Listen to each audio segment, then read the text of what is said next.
Brings up the 54, Shanmuganathan. That's his 50. Very fine innings from Lakwin Abesingha, and what an innings from this young left-hander. That is brilliantly bowled. That is extremely well bowled.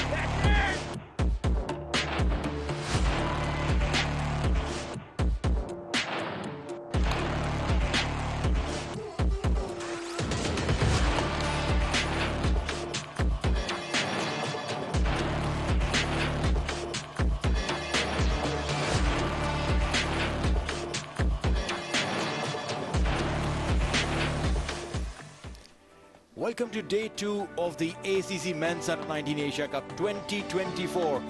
It's a Group A match. Match number 4, played by the host nation UAE versus the first-time entrant Japan, coming in live from the iconic Sharjah Cricket Stadium. It's going to be a nice, bright day at the Sharjah Stadium.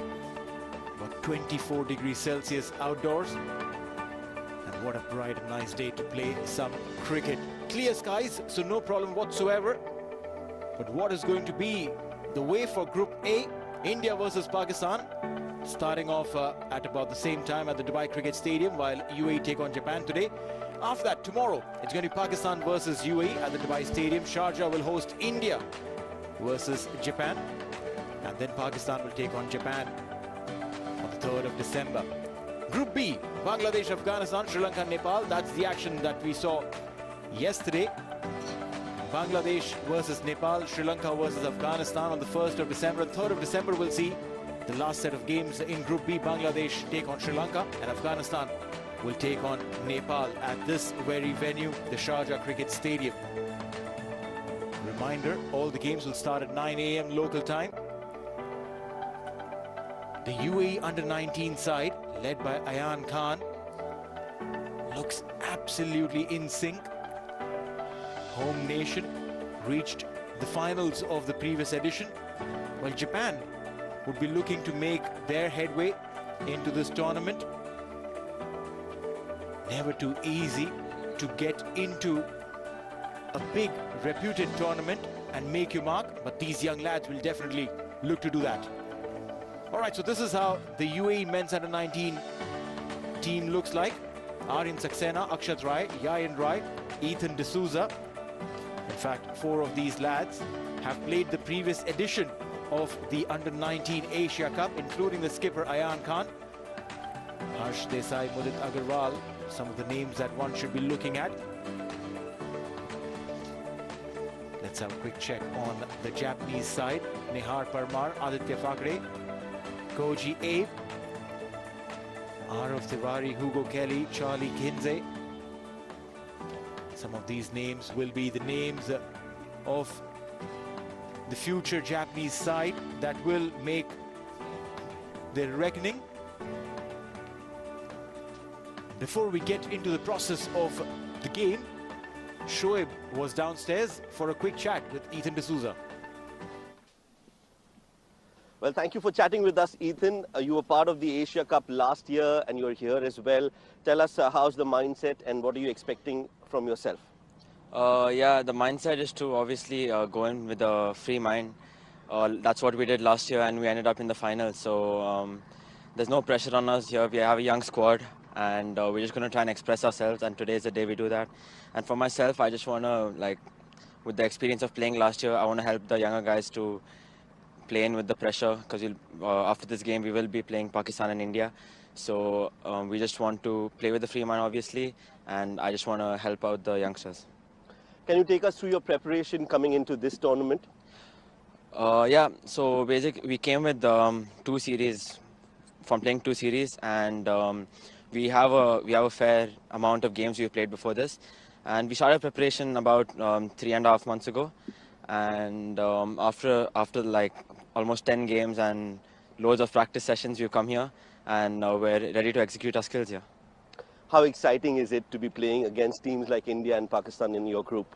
Yeah, it's obviously a great opportunity. We played against a few test nations recently, and we have been able to understand the level of the game and countries that are playing at the very highest level, and we're ready to execute our skills against them in the main tournament, because this is where everything matters. Playing in your home conditions, Ethan, how much does that affect as a team, and how much do you want to exploit that in your favor? Yeah. So the two stadiums we're playing at, Sharjah and Dubai, that's where most of our players are from. Half our squad is from Sharjah, so this is where half of us grew up. So it's great coming here and playing, and obviously even at Dubai. So we know a lot about this ground, about the pitch, about the dimensions, and how to get our runs here. So we're confident that we can exploit the conditions here, and we're confident we can do well in this tournament. Thank you, Ethan, and all the best. Thank you very much. Looking confident there, Ethan D'Souza is a part of the team which played that final, the previous edition in Dubai Cricket Stadium against Bangladesh. Neil, the team looks good under the guidance of coach Mudassir Nazar and the captain Aryan Saxena. He has plenty of experience coming into this tournament. Well, no doubts about this. The experience is there, and so will be the home ground advantage. But let's see what the pitch looks like with Parvez Maroof.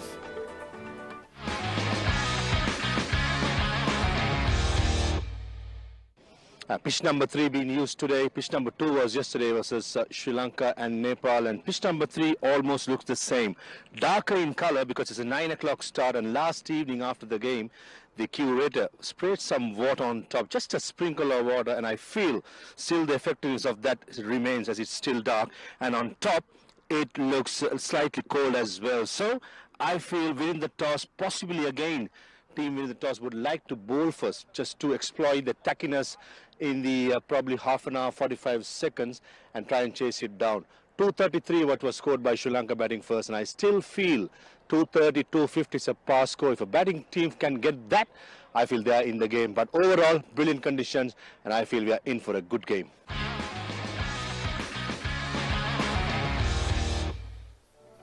Now that beautiful sheen of the Sharjah wicket, we could see that on that surface. There's a gentle breeze blowing across.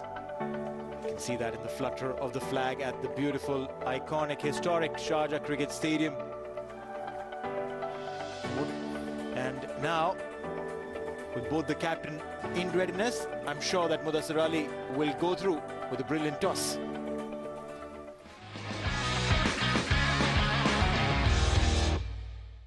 It's toss time here at Sharjah Cricket Stadium. Day 2, match number 4, ACC Men's Under-19 Asia Cup 2024. Men who matters the most: Aryan Saxena, the captain of Under-19 team; Koji Hargrave, the captain of Japan Under-19 team; and most importantly, to oversee the proceedings of this game, we do have the services of our match referee, Mr. Javed Malik. Home team is UAE, so Aryan will flip the coin and Koji will call. Tails. Tails has been called. Same result. Okay. And what have you decided and why? I think it's it's a nice wicket to we'll score some runs on the board, and we'll defend it afterwards. And tell us about the team preparation coming into this tournament. So we have been almost now. So they played against Bangladesh as well in their home. So it is nice now. Now that you are batting first, so do you have any total on your mind on the surface to put on? Yeah, of course. We'll see to score some runs, about 200. Yeah. All the best. Do well. Thanks. Koji, your thoughts on bowling first? Yeah, I think we were going to bowl first anyway, so I think that's a win for us. We don't mind that. Yep. And how well prepared is the team coming into this tournament? Yeah, we've had a good week's training in Dubai at the G-Force Academy, so that's been a good lead up. But as a team together, we haven't spent a lot of time. But coming in from last year, we've only lost a few amount of players. We've kept 10 players, so it's basically the same team, which I'm really looking forward to. And what do you feel is a good total to chase on the surface? We saw scores yesterday of around 230, 220, so anything under that I think is definitely chaseable. So we're looking around 200, 210 around there, yeah. All the best and enjoy the occasion. Cheers, thank you very much. The news from the centre is that UAE Under-19 captain Aryan Saxena has won the toss and he has opted to bat first.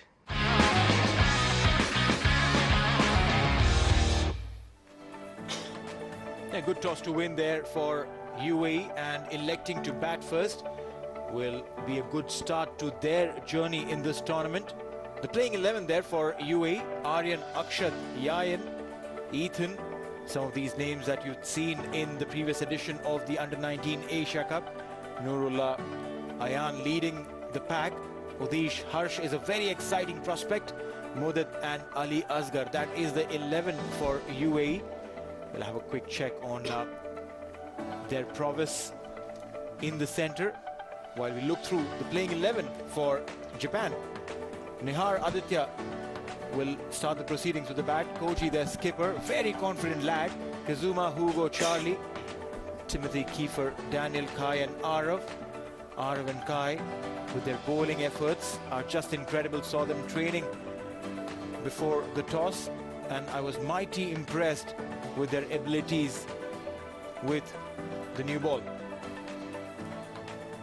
So here we are. The proceedings are just about to start as the two men in black take the center stage.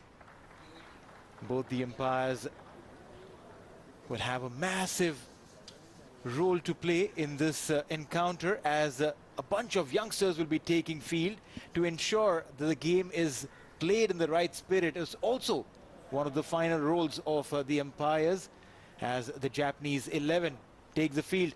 And I've been joined by Mudassir Ali. Mudi, welcome.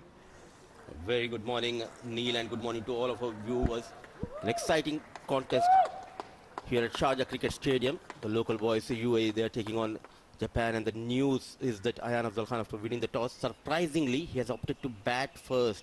Looking at the surface, I thought winning the toss and bowling first gives something for the batters in the afternoon because that wicket gets easier to bat on. Well, which is true, but then again, you would want to take the challenge of a wicket which has something in it against a team which is a new entrant and prepare yourself for the bigger occasion. If you were to lose a toss and if the opponent would say and put you to bat, then what would you do? So in my opinion, it's a fair call by the UAE. Also showcases their experience and talent and the confidence of playing on this surface. More than the UAE boys' confidence, I like the positiveness of you. Rightly said. Early days in this tournament, and why not take some gamble, and if it works, then it's a positive sign for you and for your team. The youngster Aryan Saxena, the right-hand top-order batter for UAE, he had a good outing in the recently concluded Emirates D10 tournament as well as in D20. Alongside him is the young Akshat Rai. I was mighty impressed by Akshat Rai in the previous edition of the Under-19 Asia Cup. The way he played some of those knocks, very confident. He's a very compact player and has the ability to play shots all around the park. And as you grow with age, with experience, it just gets better. Meanwhile, Kiefer Lake, right arm medium, he'll be taking the new ball from the football stadium end. 2 slips for him. This is a very encouraging step by the captain to give your new ball bowler a couple of slips. A positive sign, and backing his bowler, he knows the ability of his bowler. And an attacking field, they have plenty of coverage on the offside. There's a third man and there's a deep fine leg.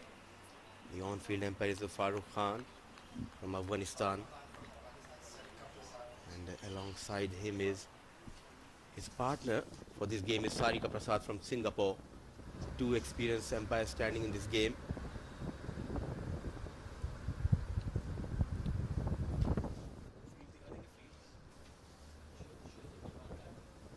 A quick check on the field for the new ball bowler. Got 2 slips. There is a backward point. There is a cover, a mid-off, all manning the 30-yard circle.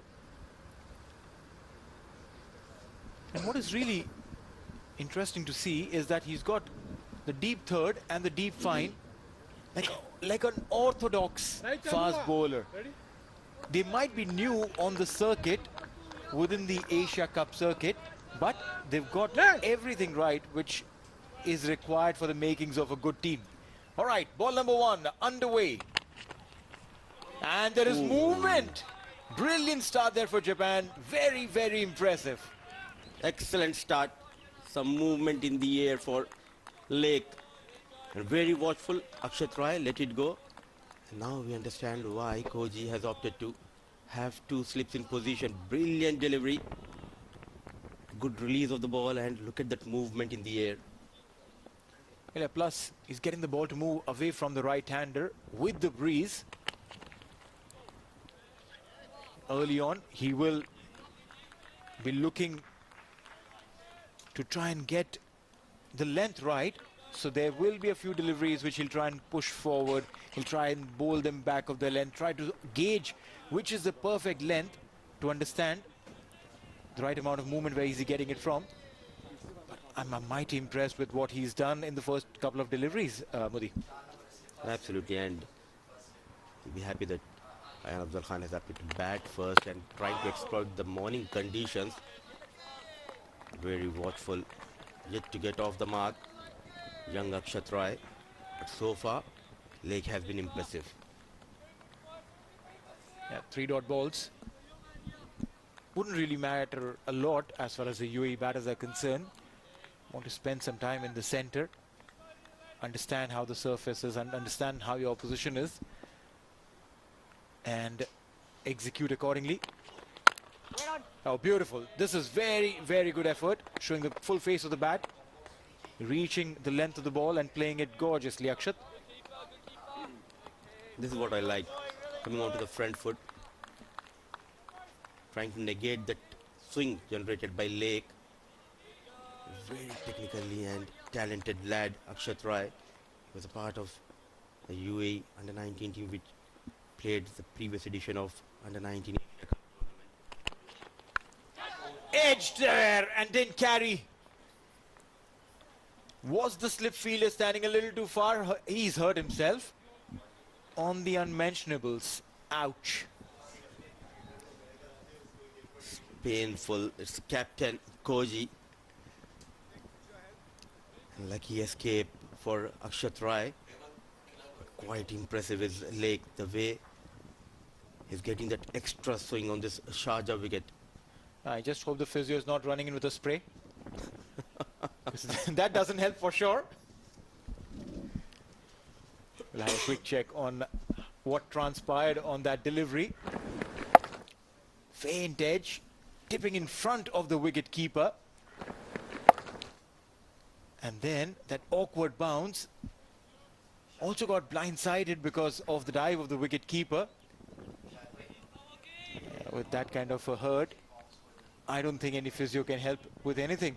I've noticed modern day cricket and modern time treatment from the physio, knocking his back. Earlier we used to see players used to do the stretching exercise, but now all of a sudden something new.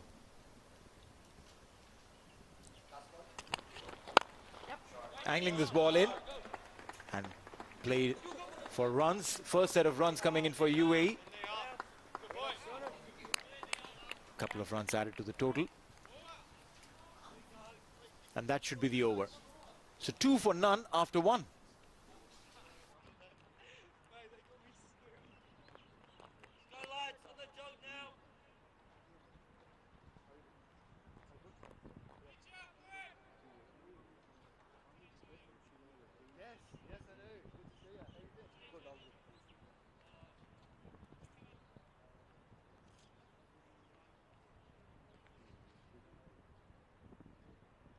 Slightly over.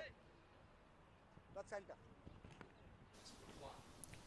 Kazuma Kato Stafford will share the new ball from the pavilion end. Left arm medium pacer. I saw some really amazing left arm seam bowling from Bangladesh yesterday. They're always an exciting prospect, these young left armers. High expectations will be there from Stafford. Absolutely, indeed. And the previous day we have seen Newton from Sri Lanka, exciting left-arm fast bowler, who generated pace and also can get some swing. Full toss to start with. They'll get the length right. So 2 right-hand batters for UAE at top of the order. Match number 4 wicket. It looks quite good. The bowling team, they would like to exploit the early morning conditions, because as we all know, as the day progresses, it will become easy for the batters to bat on. Oh, down the leg side, earning in line. poor delivery, and Aryan says thank you so much. For his first set of runs, a boundary. First boundary for Aryan and the first boundary for UAE under-19 team. A looser coming from Kato. And nicely managed, not trying to hit it hard. Flick off the wrist. And what matters are 4 runs for Aryan and for UAE. Well, that's right. The fine leg field was standing very square. So you don't need to hit it too hard. Just that faint connection will do. And that's exactly what was the advantage. And much better this time. Trying to angle the ball away from the right hand. That would be the expectation from the left-handed Kato Stafford. He's got 2 slips. Just trying to pitch it on leg and middle and get the ball move away. Induce the batter to come on the front foot. And quite interestingly, the left-arm fast bowler as well has given 2 slips. That's exactly what he's trying to do. No movement as of now for Kato. Early in the first over we have seen some movement for the right-hand fast bowler, but good to see overall. Batting has been good, looking technically sound, not at all in a hurry. Saxena. Well, that's right. Meanwhile, you can be in a bit of a hurry and quickly download the ACC app right now. Subscribe to our YouTube channel. I'll talk about that in a bit. Fuller outside off. Oh, there's a little fumble, but the throw was at the wrong end. Now, the little challenge that Kato Stafford has is that he's bowling against the wind. The wind is blowing across from the right-hander's point towards the right-hander's square leg. And he's trying to get the ball to move towards the slip. So he's trying to get the ball to move against the breeze. A single to get done with the second over. 2 overs gone, 7 for none.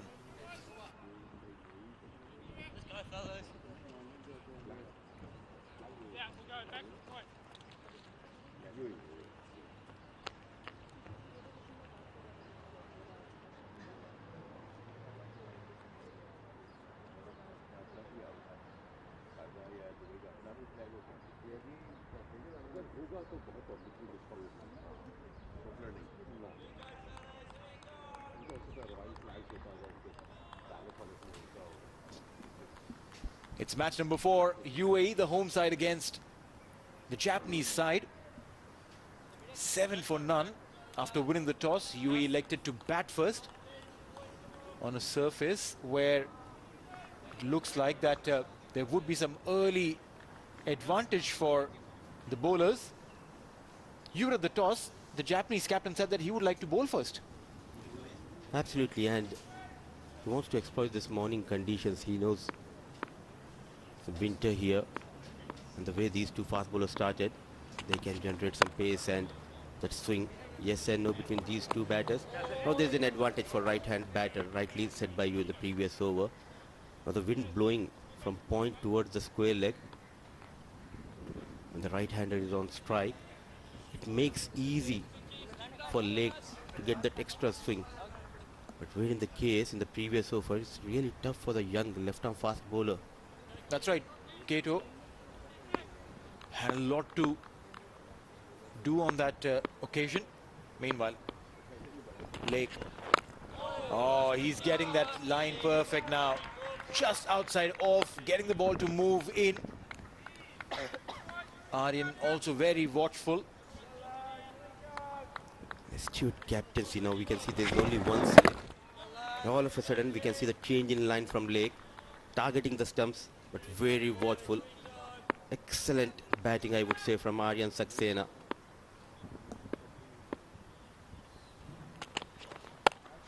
Width on offer and beautifully cut. There'll be runs and there'll be a boundary. A brilliant shot. Second boundary in this innings for Aryan Saxena. With a lot of confidence there. Rolling those wrists, cutting hard. No chance for the point fielder. Beautifully managed. So dealing in boundaries, Aryan Saxena, good start for UAE under-19. Well, that's right. That was one rare error from Yamamoto Lake. He's punished. Trying to correct his line and does an overcorrection. Goes down the leg side. The umpire has no problems in calling it a wide. The modern day game has shown us one thing, that the bowlers, if they even go down the leg a wee bit, the umpires will be more than happy to stretch their arms. Indeed, and this tends to happen. A cracking shot from Aryan for 4 runs, and all of a sudden trying to do something extra special here. Lake. Much better this time. Somehow I feel the domestic cricket of UAE, as you have also witnessed, and you are part of the commentary team as well. Emirates D10, D20, and we have Emirates Cricket Blues team where the board gives chance to the youngsters, and Aryan Saxena has been a part of Emirates D10, D20, ECB Blues team, and we can see the confidence in his batting. No doubts about that. Again, width on offer, but this time straight to point.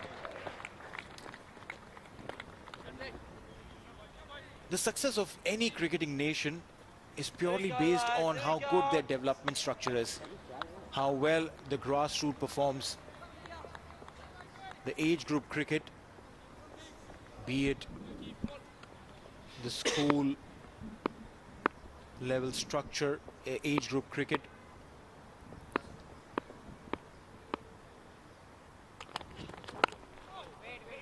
Good ball to finish the over. 3 overs gone, 12 for none.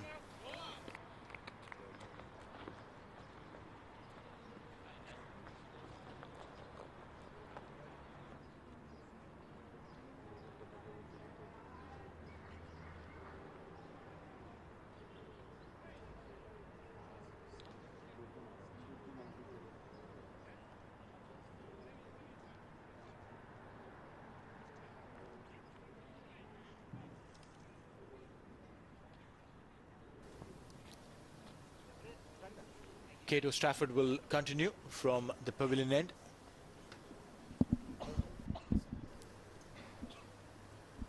You can see those beautiful shadows, soft shadows.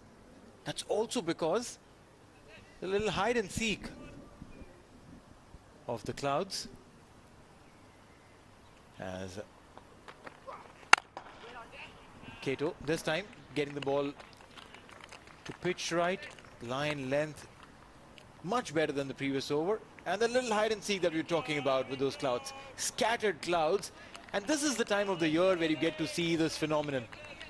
The clouds will come and give us a little feel of respite from the horrid summers that are behind us now. A good sign for the players and for the on-field umpires as well. Oh, beautiful delivery there. And a very good comeback, I must say, by Akshat, getting the bat down in good time. A good contest between bat and ball. Targeting the stumps is Stafford. Very watchful is Akshat Rai. Cannot say this is clear skies.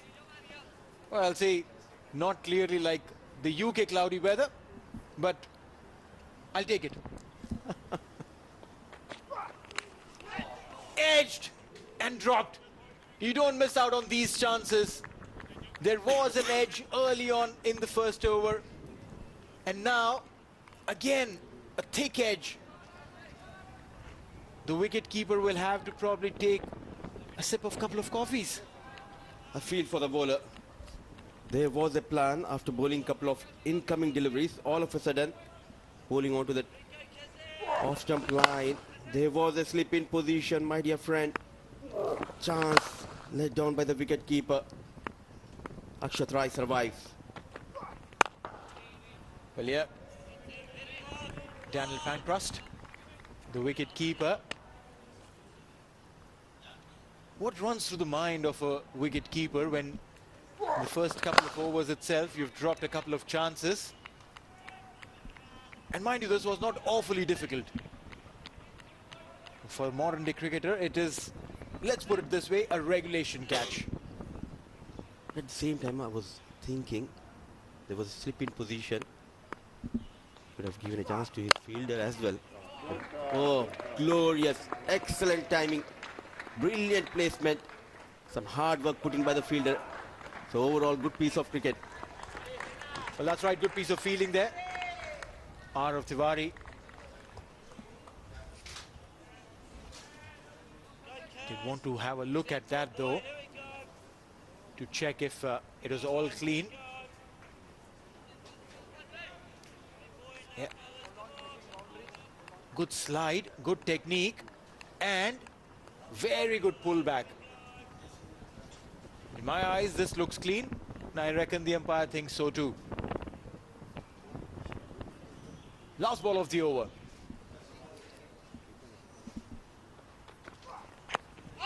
Onto the pads. That should not be out, definitely. Pitching down the leg stump, so the umpire wouldn't bother. End of the over, 4 overs gone, 16 for none.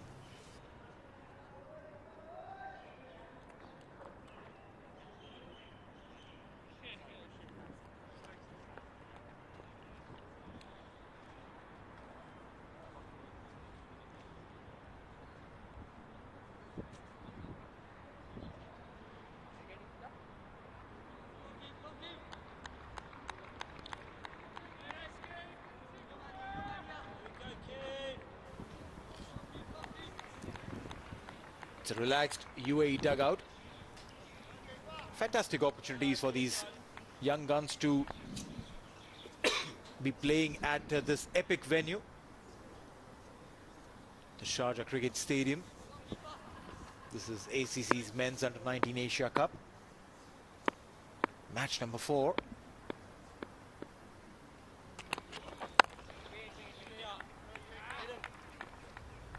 With that kind of line that he's bowling, bringing the ball in, it's inducing Aryan to play across the line. Multiple times we've seen Aryan getting his front foot across and playing the cross-batted shot. One tiny error and it'll be a fantastic contender for an LBW. A good piece of bowling. He's trying to create a chance. It all shows that he has the caliber to bowl the out-swingers as well as the in-swingers. Again, full onto the stumps. Consistent. Yamamoto. He's bowling like someone who has got a lot of experience. Picked up 4 wickets in 3 matches in the 2023 Asia Cup. So he would want to bring in all of that learnings into this game and into every single game that he's going to play. Staying on the back foot. Single there. Absolutely. If we talk about Japan's side, they have plenty of experience. If you talk about the under-19 team, the likes of the captain himself is a part of the previous edition. Lake, as well as the wicket keeper. As a group, they understand each other's strengths and weaknesses. And doing a pretty good job as of now is the UAE batter. Aryan and Akshat trying to build a partnership here, trying to provide that platform for the batters to come in. Well, that's right. It's a fantastic platform. Some support coming in for the teams, the Japanese side. And I'm sure that support will also translate into some reels. Width on offer, let it go. I remember one of my coaches used to say this, that the secret of playing successfully in the longer format is not the shots that you play, but the balls that you leave. If you are able to leave those balls correctly, don't worry, you'll be good. Absolutely, and good to see these youngsters. They know the basics of this longer format. Well, in the modern day cricket, we have seen the batters going after each and every delivery.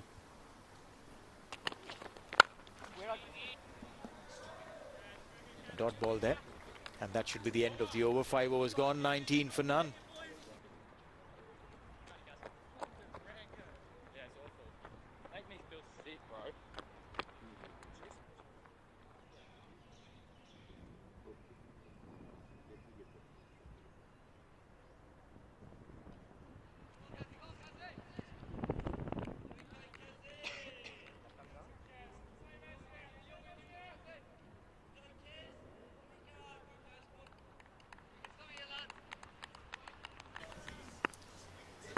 A scattered support there, but I think it's also early in the day. It's a weekend. So I'm sure that people would come in once they've had their breakfast, their morning coffees and teas. Not everyone is like you, Mudassar, up and awake at 4 in the morning.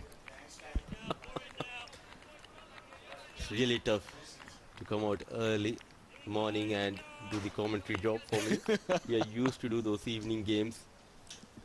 It's a weekend here, rightly said, so we can expect some people coming in and cheering both the teams.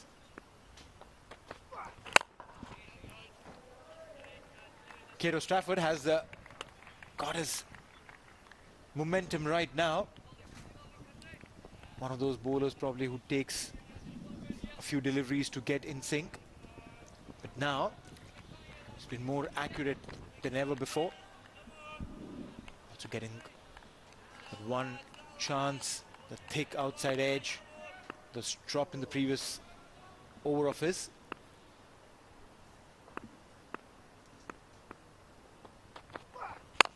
Full toss, rare poor delivery. And is it going all the way? A big chase and the ball will win the race. 4 runs.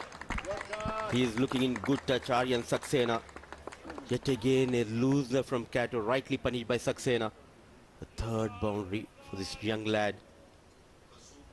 Looking in control and in command. A low full toss, nicely managed. Yet again the timing has been impeccable. Well, that's right. I mean, even the placement, because more often than not when you get a full toss, you just want to muscle it. This time he had placed it beautifully too. Using his feet, edge, and the ball will race away for a boundary. Cato is being punished, but this time it wasn't his fault. You need to have that coordination when you are standing next to the wicket keeper. Yet again creating an opportunity but not helping the cause of the bowler or the fielder standing in the slip as well as the wicket keeper. Lucky runs, back-to-back boundaries for Saxena. Well, yeah. The anticipation was missing, that's what I reckon. The wicket keeper's late reaction, he thought that the slip will take it. The slip probably thinking that the man with gloves would take it. And a dot ball.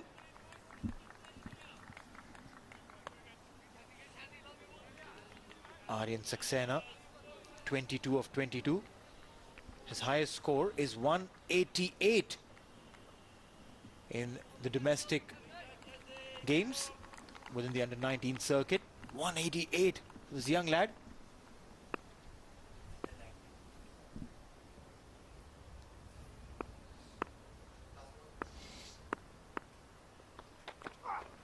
Tells you that he has the temperament and the mindset of playing it long. A couple of runs to finish the over. 6 overs gone, 29 for none.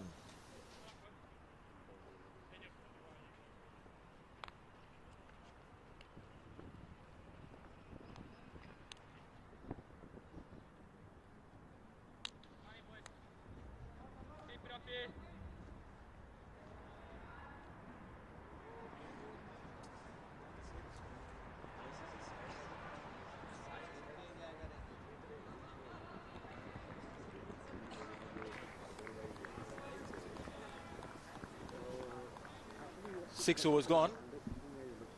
Persisting with slip.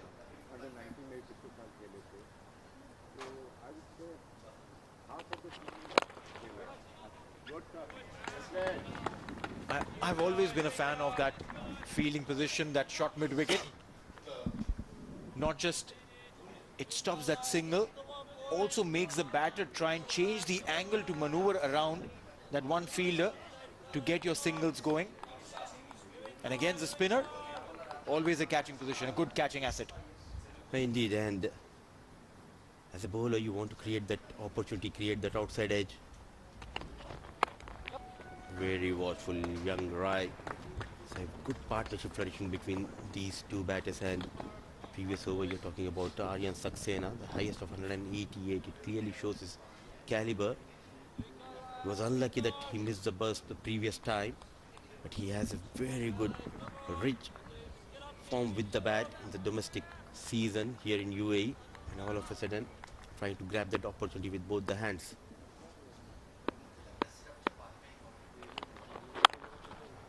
You're right. When you get an opportunity, need to make the most of it. It's a competitive world. Every single day you see a bunch of cricketers enrolling at various academies around the country. And all of them aspire to wear the pink and blue of UAE. And to do that, oh, look at that. He wanted to play someplace else. The ball went somewhere else, but the runs is what matters. Boundary coming in. They say fortune favors the brave, and Aryan is full of bravado. Trying to go big towards that corner. Lucky escape yet again. That extra pace helping Saxena.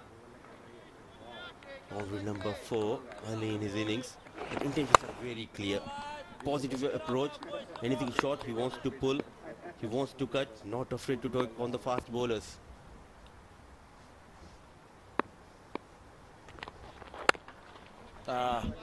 Good comeback. Very good delivery. Right on top of off. And getting behind the line of the ball. Aryan. It's very heartening to see that someone who can muscle the ball around also can get behind the line of the ball and play some defensive shots. Clearly shows the basics are right. Technically very sound. Dealing in boundaries.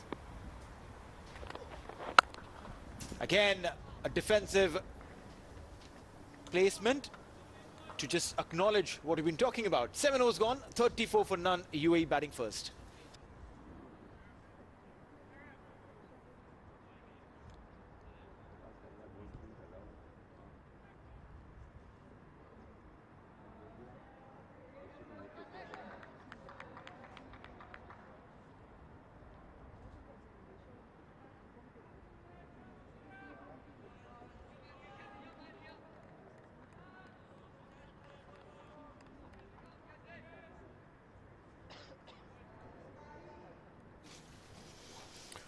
It has been a steady start for UAE, 34 for no loss after 7 overs. Winning the toss, batting first. Payoffs of the off stump by K to Stafford. Got to be called a wide. Bice. Tight call. Wicketkeeper didn't even have the interest of going for that delivery. The first fielder tried to field it. Possibly passed the crease and then moved away to the offside, and hence the umpire was quite sure just a bye had to be called. Shot. Couldn't get the placement right. As I say, very good morning, Shoaib. Shoaib, it's been a good start for UAE. Happy with the start? Good morning, Maruf. Yes, I think it's a solid start. They've looked very confident, and they've not been hassled by the bowling yet. Yes, there have been a few edges, but overall, it seems like they are in control, these two batters, Aryan and Akshat. Right at the top, giving UAE the start that they need. 35 on the board. Pretty impressive. I tell you what, that's a good shot. Very good shot by Aryan Saxena through the offside. The outfield has not been the most quickest. We had the same sort of a situation yesterday in the game against Nepal versus Sri Lanka. And I feel more we go into the evenings, the afternoons, the outfield does pick up. Just want to finish on the start by the two fast bowlers of Japan. I've been quite impressed, especially Kiefer Lake. The lines, the lengths he has operated, he has been very impressive. Not to forget Kasuma Stafford has been quite good as well. Maybe the length got to be slightly shorter than that. That's been the problem for the left arm quick. Yeah, he's been a little full, trying to move the ball in the air. Hasn't been able to get a lot of movement with the new ball, and hence has been a bit expensive in the context of the game. Kato Stafford.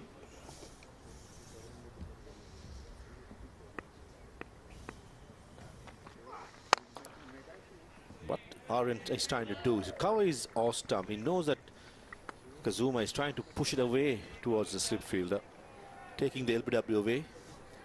And anything in his zag, he just want to punch it down the ground. At that occasion, he was trying to slog it, hence got a inner part of the inner side of the bat and went to square leg.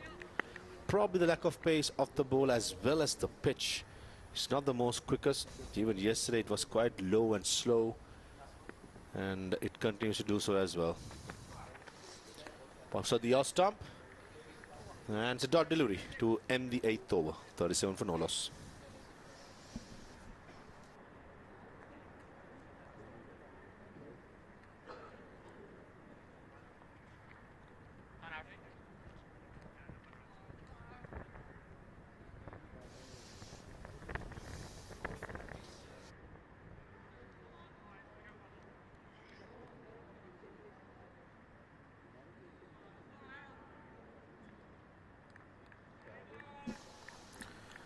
Beautiful day out here in Sharjah.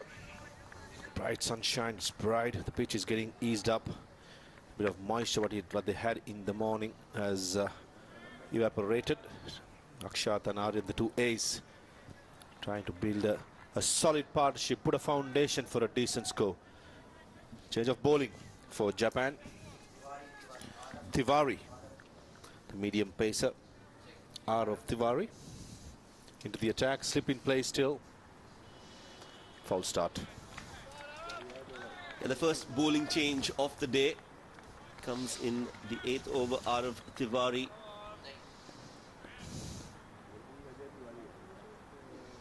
Will be bowling from the far end. Oh, some swing. Could have surprised a little to both the batters. High arm action. Nice and easy run up to the approach the crease, and then all of a sudden away movement. There's just some late movement in the air, and that will definitely be something that Akshat will want to consider on the next ball. Will anticipate some movement in the air with a slip in place. Has looked technically very sound, Akshat. Ball, nice lengths. Good start by Arav Tiwari. Just speaking about the two ways, the Akshat and Aryan has been good. They negated the early storm. So some movement, slowness of the pitch. It's all about making sure that you get the foundation right and go on the leather hunt.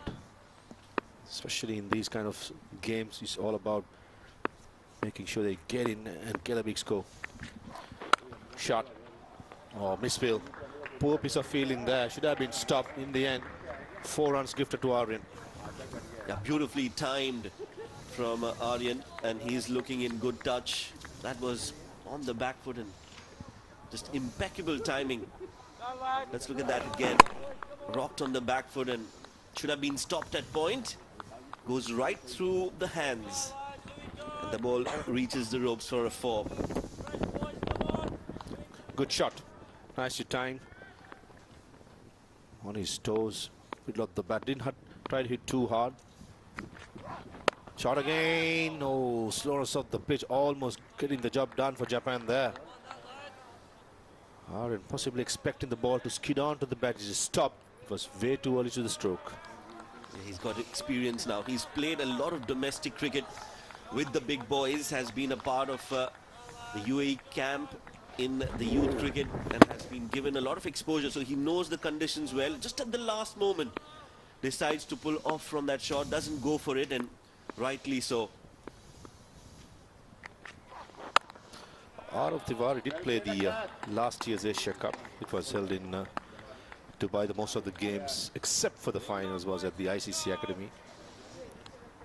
Picked up a couple of wickets in the 3 games that Japan played in. So he has the experience playing in these kind of big occasions for a teenager. And now up against the regaining runners-up from last year, UAE. Surprised many, played magnificent cricket last year. But they are in a tougher group this year, India and Pakistan. Good start by Arav Tiwari. 9 done, 42 for no loss.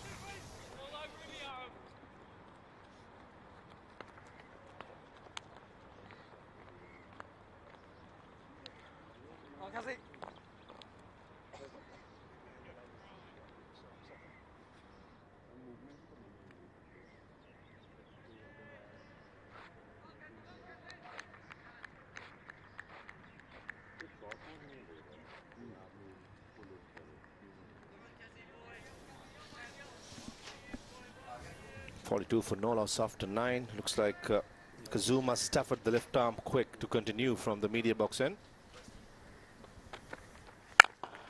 Nice and full.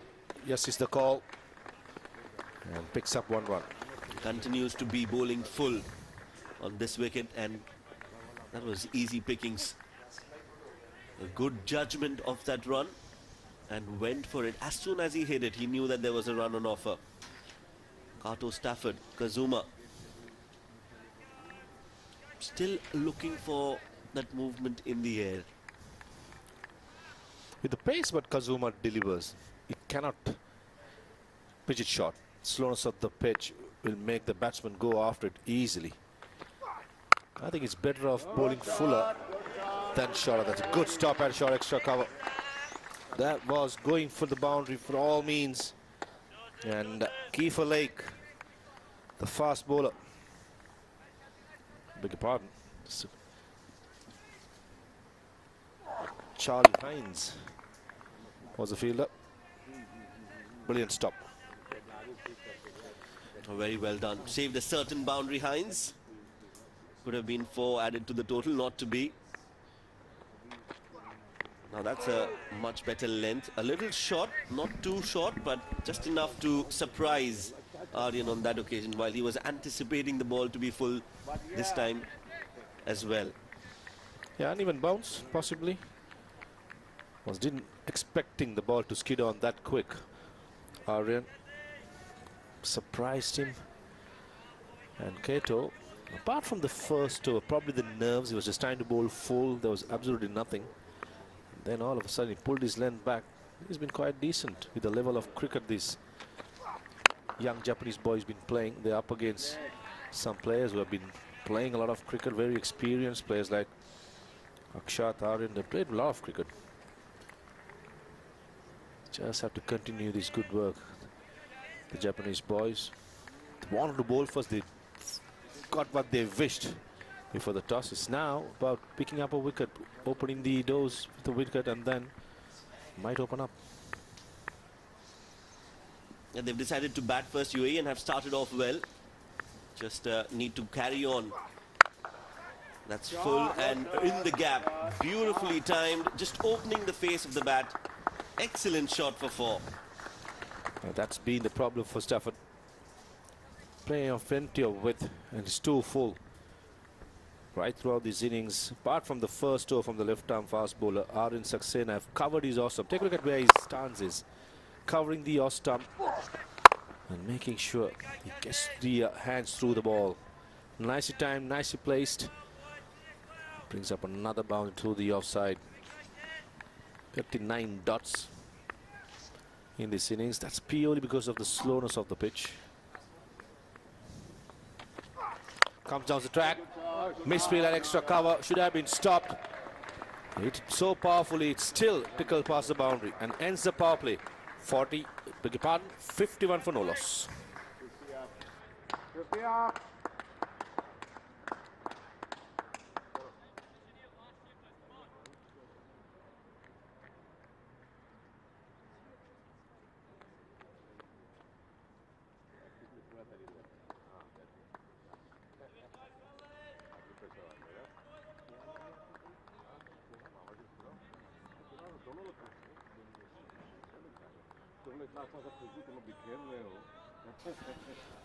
Bulk of the score has been scored by Aryan. Confirmation, power play number 2 from 11 overs till the 40th. 4 fielders can be outside the circle, and this is the power play in the first 10 overs. It was all about Aryan Saxena was right on the money, looked positive, played his shots, was a bit lucky on a few occasions, but most of the times he timed the ball to perfection, placed the ball in the gaps as well, has played a classy knock and will give him tons of confidence. He's into his 40s as of now.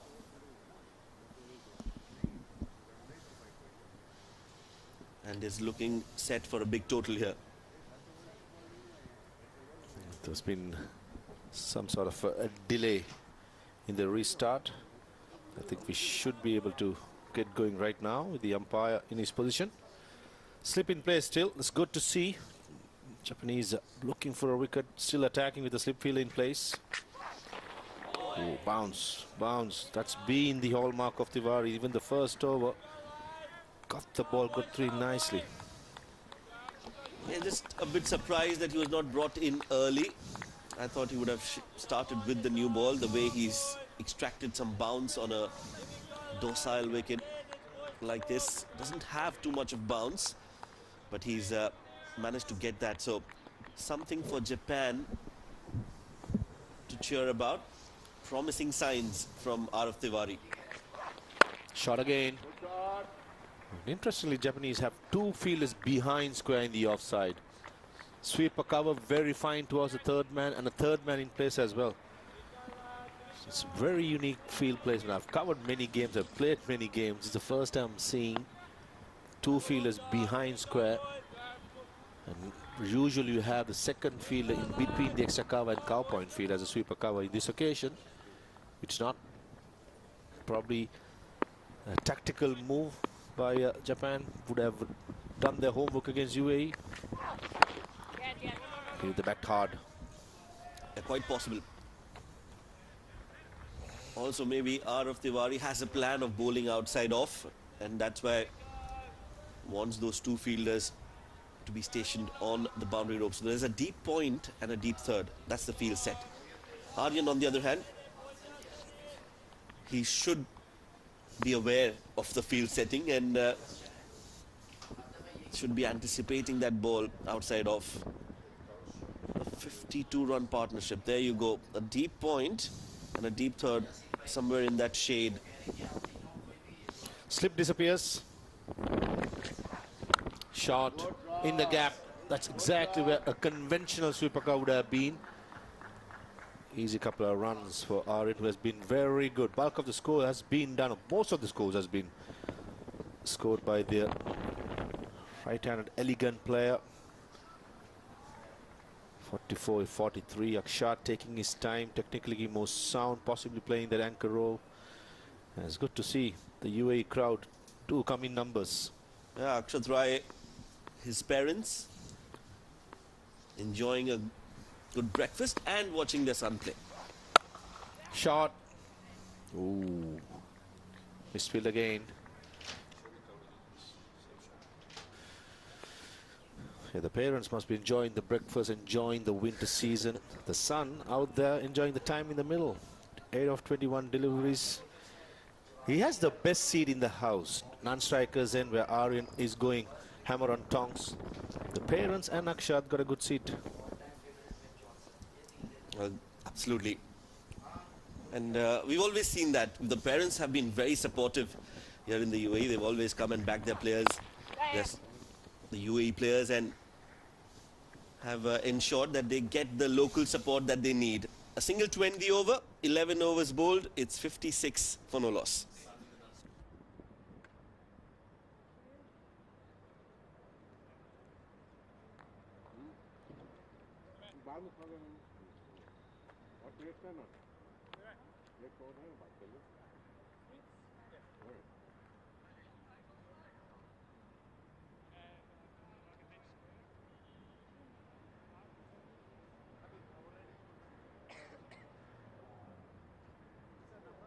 A very good start for UAE after winning the toss, batting first. 56 for no loss, just what the doctor ordered for the home side. Getting a decent start, laying the foundation for a big score.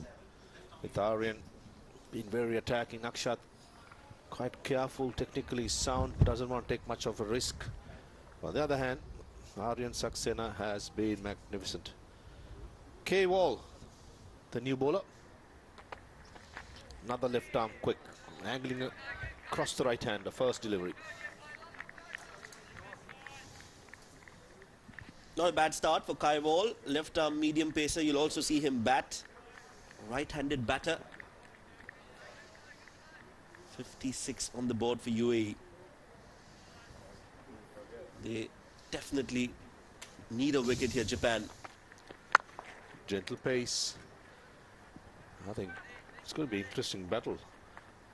Aryan has been out there in the middle for a longer time. Possibly with the lack of pace of K. Wall, he might target the young man, especially with mid-on, mid-off in the circle. There's no sweeper cover, all saving the single. Square leg is in the single. Only 2 fielders outside the circle. That's long, beg your pardon, third man and fine leg. Inviting Aryan Saxena to be aggressive, which I feel he might take that opportunity to get a couple of boundaries here. Yes, he'll definitely look for an opening to tee off, but not just at the moment. I think he's got that 50 on his mind. Will want to get there first. It's an important 50. Using his feet, trying to beat that fielder. Dare we say it, as soon as he said he comes down the track, want to smash it through the offside, but couldn't get the placement right. But this is what happens for a batter. So out there for a while, you're seeing the ball like a football, lack of pace from a fast bowler. Your temptation is to go over the top. This is what happens, especially when you're a teenager.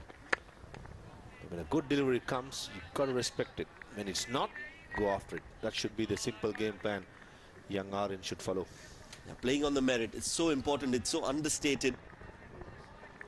This time just opening the face of the bat, too full from Kai Wall.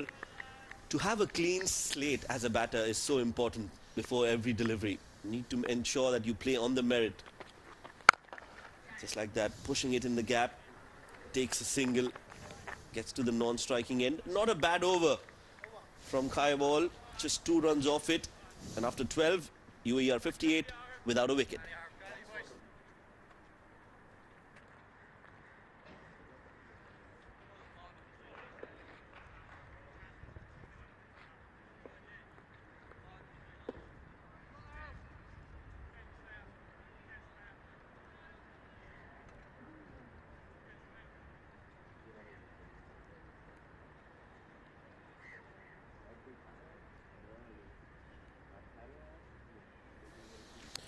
Four bowlers been used so far. Lake, Stafford, Tiwari and Wall. No breakthrough yet. Tiwari and Lake has been impressive. Getting movement, getting some bounce, especially out of Tiwari, who's going to continue from the far end. Shot. And goes to a boundary. With that boundary, Aryan Saxena brings up his half century. Yes, Aryan, he's been wonderful with the bat. He's shown some intent, appreciation from the dugout. But more importantly for UAE, they needed runs at the top, and Aryan Saxena has given them the start that they need. Gets to that 50 with a slash outside off. And a safe shot when you've got fielders inside the 30-yard circle. Had no intention to keep the ball along the ground. Placed again. Third man fielder. K. Wall just bowled the last toe. Had to sprint across. And does the fielding. Has the opportunity to have 2 more fielders outside the circle, since it's the second power play. But at the moment only operating with fine leg and deep third man.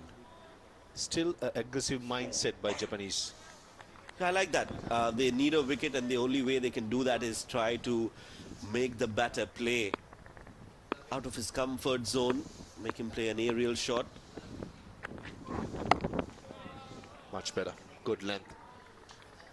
As soon as you pitch it short in a slow surface, it almost becomes a free hit. Against a player like Aryan, who's very strong, square of the wicket. And possibly wanting to pitch short with Tiwari running in and hitting the deck hard. Yeah, like I said, Aryan's got a lot of experience playing in the domestic circuit, and he's played with the big boys. So he's been groomed well. And he will definitely hold the key for UAE in their batting lineup. Third man fielder had absolutely no chance. Couple of deliveries before, the third man fielder was fine. After the boundary, he was moved square. And this occasion, it goes very fine and deliberately played by Aryan, got to be said. Just opened the face of the bat at the last moment. Plays it late, plays it in the gap. Doesn't try to hit it too hard. And gets 4 runs. So he is amongst the runs, and he's scoring runs at a brisk pace. At a strike rate of more than 100. You don't see that too often in this format. Bowled, much better length. The previous boundary, I thought Aryan opened the bat and wanted to run the ball towards third man, but I don't think he intended the ball to go that finer. That's what happens when you're in runs, when you're in shape, when you're in momentum. Things go to you. That's a perfect example. Yeah, he's been playing fluently, and that's what you want at the top. Just given a good start to UAE. Bowled again. Dot delivery to end the 13th. 68 for no loss UAE.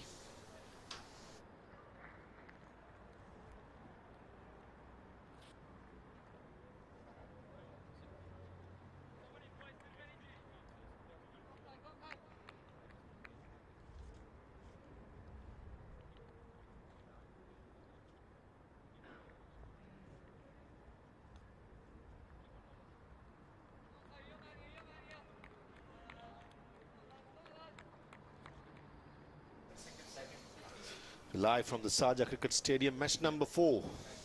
UAE versus Japan. The other one, the clash of the titans, are happening at the moment at the Dubai International Cricket Stadium. India taking on Pakistan.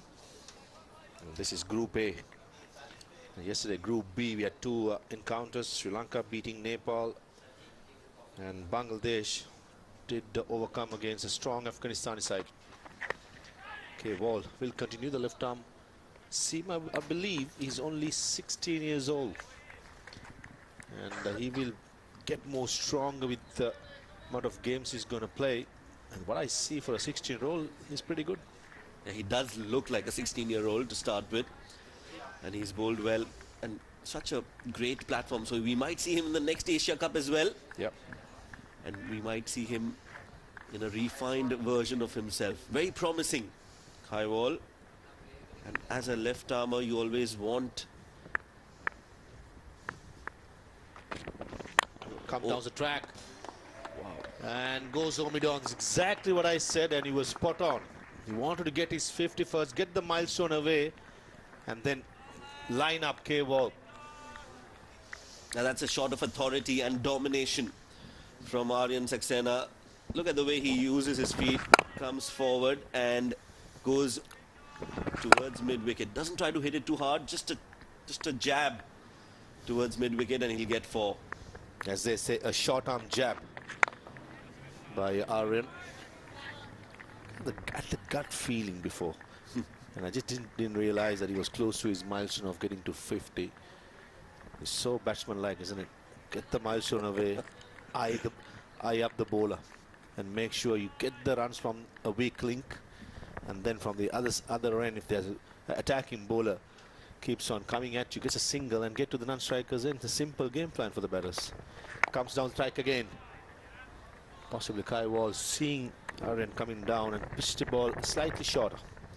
Yeah, sometimes there's also an opportunity for the opposition.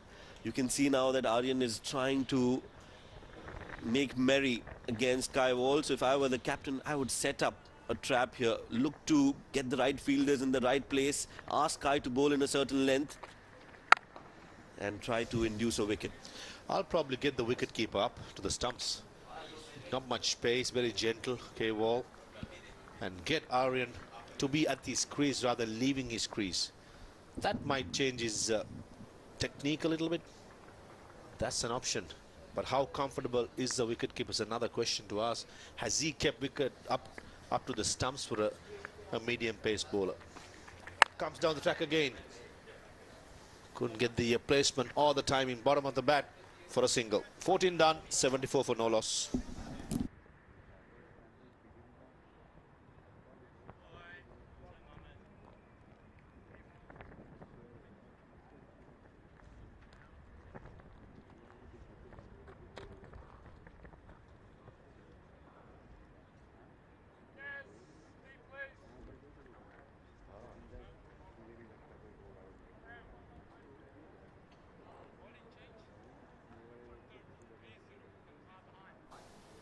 It has been an absolutely astonishing start by the United Arab Emirates. 74 without the loss of any wicket. Well, the fireworks seems to have already started towards the National Day. I'm here, Farhad Fedai with Mudassir Ali. How do you see the game going forward from here? Good morning, Ahmad, and positive start. Backing the decision of the captain, these two openers. And good to see someone like Aryan Saxena, with a vast amount of experience in domestic circuit, growing in confidence. And at the other end is Akshat Rai, who's giving him company, that support, much needed support. Yeah, absolutely. He's actually on the roll. He's constructed his innings really nicely, striking the ball nicely, clean hit, aggressive batter.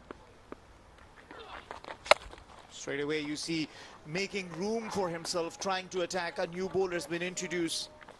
Hinds is a left arm off spinner who idolizes Jadeja from India. Bowls left arm, wants to finish his over in less than 2 overs. Up for a challenge because UAE has really put a wonderful start here. Indeed. Looking for that first breakthrough. Early in the innings, the fast bowlers created a couple of chances, but not getting that support from the wicketkeeper and the slip fielder. The story remains the same. These two continues to dominate out there in the middle, taking those singles. This has been the beauty of this partnership. Aryan Saxena dominating, trying to take on the bowlers at the other end. Completely different innings we are witnessing from Akshat Rai. Very watchful. Not at all in a hurry. Well, he's got himself into the position where from he can actually take his time.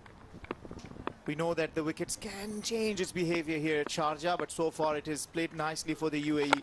A toss they won and decided to bat first, and has been a wonderful decision. End of the first over from Hinds. Only 3 runs coming off it, 77 without loss.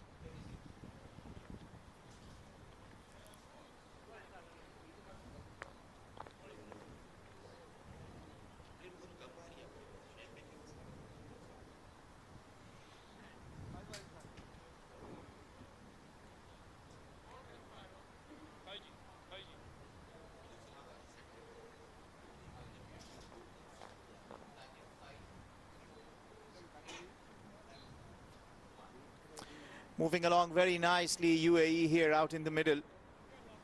Aryan Khan on the roll. Out there on 63, Japan will have to find a way around this, have to break this partnership. Remember early on with the new ball, a couple of opportunities were created. But let's have a look at how beautifully he's played towards his 50. Completely dominant performance we have seen from Aryan Saxena. Lucky escape, but overall managed well. A brilliant half century in the first game for Aryan Saxena in this tournament. Not afraid to take on the bowlers. It's good to see youngsters, they have that positive approach. The basics are right. Dispatching that looser towards that boundary. See, the important thing is that you have the intent, you come out in the middle and then you play your shots. Whenever you get the ball in your zone, you just go for your shots, and that's the sort of a character that you will want in your opening batsman. Early days, he's already played a lot of cricket for his age. Spent a lot of time here at this academy, practices all the time, and it's yielding. He's getting the dividends of his hard practice here. Definitely on for a big 100. We saw 100 in the previous match yesterday between Afghanistan and Bangladesh. The skipper of the Bangladesh side put together a brilliant 100, and on the back of that they won their first match. Defending champions they are. And here we are seeing the runners-up from the 2023 edition, UAE versus Bangladesh. Bangladesh won the title, but UAE played good cricket, and it's good to see them coming in their first match with a very positive intent, playing aggressive cricket. Oh, absolutely. The previous edition, they came better against teams like Pakistan and Sri Lanka. From that squad, Ayan Afzal Khan, I do remember, leading the side, playing a key role. Alongside him was Tanish Suri. Now he's a regular member with the UAE national side. So it clearly shows how important this tournament is for these youngsters. It's a platform where they can perform well and they can move ahead in their careers. Important thing is that you provide your players to have more game time. What a beautiful, glorious looking shot this has been. And we have just been seeing some glorious shot coming off the bat of Aryan Khan and Akshat, putting together a very nice looking partnership, giving the platform. You want that from your openers to provide you with a solid, strong platform. Down at the later order, then they have the firepower, the finishers who can get quick runs and can take the game away from the opposition.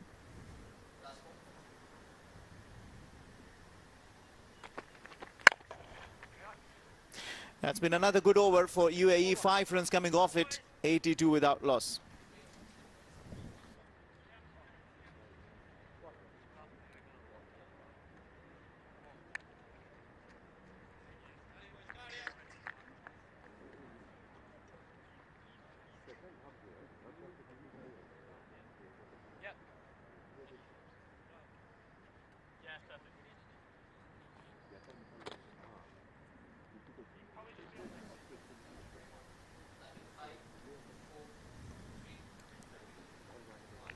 Well, Hinz will continue with his left arm spin.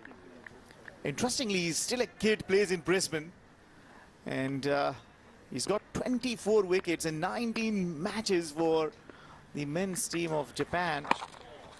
Quite a promising kid. He's got a good cricketing mind, understands the conditions, his strength, believes in his bowling and batting skill, bats in the middle order. And the vacant area has been cashed out. Good use of the feet from Aryan Saxena. Continues to dominate, continues to belt the bowlers. Not afraid to take on the left arm spinner. Show it on the track, connects well. Just going past that mid-off fielder. So dealing in boundaries and growing in confidence. Yeah, I believe it's for Akshat being in the best seat possible, seeing the firework. He's only scored 15 in this wonderfully looking partnership of 88. And look at on the other hand, 69 from Aryan Saxena. Now that will be another single. Scores have continued to come. The problem with Japan is they have not been able to contain the UAE batters, and wide balls and extras are just gonna make it difficult. You gotta have to look for the breakthrough. You gotta see who can provide you with that change in the field, bringing in closer by fielders, trying to create that opportunity, inviting the batters to go for the big shots, inviting them with the flight or asking him to do something different so that you can break the partnership. Because if this continues, the game is going to be taken very far away from their reach. Fast bowlers created a couple of opportunities, but not getting the support from the fielders. Now they're punishing them, the likes of Aryan Saxena. This is the beauty of this game. What matters are the partnerships. You need to trust your partners. A brilliant shot on the front foot, gently pushed toward that extra cover. Yes and no, and rightly sent back by Saxena. Yeah, I mean, the highlights of these innings are how the UAE batters are growing in confidence. The more time they spend out in the middle, the more difficult they become for the Japanese bowlers to get him out. Use of the feet, not scared of using your feet against the spinner, tells you a lot about their confidence level. This has been an expensive over from Hinz. He's already conceded 11 runs, so you'll already feel that the UAE are kind of in a very aggressive mood. Absolutely controlled aggression, I would say, from Aryan Saxena. And looking confident is the captain of UAE. An expensive over and a fumble resulting in added one more run to the total. Looking good, Akshat Rai and Aryan Saxena, UAE 95, 10 wickets in hand, 17 overs done and dusted.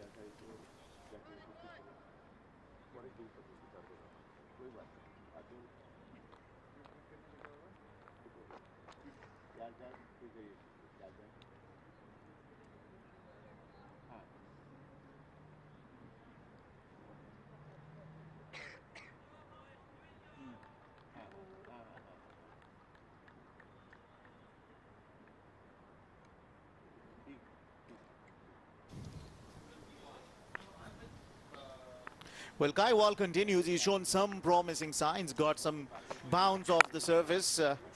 Earlier, Shoaib was talking about why he was not brought with the new ball. Probably things that come with the experience. You get to see the skill set of your players.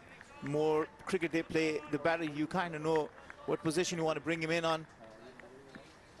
Kai Wall, know your player. Hobbies outside cricket, fishing. He was fishing a little bit with the ball as well, inviting that outside edge.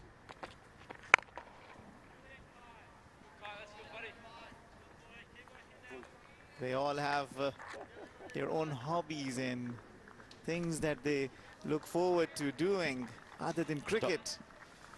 Talking about hobbies, fishing is the hobby outside the cricket for Kai Wall. The all-time favorite cricketer, Mitchell Stark.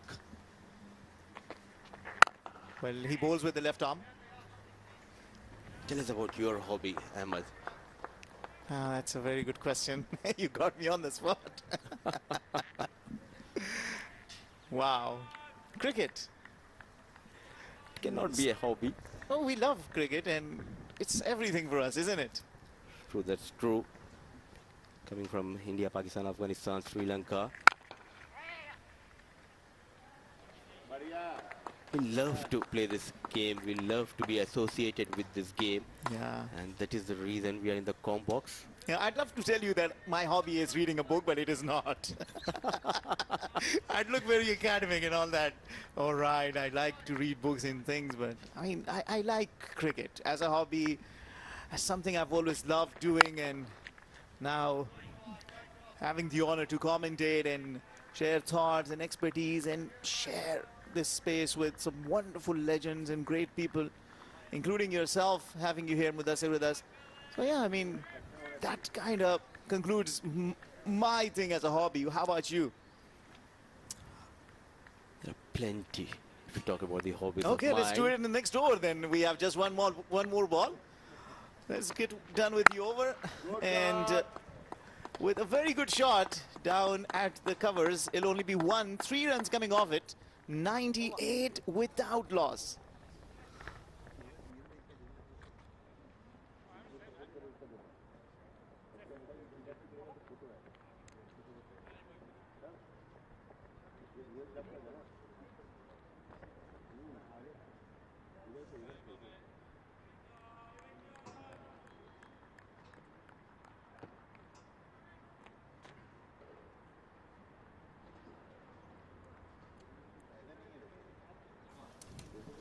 So we have already been witnessing the highest first wicket partnership for the UAE.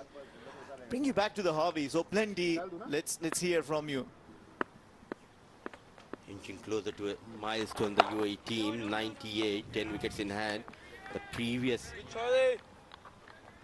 highest partnership for the first wicket for UAE under 19 team was between Aryan Lakra and Ritya Arvind. 61 runs way back in 2020. And that was against Afghanistan. Isn't it nice that a record's been broken? That was against Afghanistan. 100 up for UAE. 100 up. 100 up. Brilliant job done by Aryan and Akshat, and rightly applauded by the teammates. Already a great start to the tournament. At the Asian Cricket Council ACC Men's Under 19 Asia Cup 2024, UAE playing their first match against Japan and scoring 100 without the loss of a wicket should give them a very much strong confidence moving forward into this tournament. There's a fun fact been told by my co-commentator Neil Oja. 2020, Ritya Arvind and Aryan Lakra, first wicket partnership of 61. Now 101 between Akshat Rai and Aryan Saxena. What is common between these partnerships? Any guess? Yeah, I was so focused on your hobbies that I wanted to know. Good running.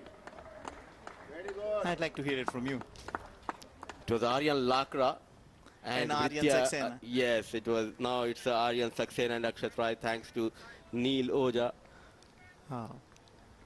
Some sharp, eyesight, catching things. Aryan, the name, being the common factor in both the partnerships. Well, another good over for UAE. Only 5 runs coming off it from Japan's point of view. 103 without loss.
Well, I hope that Japan will have come with some plan to try and break this very threatening partnership. They will have not wanted such a start, but this is what has transpired so far. A brilliant partnership between these two. And look at the amount of energy we can see from Aryan Saxena, not afraid to break on the bowlers. Some thick outside edge, going past the slip. Brilliant stop. He looks quite confident when it comes to taking on the fast bowlers. Timing has been impeccable throughout this innings. Yeah, aggression, timing, and a little bit of luck as well for Japan. Unfortunately, they were a little unlucky. Remember, Akshat was dropped and he was on 2 of Kato's bowling, and Aryan Saxena was dropped on 18 of the same bowler. Both the time it was slip Cotton and the wicket keeper that came into the play, and unfortunately was shelled. Well, talking about the hobbies, I'm not letting you go, Mudassir. Remember, we have a player with Japan with the jersey number 6, Kiefer Lake, who bowled brilliantly, by the way. His father loved Kiefer Sutherland, and he named his son after him. Do you like movies? Not at all. Ah, what a shot. What a good-looking shot that is. Talks to you about the confidence of this young Aryan Saxena. You won't be surprised why, because he's got 188 earlier, we were told, in the domestic under-19 circuits. Tells you a lot about his character. Aggressive cricketer. Using the feet. Forcing the bowler to change his line and length and rightly punish. Drifting down the leg and no chance for the final leg fielder. What a start to this lad in this tournament. Aryan Saxena, he missed the burst in the previous edition. Now getting an opportunity. Oh, there you go. The little man sending ball out of the stadium. A maximum, a brilliant hit. Oh, first six of the UAE's innings, and that too very, very rightly from the bat of Aryan Saxena, who've been the aggressor in this partnership of 113. 86 now been scored by Aryan Saxena. Only 14 runs shy of his very good-looking 100. 86 for Aryan Saxena. UAE moves to 113. And at the other end, his partner is on 21. 10 runs so far in this over.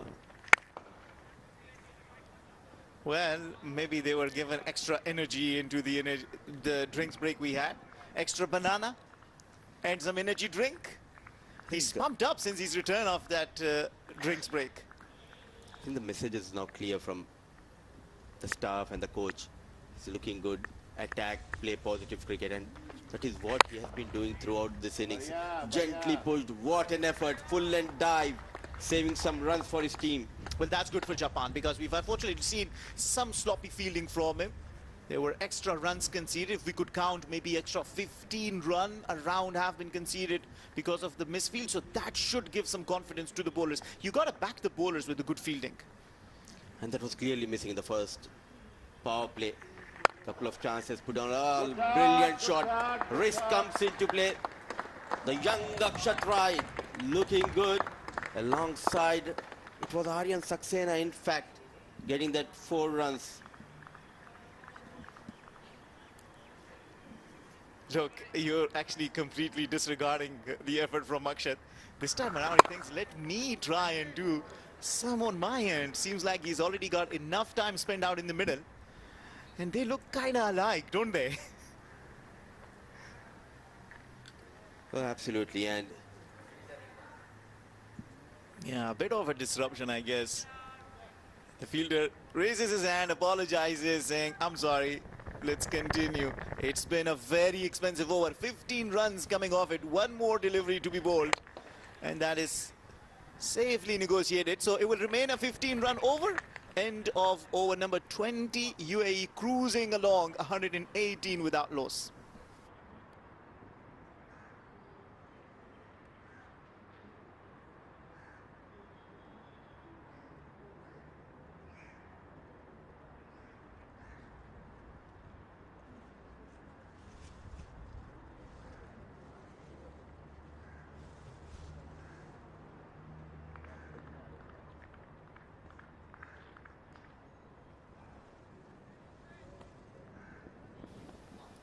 Oh, what an innings this has been from Aryan Saxena. And what a partnership this has been for the young UAE side. Oh, what a shot. What a beautiful shot that is. High in the air and is a very handsome maximum. That's the way you start an over, don't you? looking great. Aryan Saxena, what a hit. Taking on the left-arm orthodox Charlie throughout the innings. We have seen that positive approach from Aryan Saxena, maximum. Very watchful, showing some respect on the good deliveries, and the loser has been rightly punished by Aryan Saxena. Yeah, he's bowled it full into the slot, and for the kind of momentum and form he's got himself in, coming down the track this time, he seems to be in rush. Rightly so, hence just pulling his link just a little bit. Not allowing him to get it as comfortably as he got the first one. So it's been a good comeback, 3 dots on the trot after the maximum he was hit for. Well, you mentioned that he's got 19 wickets, hence playing for the seniors team. But Aryan has different thoughts, comes down the track, plays it beautifully for 4 and reaches to 97. Aryan Saxena only 3 runs shy of 100. The story remains the same in this innings. He continues to punish, he continues to excel with the bat, good use of the feet. An expensive over. In the previous they have got 15, now 10 so far. On to the pads. And straight toward that fine leg fielder. So at the end of over number 21, UAE 128, Saxena on 97, Akshat Rai on 25.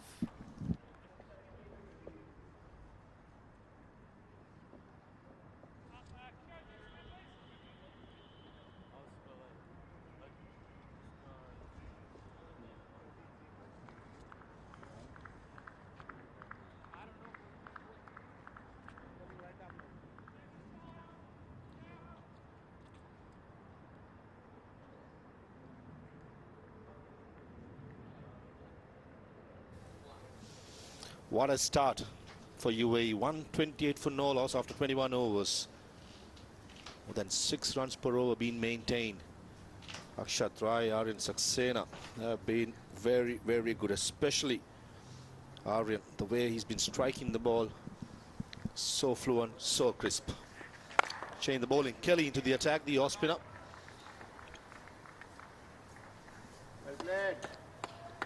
Yeah, it's been a good partnership this between the two. 128 runs. Well, I'm not 100% sure, but I think this is the best first wicket partnership for UAE in the Asia Cup. 128 runs. I tell you what, Shoaib, this has the potential of breaking many records.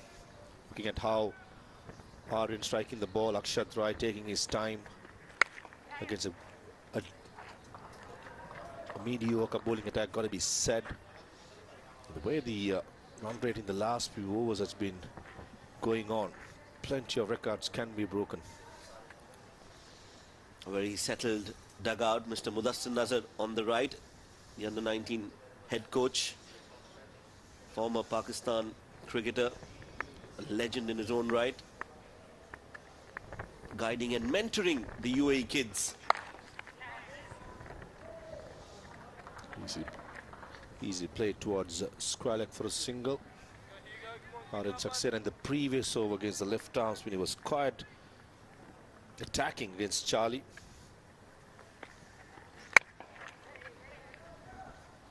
Akshat Rai doing the right thing. Just giving his support to his partner. 22 done, 131 for no loss.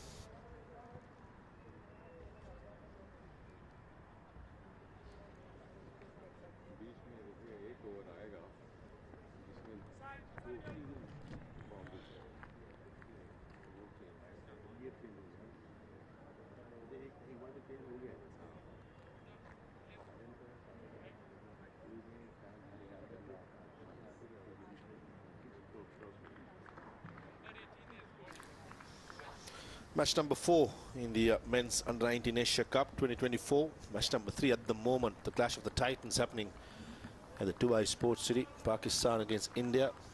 Pakistan batting first, has had a good start, setting the ship. At the Sharjah Stadium, it's all UAE. Akshat and Aryan running away with this game. Palmer into the attack. That's a good start. We saw yesterday the two right-arm leg spinners for Sri Lanka and Nepal, Yuvraj and the Sri Lankan leg spinner, did bowl really well. Praveen Manisha. So maybe if Palmer gets the ball in the right areas, you never know. One might stop, the batsman might play it a bit early, a short extra cover come into play. So I like this move by the Japan captain, bringing the wrist spinner in and making sure he gets at a misjudged, possibly a length ball. Aryan into 99. Yes, Akshat, he's been a good company for Aryan. He's looked solid and has been rotating strike just like that. Brings Aryan back on strike. He's 1 run away from a historic moment at a historic venue on a historic day for UAE. On 99. And brings up the 100. Aryan Saxena, he has been magnificent. The first 100 in this Asia Cup 2024. And the second 100 for UAE in the U19 Asia Cup. The previous player was Anish Tandon, who got 100 against Sri Lanka in 2019. Well, what a knock it has been, and rightly appreciated by everyone in the stands. Aryan Saxena, the second UAE batter after Anish Tandon to get to 100 in the Asia Cup. Just a quick correction, second 100 in the Asia Cup. Yesterday, Bangladeshi batter Tamim got 100. 23 done, 135 for no loss.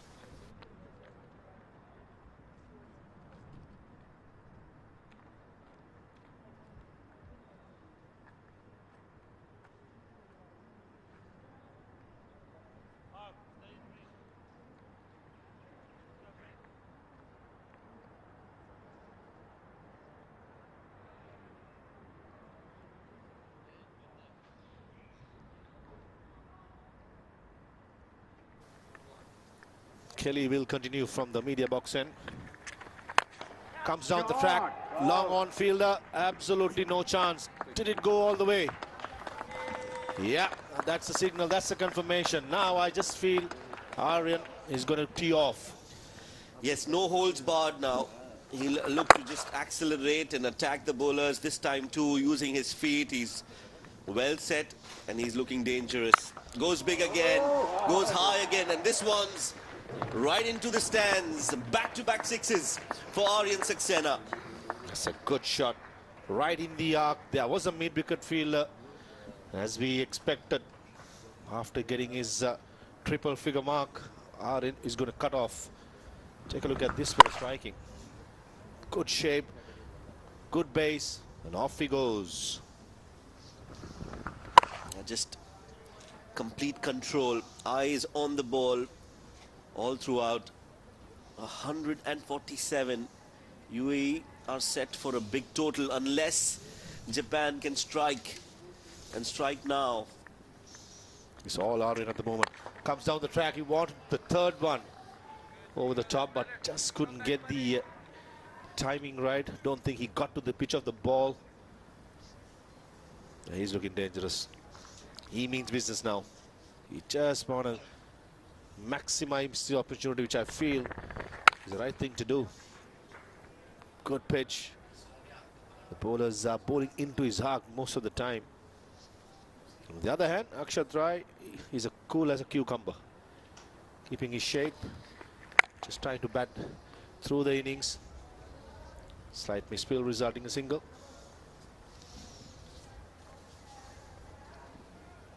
Akshat has been a good partner. Every batsman needs a Robin.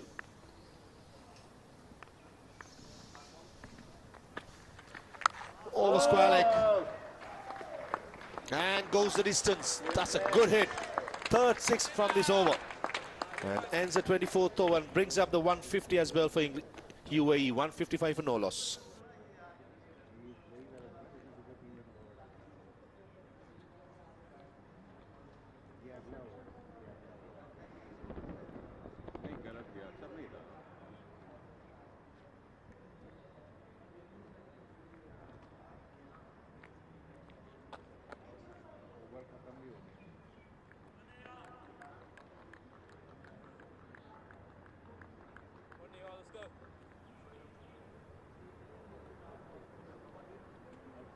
This is the highest score for a partnership for the history of Asia Cup, and the best for UAE. The last ball of the previous over. Yeah, that was a good hit again on the pads and not afraid to play his shots. Now this is the highest partnership for UAE in under-19 history. Not only in the Asia Cup, but the best partnership when it comes to UAE under-19. Nice and full. Two is a call by Akshat, and Aryan responds it positively. Comes back, showing good fitness levels. It's not easy. We saw some of the players yesterday suffering with some cramps. The Nepal players, a Nepal player and a Sri Lankan player. Good energy being shown, good fitness levels shown by Aryan to spin across for the second run. Full toss, missed out Akshat. He would be kicking himself, not putting that away. A mistimed hit. But he too has a role to play today. They need to keep going. 2 batters set. You want to continue as much as you can. That's nicely played, but no chance for a run there. As UAE are looking to post a big total here, Maruf. Yeah, absolutely. Came down the track. Punch towards long off for a single to end the 25th over. 159 for no loss.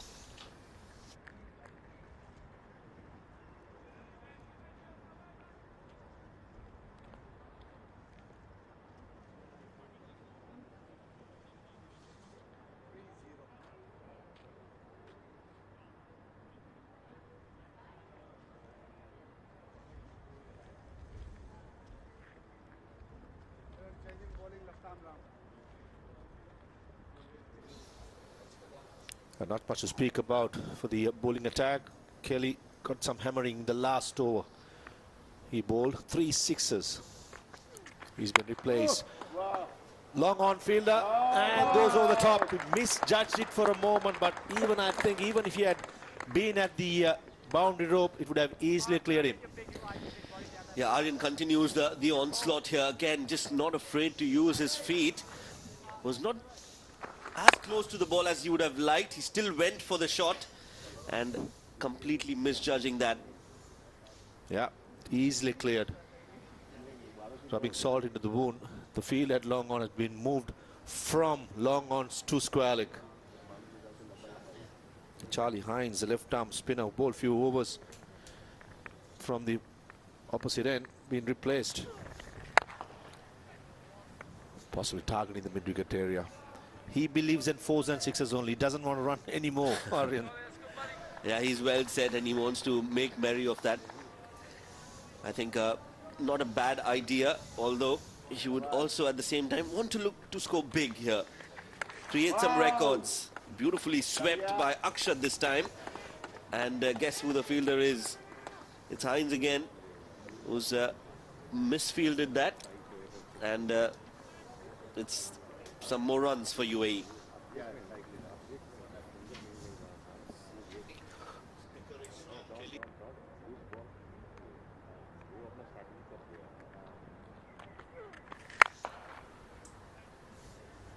Yeah, nicely played again.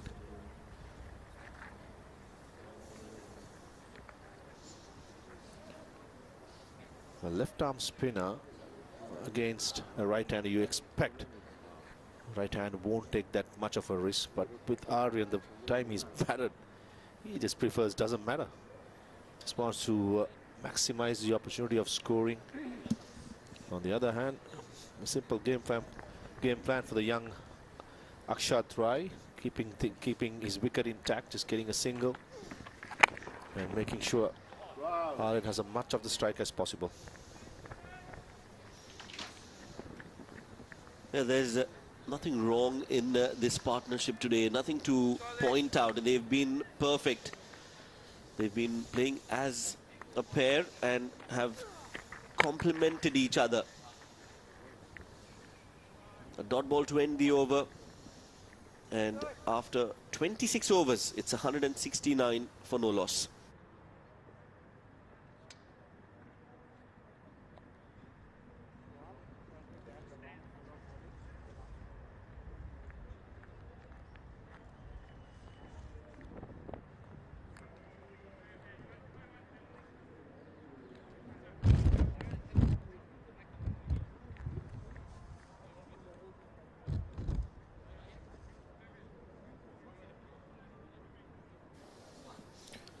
That's a confirmation. The news from the Dubai Sports City.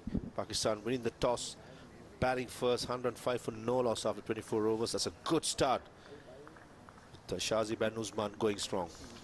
Yeah, good start on both the venues for UAE. They've been unbeaten so far. No wicket lost in this game. And the same continues at Dubai International Stadium as well. Good opening stand in both these matches. Nihar Parmar continues, the wrist spinner. field remains the same. Sweeper cover, long off, long on, deep square leg. The four fielders patrolling the boundary.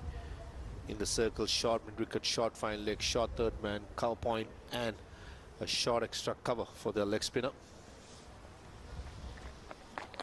Short. And a valiant attempt by the field at short fine leg, but just not good enough to get a hand to it, resulting in a couple of runs for Akshat Rai.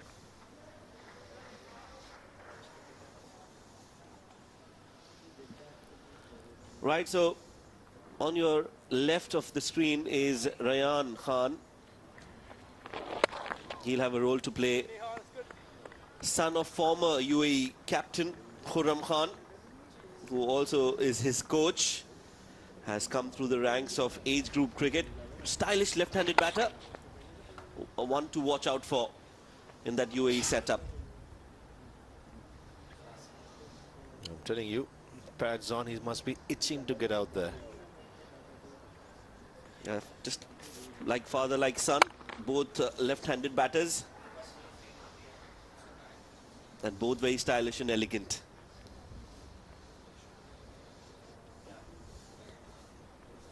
Last ball coming up of this over, just the 3 runs. Can Palmer finish strong? Yeah, certainly he can. It's a good over by the leg spinner. 172 for no loss.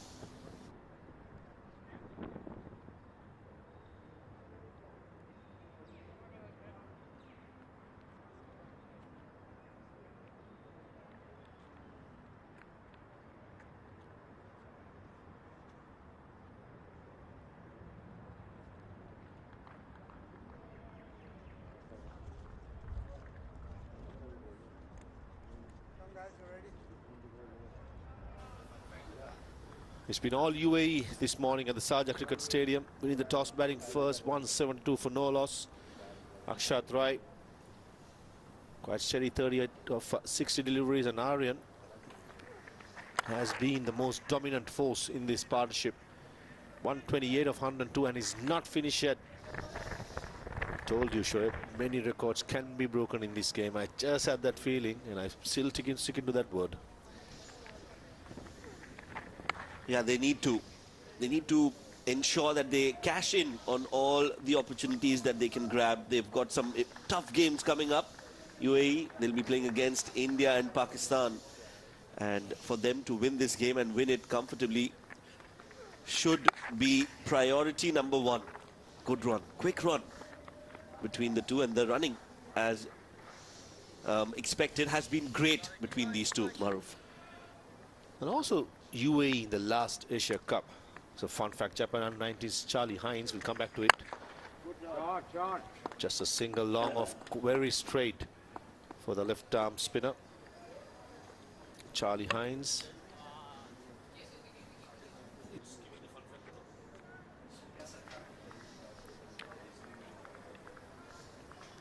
Charlie Hines made his senior T20 international debut at age 15 years. Wow. In just 127 days. That's some record. I believe it's with Hassan Raza. Played for Pakistan. He was 15, 14. Apart from that, is Charlie Hines.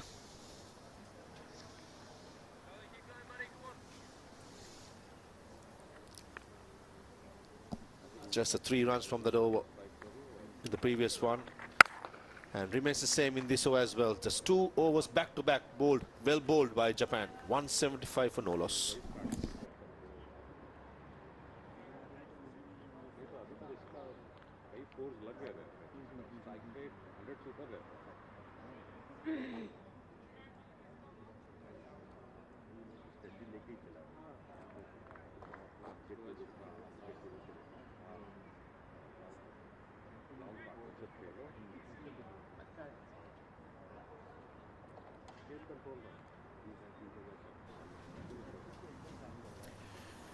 .175 for 128 as Parmar will come through. What is impressive about Parmar is that he's been giving some air while he's bowling.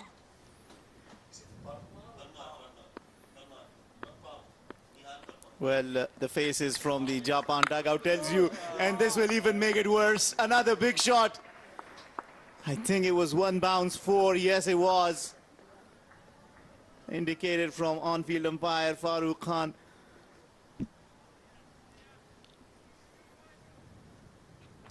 Using his feet very, very wisely.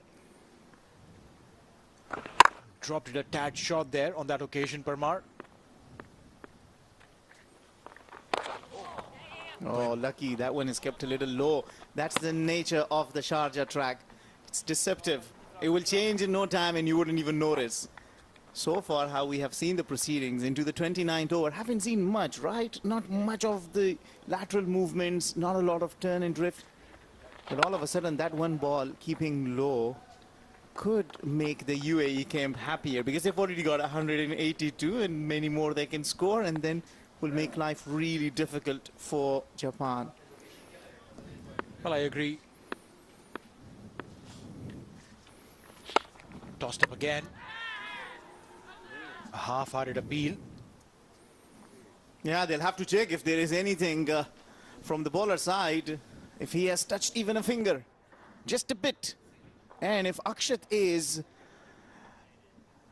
not on his crease, he could well be out. That'll be a very unconventional way, in a sense, that they have been batting brilliantly, putting together a very solid partnership. Have to wait and see. Yeah, one of those rare opportunities that have been presented as far as the wicket is concerned. We'll have to check if there was a legit deflection of the hand of Parmar. 1, 2. If there was the bat inside the crease, yeah.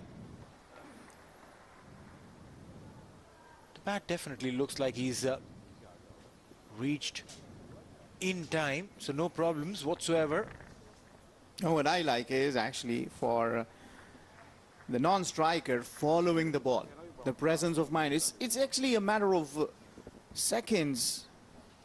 And in seconds, if you have that presence of mind to follow the ball and know what you're doing, understanding the fact that it could deflect back onto the stumps, and then you try and bring in your bat, is all that matters. For young age, at this stage, having this kind of maturity really are good signs for these cricketers. Well, no doubts about that. That is true. It's a very good age to learn all of these little tactics and implement them in your game. The third umpire, meanwhile, is still ascertaining what will be the final decision. Yeah, we don't have a very clear angle from here, knowing if there is a deflection of his hand or not.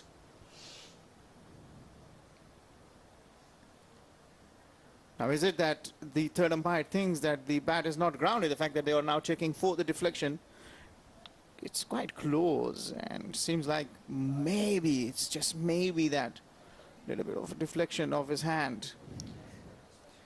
Now here, the bat is still in the air, and the ball hasn't yet made any contact with the stumps.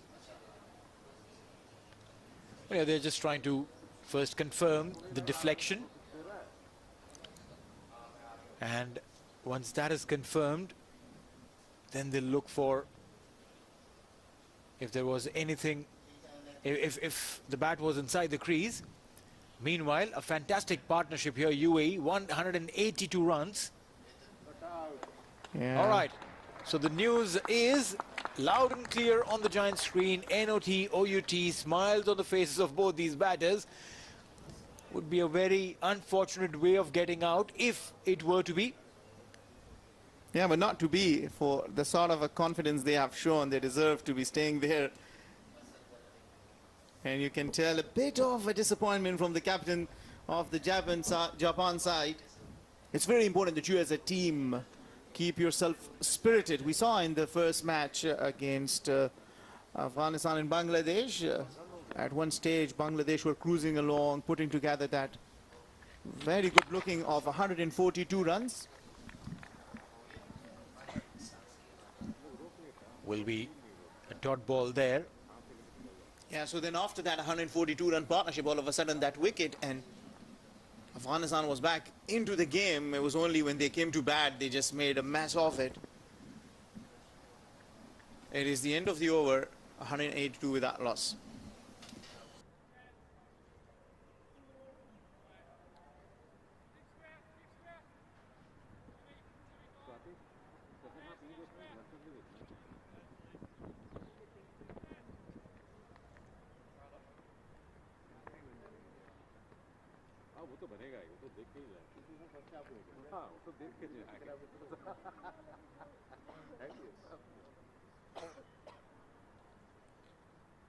Right arm over.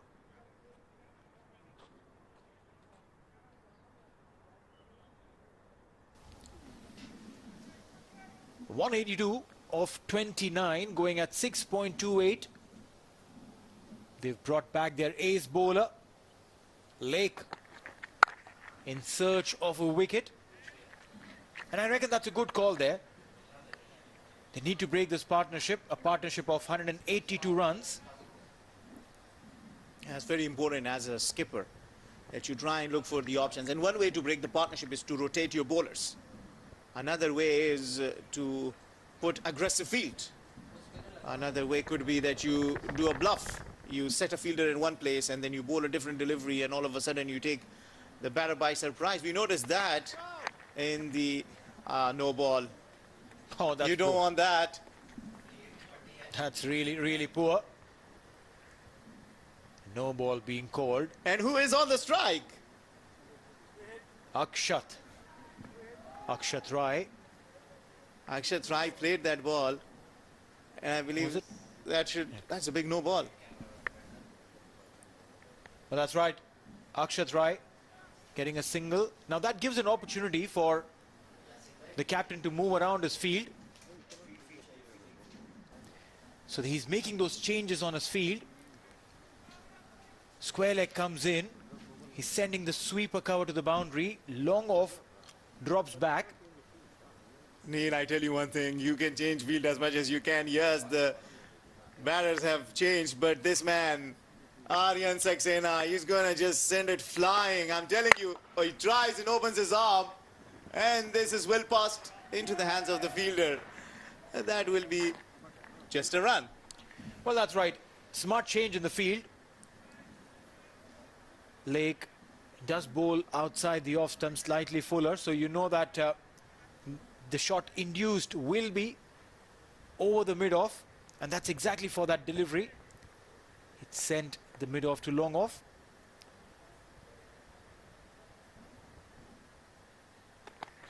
Now, certain things can be a blessing in disguise. Now, the fact that they created an opportunity of a no-ball ride, but they were still able to contain Aryan, and he was even of a free hit not able to clear the ropes. Does it give a confidence back into the bowling lineup, knowing that maybe, just maybe, but look at this, how he has stroked the ball nicely all day long. A couple of opportunities, both the batters, but after that, Aryan Saxena in particular really is cashed out. This is high in the air, and this will fall away from the fielder, who's run hard, and despite some sloppiness in the field, only one run. Does it tell that maybe the batters are getting a little tired? You don't see that push for the second? Small things that the coaches come to you and say, no, you got to be on your feet and you got to be on the run. You got to take every opportunity. Well, that's right. There was an opportunity, but you need to also give it to the batters. They've been in the center for almost 30 overs, played it beautifully, waited for the ball, played it late, get a single. Yeah, taking nothing away from the batters. I mean, they've done a brilliant job and they've been scoring beautifully. The run rate is above 6, it's 6.30 to be very precise, and they've hit some glorious looking shots all around, and Aryan Saxena has been the main destroyer who got to his 100 and still out there of 136. If used his speed, he was very fearless. He came with the intent. But then again, when you play cricket as an athlete, you got to be fully fit and you got to be on the run, I believe. End of another good over for UAE. 7 is coming off at 189 without loss.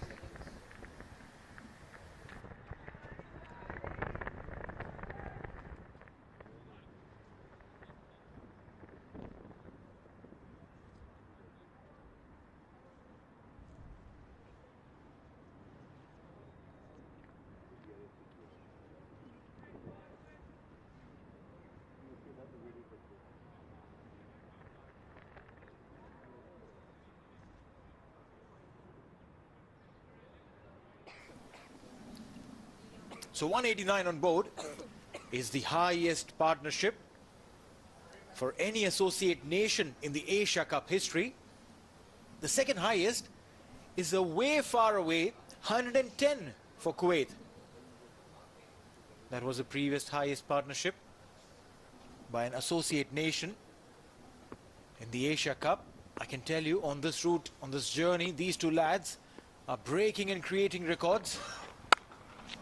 Oh, fantastically played. There was weight on offer and played it over the backward point player. What is really amazing about their approach is they've been very, very intentional. Akshat now on strike. And that's the thing, the intention, the confidence. And you rightly called it during our over break that they got that quick single, meaning that they still have pumped up the energy back in them, want to score as many they can, take the quick singles. Because when you look back in your batting and you kind of evaluate, it's not the big shots that you have played, it's not the boundaries that you've scored, it's also the quick run that you have taken, and those quick run can put pressure back on the opposition. And you disrupt their plans because they want one batter to be on the strike for as many deliveries they can so that they can do some sort of a setup. Now, if you keep rotating the strike, you take that privilege away from the bowlers. Completely agree with you. Kato Stafford. You know, while every eye is on what Aryan Saxena is up to, very smartly, Akshat Rai has been sneaking up consistently. He's not far behind as far as the strike rate is concerned. Might be far behind from the number of runs perspective, but he's also reached to his 46 of 72 deliveries, playing a very good role of the sheet anchor, calm and composed, rotating strike, bringing Aryan on the forefront every time he gets an opportunity. That's a brilliant call. It's his role as much important as is the role of Aryan Saxena in this partnership. Remember, he's kept rotating the strike. And when you look at this brilliant partnership, the highest for the associate nations, you earlier called it 192 and still going on. You see, there are 57 ones, there are 10 twos, there is 1 3, which means that they have kept rotating the strike, they've kept taking the singles and twos and the threes, and then in the process they have smashed 17 fours and 6 sixes.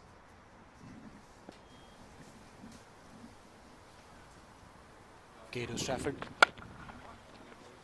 trying to create that angle away from the right-hander because he's got that backward point fielder where the ball went exactly for that occasion. If that shot is played slightly aerially, it'll be pouched by that fielder there. So it's a good idea. It's a good idea, but would you want to just keep bowling there? Wouldn't you want to attack the stumps in some way? Last ball. Down the leg side this time. And will be a single to end the over. 31 gone, 193 for none.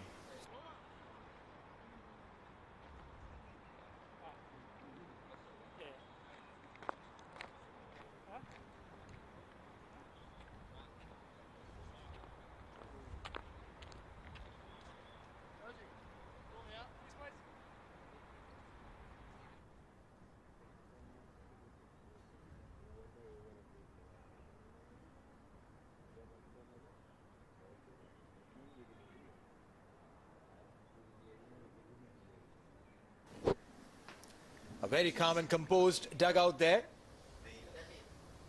Having a little chat, their smiles on their faces. And rightly so, because their openers have done a fabulous job.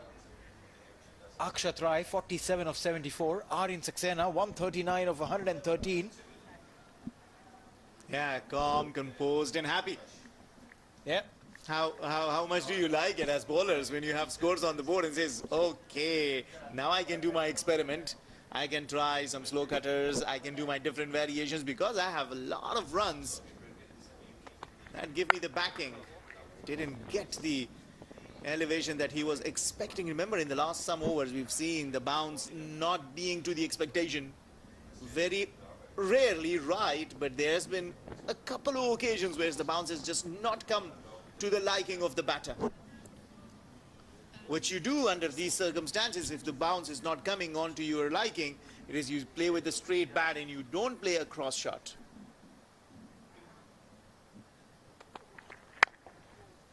A straight batted shot. You just mentioned that. The idea of playing sensible cricket has been demonstrated beautifully, and the man behind all of it, Mudassir Nazar, the Pakistan legend, definitely knows a thing or two about playing those long knocks, applying yourself in the center. Oh, beautiful shot there. Went straight to the fielder, but I can tell you, full marks on the application.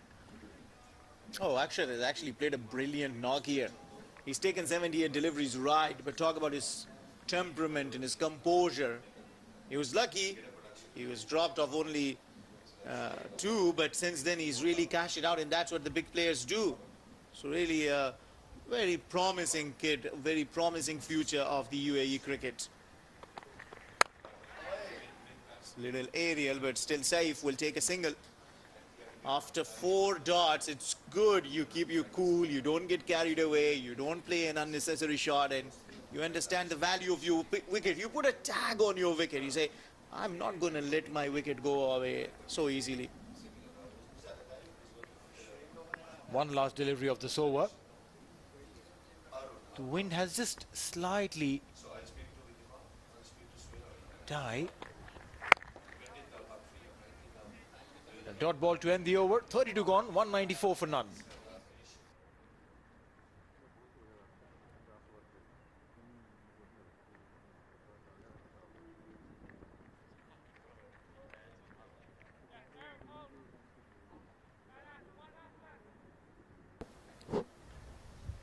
Right, so go ahead and download the ACC app right now. Subscribe to our YouTube channel. That's Asian Cricket Council TV to watch live. And also on the gram, we put up some fantastic content. Asian Cricket Council, that's where it is. We've also kept the QR codes just in case you want to scan them. Oh, beautiful delivery there. And very well dug out. Get a single. Yeah, Carter Stafford has got very good yorkers. Talking to the team manager earlier, he was praising how he, with the older ball, comes in and bowls good yorkers.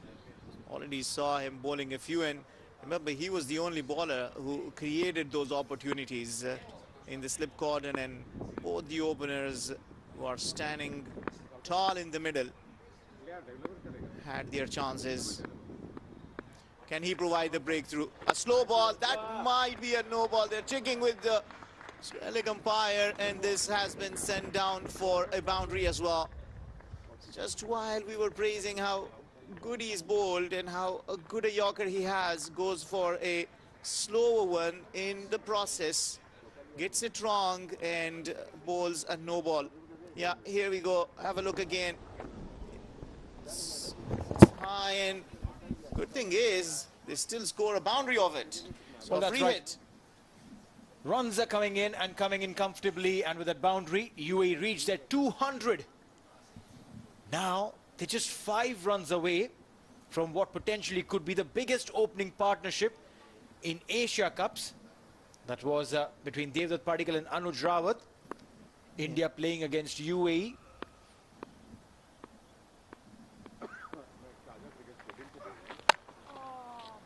Missing out on that opportunity again.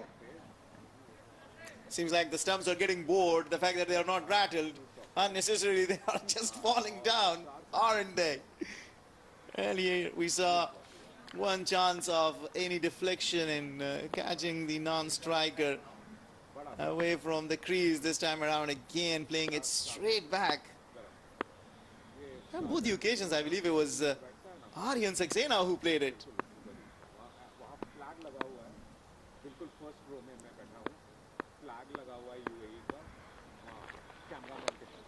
Sweeps this fine, beautiful fielding. Saves a certain boundary, keeps it to only 1. Akshat on the strike. He's played a brilliant knock. He's on 14-9. Just looking at it again. I think he got away with that. Full toss down on the leg side. You will want to cash it out with a boundary. But in this process, brings Akshat on the strike. What a brilliant knock he's played, I was saying. 80 deliveries to his 49. Gets this one and wants to play this fine. Luckily, doesn't edge it straight into the hands of the wicketkeeper.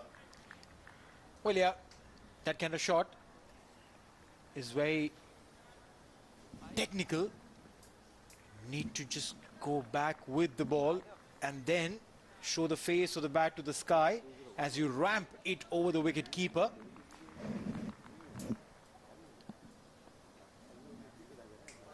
(49 of 81). All right, and that should be the half century. A very, very patient knock by Akshat. Did not get swayed by what was happening on the other end. Kept his head down, kept knocking the ball, and his parents celebrating, appreciating the knock of this youngster, Akshat Rai. What a happy day, what an honor that is as a parent to see your kid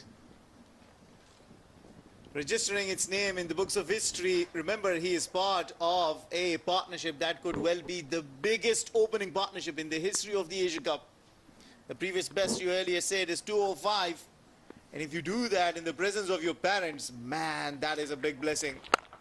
Big shot that. And this is another good-looking maximum. That becomes the biggest opening partnership. 208, and he brings it with his 150.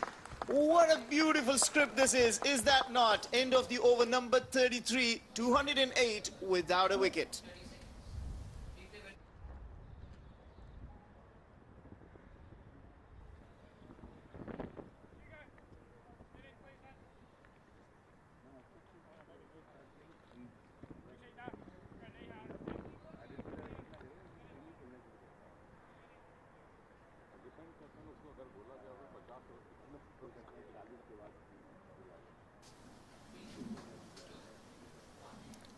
So 50 for Akshat Rai, 150 for Aryan Saxena, and UAE going on 208. Now this time it's Akshat with a short arm jab, and the ball will be pulled back just inside the boundary line. So many things happening in that one shot. In fact, two deliveries back to back. Akshat reaching his half century, Aryan reaching 150 mark, and UAE surpassing the biggest opening partnership, and that was with the shot. What a good looking stand and deliver kind of a shot. Just a little bit of transfer of weight on the back foot. Hit that six and put his bat up in appreciation. You know, it sounded so beautiful. We got these headphones and we hear the stump mic technology changing and improving the experience of this game for the viewers and also for us, the commentators.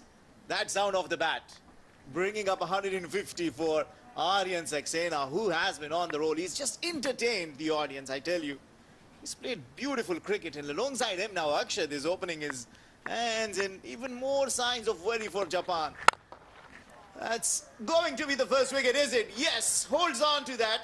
So finally a wicket. Leg provides the breakthrough. And Aryan Saxena, after completing his 150, which completes the milestone, nonetheless, and also puts together the biggest opening partnership in the history of the Asian cricket, departs. Well, yeah, couldn't really get underneath the ball cleanly, but a fantastic catch there by Nihar Parmar.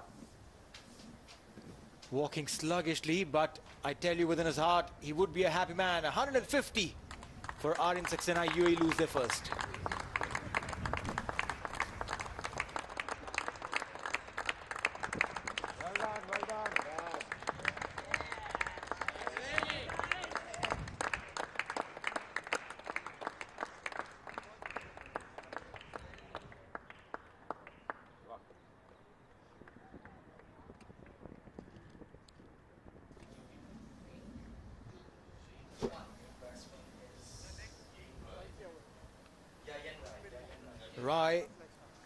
will be at number 3. Would have a big responsibility on his shoulder now, considering what has happened and transpired in the first pair. 213. What a fantastic opening pair. An opening partnership that was worth 213 runs. Finally broken. Yamamoto Lake getting that wicket. Yeah, the rest work, he wanted to actually just clear the fielder inside the circle. This time around, what a catch that was. Into the slot, he played it with the bottom hand. And wonderful catch taken by Parar. You need that spirited fielding effort to lift yourself up. Anytime you can stop the damage is the right time, I believe. And now, would Akshat play the same role of what he's been doing? Would he still push and nudge and get those singles? Or would he change gears and let Yayan play the role of the anchor while Akshat goes hunting for the leather? He spent so much time in the center, Akshat. Slightly easier for him to change gears. Oh, that's exactly what he's done. Gone aerial, but one more catch. Oh my God, look at this. Both the openers gone in the same over. We've always heard this saying, one brings two, and here is the example of just that. Well, Kazuma Kato taking that catch, telling his friends that this is how you hold on to the catch. He was unfortunate who created the opportunities early on, were not taken, but this time around, off his chest, taking the blow on his chest. But this is what it means to play for your country. Akshat Rai departs after making a brilliant 53. UAE losing their second, 214 for 2.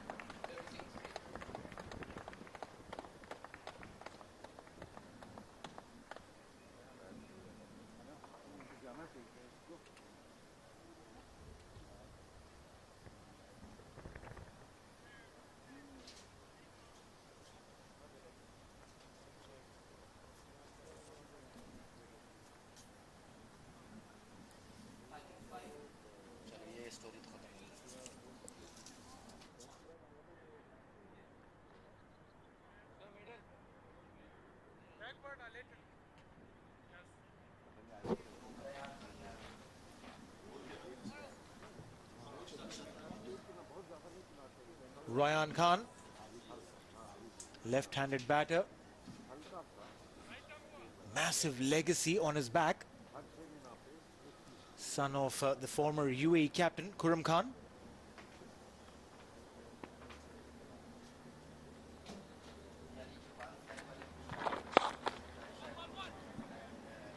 Khurram Khan was the captain of the UAE team that went to play the 2015 ICC ODI World Cup.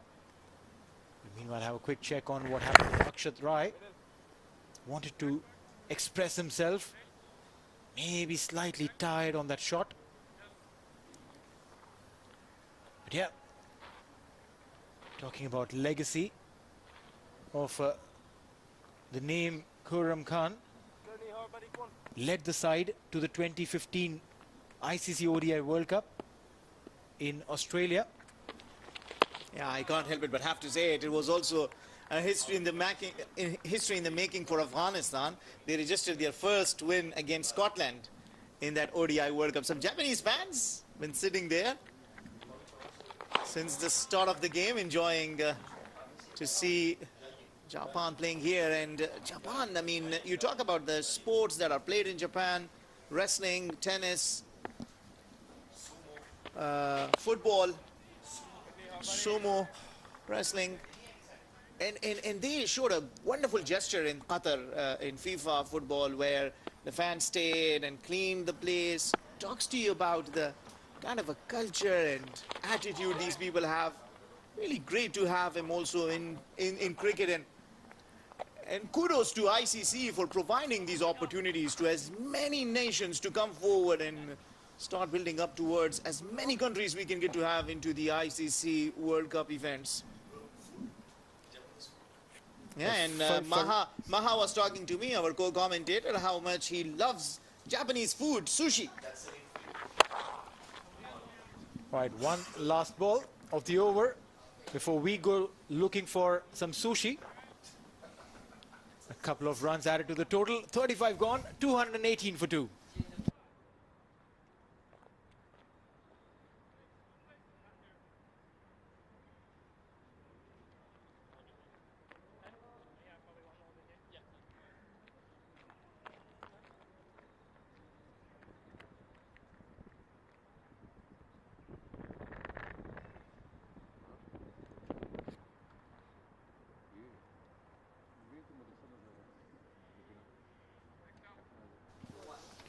One taunt Burj Al Khalifa on the 24th over, which went for 20 runs. Apart from that, consistently, he's been 8 to 9 runs right throughout. 218 for 2 after 35 overs. UAE well on their way to post score more than 300 runs over here at the Sharjah International Cricket Stadium. Both the openers back in the hut. Aryan and Akshad Rai, who batted so well, especially Aryan Saxena, 150 of 119. Now it's turn for the new batters. Get out there, spend some time in the middle. Yes, two new batters for UAE, Ryan and Yayin Rai. They have their work cut out in this game. They've got a platform set. They can afford to take some time and then get UAE to a good score. 300 definitely on the cards for UAE. They should look to target that score. Oh, beaten comprehensively. Just hint of movement away from the left-hander. And Ryan Khan, who has a reputation of being a big hitter, possibly seeing the length pretty early, wanted to go over the top. I think what the openers did really well is to adjust to the situation, adjust to the conditions, and they took a little while to get used to the pace. And that's something that Ryan and Yain can take a leaf out of that book. Take a little, spend a little time, take a little moment. There you go, in the air. Wicketkeeper says mine, and rightly so. When you have the gloves, you go for it. I just mentioned Ryan Khan looked somebody who's in a hurry to score the runs, but in the end, perishes to give Diwari his first wicket. Yeah, Japan getting back into the game, and how 3 quick wickets. The latest to fall, Ryan trying to play that somewhere towards the mid-wicket, doesn't get connection and doesn't get enough off the bat, and a simple catch as the 3rd wicket falls. Ryan Khan's stay in the middle is a very short one. 1 run for him. UAE are 218 for 3.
players and the officials in the middle. Takes a well-earned drinks break. It's not that hot, but still hot enough to test the fitness levels of the players. 3 wickets to fall. The first one to go, Aryan Saxena, after scoring a magnificent 150 in the same over. Akshat Rai going for the pull shot, neatly taken at deep square leg. And then the last ball, it was Ryan Khan trying to go over mid-wicket, perishes to give Tiwari his first wicket, and the wicket-keeper says mine and takes an easy catch. Brings the captain, the experienced man, Aryan Khan, the all-rounder, give himself a promotion, batting at number 5. Yeah, just the right time for Aryan to come out to bat. He's got 15 overs to go. He does like to take some time before he gets going, and he's got a high score of 94. So he'll definitely look to get as close to that total as possible. This one's down the leg side from Tiwari. Will be another run added to the total. It's time for pace, Tiwari. Extra effort, extra grunt at the release of the ball. The wicketkeeper did really well to hold on to it. And Aryan Khan has been a revelation, hasn't he? So plays for the senior side, plays in the ILT. Even the last year's Asia Cup, he led from the front with the bat, with the ball. One big reason why UAE qualified for the finals.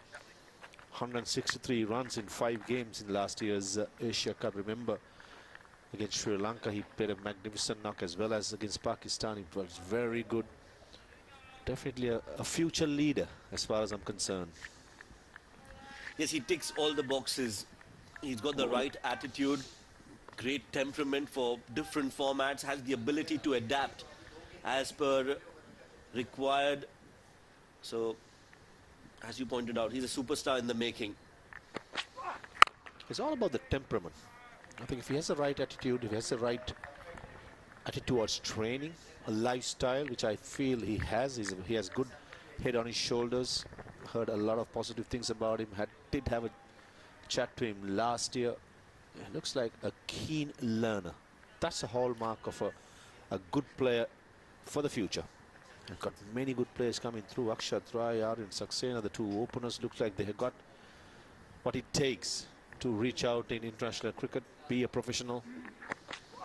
So a lot to like about. Down the leg side, fine leg fielder on pursuit, and just not good enough. Valiant attempt, and still goes to the boundary. Ends the 36th over, 224 for 3.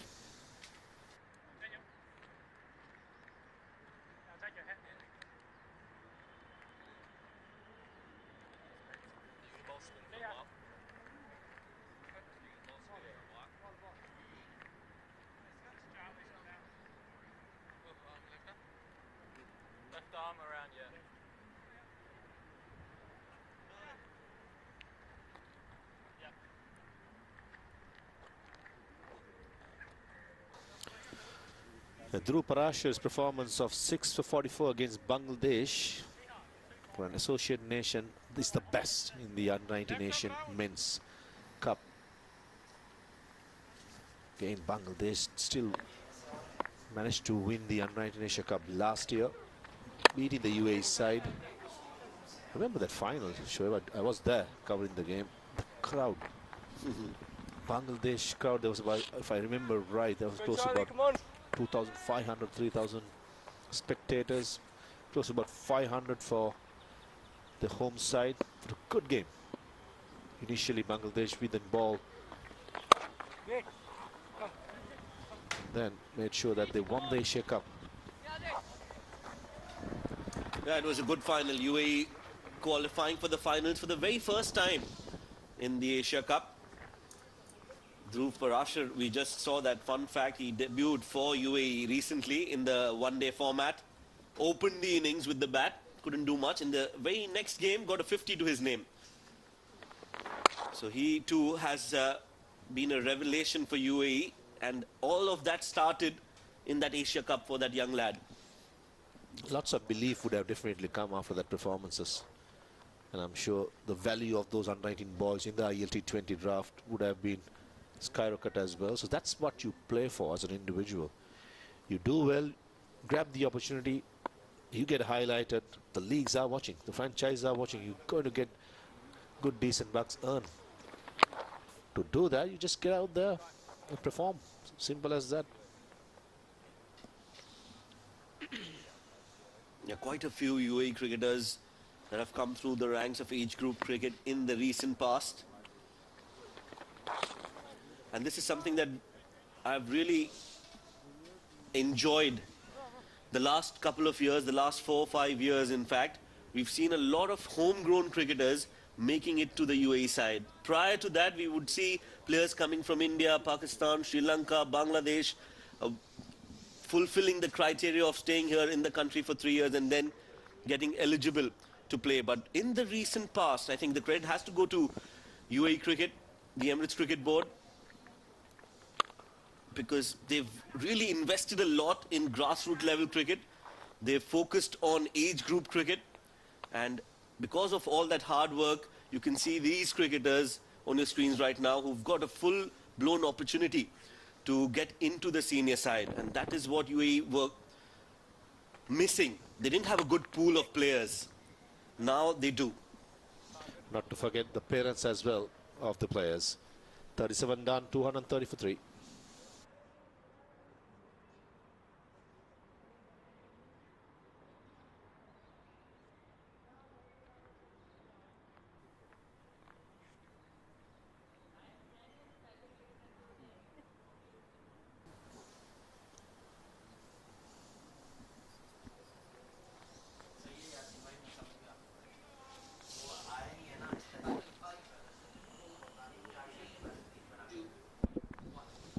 Thirteen overs remaining, 230 for 3. UAE required bigger partner, run rate maintained at 6.22. Hitting the deck hard and running in. Big fast ball out of Tiwari into his 5th over. Yes, it's slightly expensive, but the figures doesn't suggest. He's been quite threatening. Yes, he's looked very promising out of Tiwari.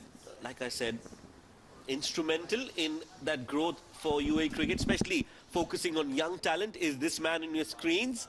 Mr. Mudassir Nazar works really hard with his team of the coaching staff. He's got some really good assistants working under him and ensuring that UAE get a great pool of talent to choose from for the men's senior side. Talking about UAE's chances in this Asia Cup, they're a tough group. They're playing India, Pakistan next. It's not going to be easy. But some sort of a positivity with history is something that UAE players will have. Beating a strong Pakistani side in the semi-final last year on their way to the final. So I believe in this group, if UAE can post a good total, a big total, and win the game comprehensively, to have that net run rate on the higher end, and hope that they do beat Pakistan as they did last year, just opens up the group. India, strongly, India-Pakistan games is a good one. And India-UAE can be a good one. I'm just making some points where UAE have that belief that they can go through to the next round. Yeah, belief. That is the operative word there. I think if they have the self-belief, if they believe that they can create an upset, beat Pakistan, they've done that before. Pulled, but a mistimed hit. So if UAE can have that self-belief, if they start off well, who knows? All they need after this win, if they win this game, is another win, either against Pakistan or against India. And they're through to the next round. Dreams come true. That much I can say, sure. That's my life. Just a quick update. 181 for 2 Pakistan after 34.5 overs. A very good start. Looks like they're well on their way to get a score of more than 250, which will be a challenge in Dubai Sports City. We saw yesterday Afghanistan chasing against Bangladesh did lose against a quality Bangladeshi pace attack, I was told. So all to play for in this group. Even the other group, Sri Lanka, Afghanistan and Bangladesh, one of the teams have to be left out. It's a ding-dong battle going on in both the groups. Shahzib batting well on in 97 of 99 deliveries, almost run a ball. Ayush, the successful bowler, picking up a couple of wickets. Definitely a clash of the titans. Down the leg side. A valiant attempt again. And I think he has done really well. I'm sure the umpire will call it a wide delivery. And also they'll still have a look at the fielding to check whether the fielder touched the rope while holding the ball. Yeah, just a bit too much from Tiwari, too much of effort. Again, straying down the leg side. Daniel, the wicketkeeper, did get his hands onto it, and that just slowed down the ball a bit. But let's look at that effort. Yeah, I think he's done well. As long as he's not touched the ropes, almost there. And I think he's very close to the rope there. Matter of inches. And I feel, looking at the pictures what the camera has got in this occasion, it looks okay for me. The man who matters the most is the third umpire. He's still having a look. A white being called correctly by the on-field umpire. And the field at fine legs certainly saved a couple of runs. That's a magnificent stop. Got to be said. Last ball. Shot again. Straight to the deep square leg fielder. Ends the over with a single. 38 done, 239 for 3.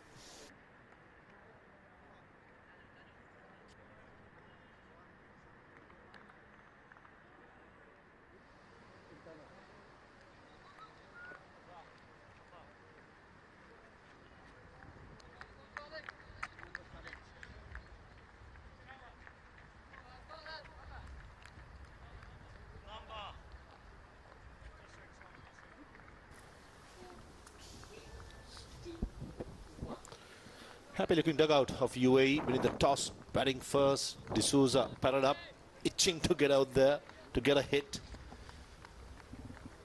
Well on their way, more than 300 plus, and that will have a mountain to climb challenge for the young Japan side.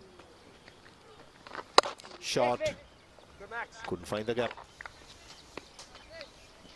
Yeah, nice bunch of young talent for UAE. Ethan D'Souza, again, one of those players who's been around in the domestic circuit for quite some time. A proper middle order bat, Ethan D'Souza.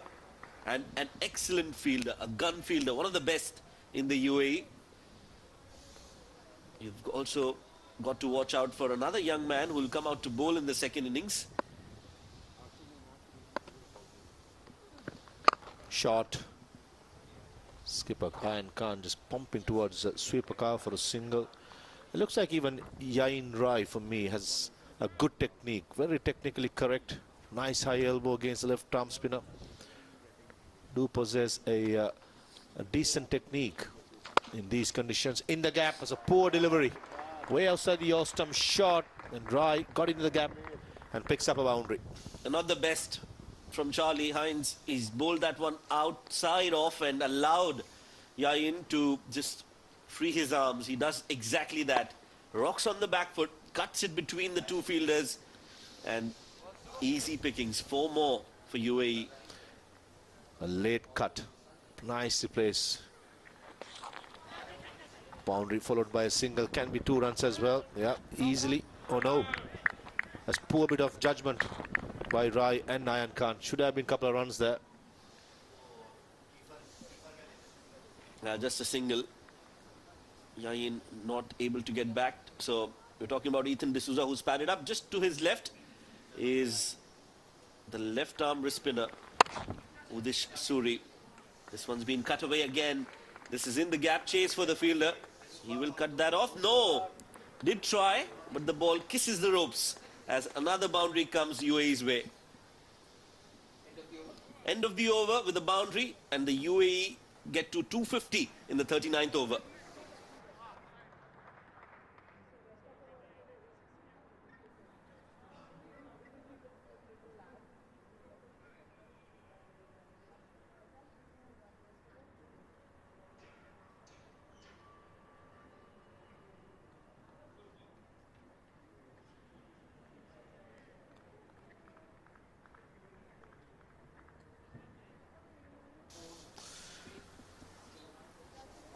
The ACC app now is ready to be downloaded, as well as subscribe to the YouTube channel, Asian Cricket Council TV. Follow us on Instagram as well. A lot of data, a lot of information is included.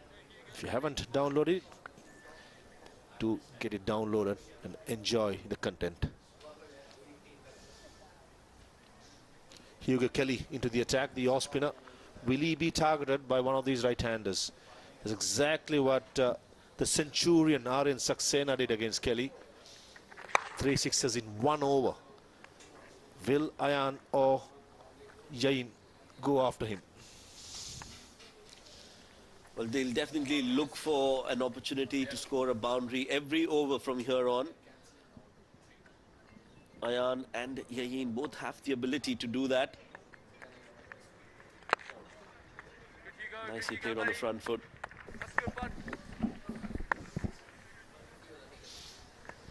I just have this feeling Aryan is taking a peek at deep mid-wicket fielder. Oh, shot under edge. And I think that's why the off spinner Hugo Kelly bowling it flatter outside the yaw stump, expecting the batter to go with the turn towards mid-wicket long on. Smart thinking, got to be said. Nicely bowled. This one's been hit straight to long off.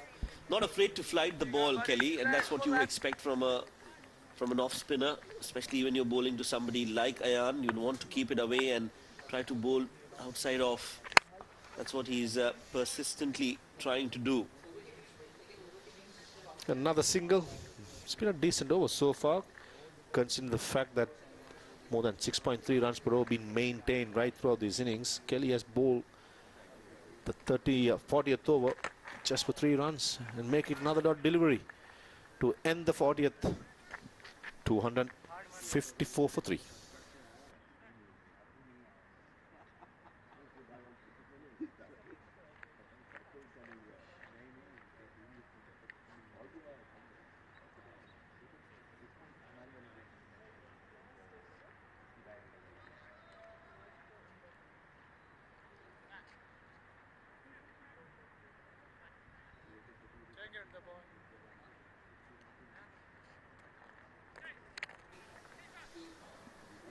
Mm, 187 for 2, Pakistan up at the Dubai Sports City in 37 overs, and Shazib becomes the 3rd Centurion in this men's under-19 Asia Cup. What a game we have up there. And at the Sharjah Stadium, it's all UAE. Under the 40th over, 254 for 3. And UAE side well on their way to score more than 300 runs.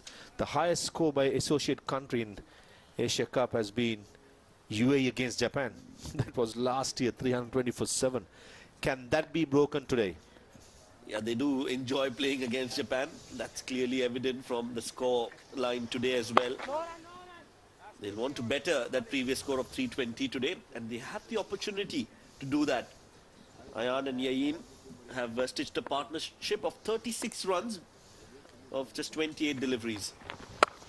So do you think the dugout knows about this record, 324-7?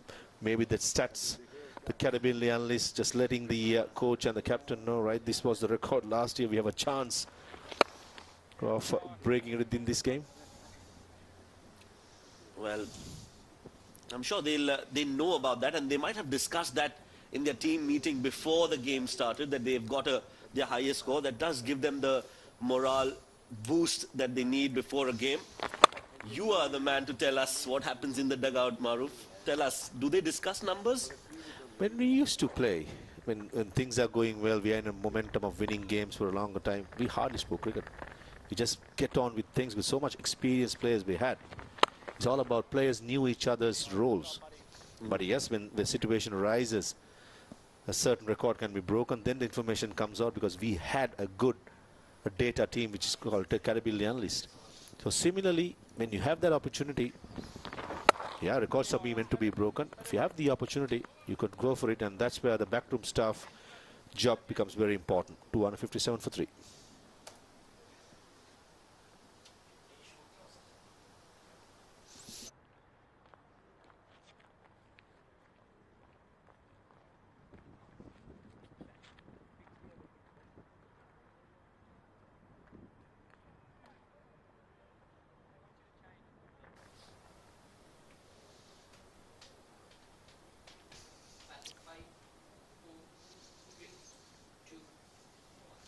Yamamoto, Leg and Tiwari, the two quicks, are the only successful bowlers for this Japanese side.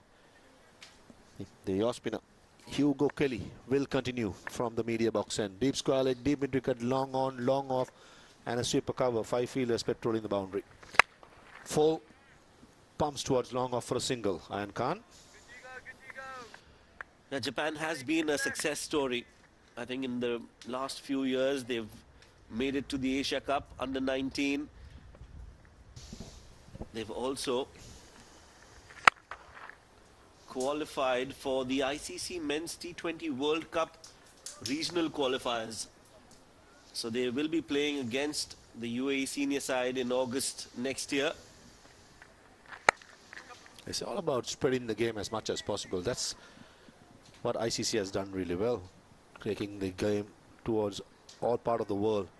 It's good to see nation of Japan with so much opportunities coming through. I feel the players will pick it up, and the conditions there, I've got a couple of friends who have been coaching there. They said the interest is actually building up.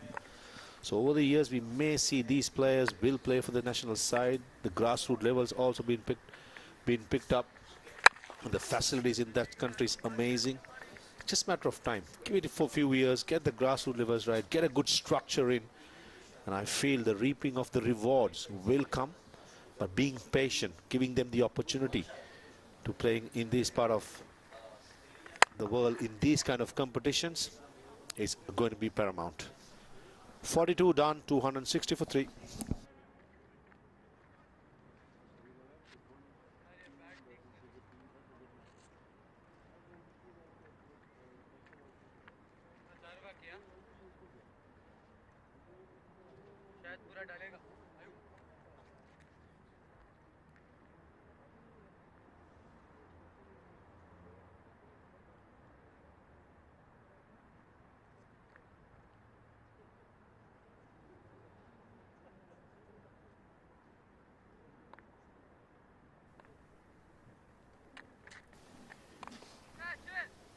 Playing inside out. Shown signs of aggression consistently. Both these lads. The run rate still over 6. UAE did lose 3 quick wickets. Mudassir Nazar and Adnan Sabri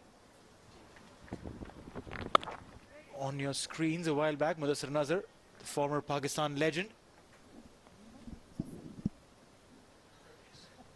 I can tell you one thing, he loves taking rounds of the ground. Whenever his team is playing, you'll see Mudipa sitting for a bit, but then he'll start walking around. Mudassir, your name and the legend's name, did you feel the pressure of improving on batting or getting those big runs, just like your namesake? Not at all, Neil, but there's one story. Whenever my team was associated with domestic teams, couple of teams, whenever the team is in trouble, I started taking the rounds of the ground. The scenario is completely different with Mudassir Nazar. Team looking good, they are in a good position. Happy man, lot of hard work put in by Adnan and Mudassir. I've had the pleasure of working with them both.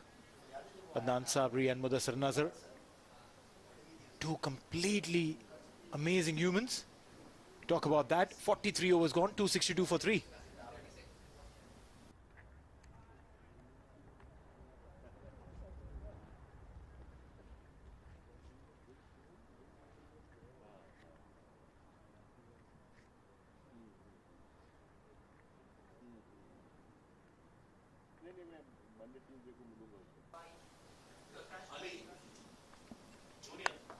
Tossed up. And just a single there. 16 of 19 for the skipper, Aryan. Yayan, 28 of 31. And they both love playing against the spinners. They did lose a few wickets quickly But now the rebuilding phase has started. Mudassir Nazar there again. Watchful eyes. It's a delight to watch him when he's coaching. While a bunch of kids are training and everything, he knows what everyone is doing. If someone's doing anything wrong, he'll quickly, from the side of his eye, go and say, hey, not this way. Quickly correct yourself. And is extremely friendly, extremely supportive. We can see that the hard work put in by Mudassir Nazar, previous edition finalist, and so many players from that squad, they went on to represent UAE national side. And that too, they are the homegrown talent, the likes of Tanis Suri, Dhruv Parashar, even the captain of under-19 team Aryan Afzal Khan, who is a regular member with the national side. So it clearly shows the grassroots level of cricket here in UAE going in the right way, and thanks to all this support staff. Well, true.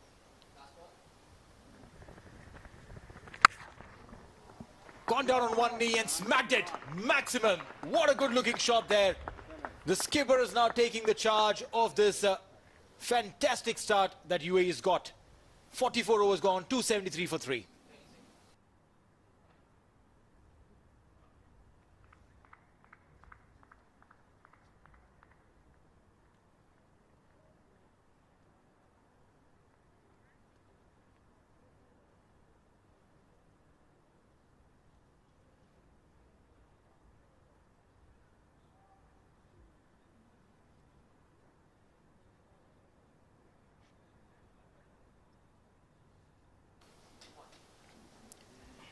.273 for 3 in 44 overs. Yain and Ayan stitching a partnership. Fantastic 6 to finish that previous over. He's just as handy in whatever team he plays, Ayan. He can bat it at any number. The senior side, he bats at number 7 or number 8, and still I remember it was a match against Nepal, if I'm not wrong, that he had the partnership with the Bilal Hazrat. 91 runs partnership to win that game for UAE. Such a talented young boy, and also he's a part of Gulf Giants in ILT T20. So it clearly shows there's a visible progress if you talk about cricket here in UAE. That should have been stopped.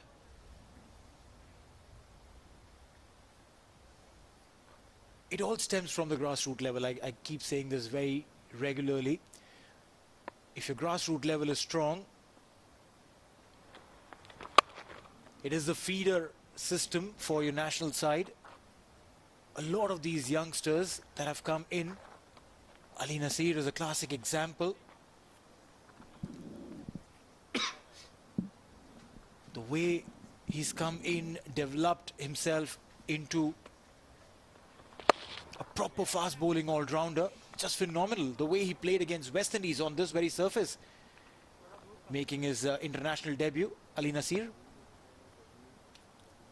And that too, he got 50 in his debut game.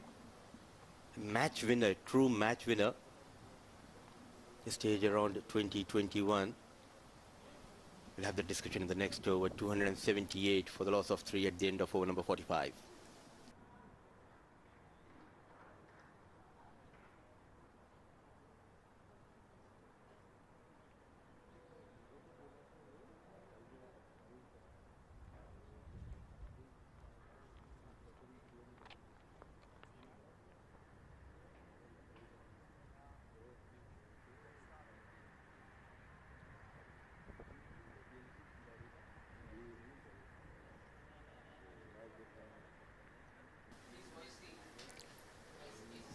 All right, so go ahead and download the ACC app right now.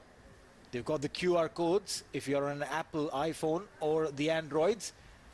Also, go ahead and subscribe to our YouTube channel, Asian Cricket Council TV, to watch live. And on the gram, your Asian Cricket Council for more updates.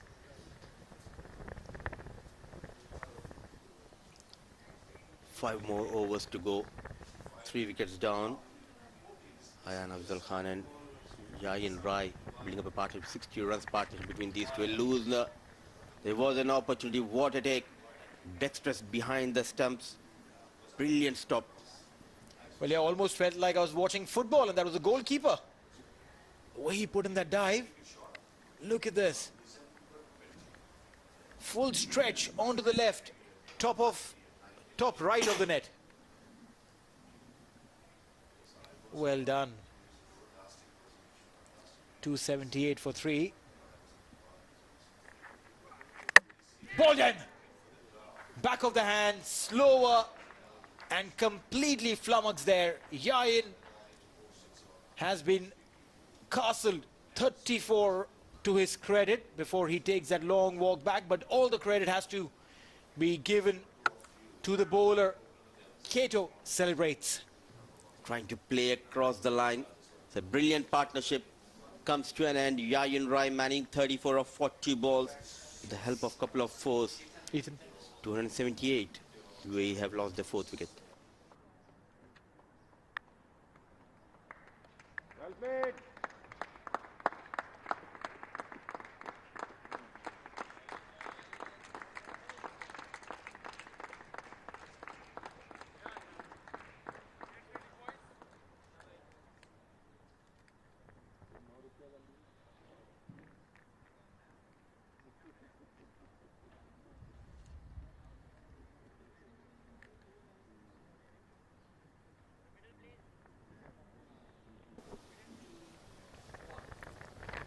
Ethan D'Souza,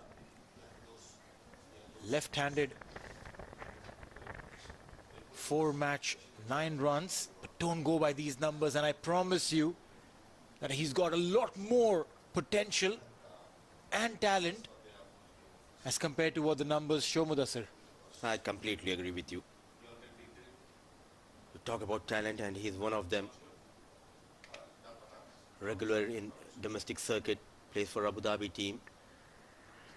Excellent batter, terrific fielder. Good start. He'll open his account with a single, bringing that bat down.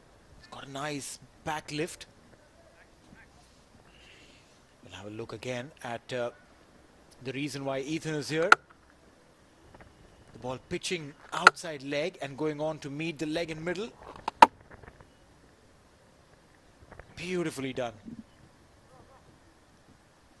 Brave enough, bowling full, coming into Yayin, rolling his finger. Excellent stuff. Full again, and this time Aryan says thank you very much. He'll get a boundary. Excellent. Brilliant stuff from captain Aryan Saxena. It wasn't a bad delivery, but always in control. Aryan Saxena opening face of the blade and going past that point field, a lightning outfield, helping Aryan Saxena and UAE to get 4 more runs. Aryan has been a part of the UAE structure from a long time. Was instrumental in getting UAE winning the plate final of the 2022 Under-19 World Cup.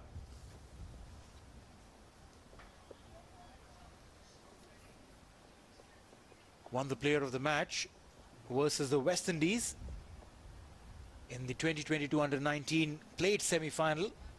UAE went on to win the plate finals. Scored 80 odd runs in that game, I remember, against West Indies. Using his feet on that occasion, Ethan. And those were the days, Neil, where we used to look at our mobiles following these cricketers. We'll have this conversation, Neil, in next over. 46 overs done, 284 for the loss of 4.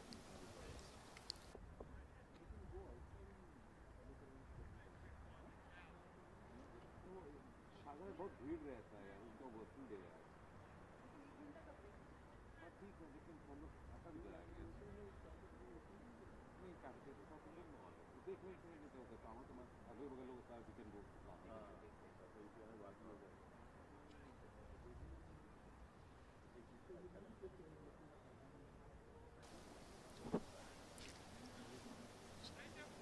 Burj Khalifa right smack in the center shows you the Dubai skyline.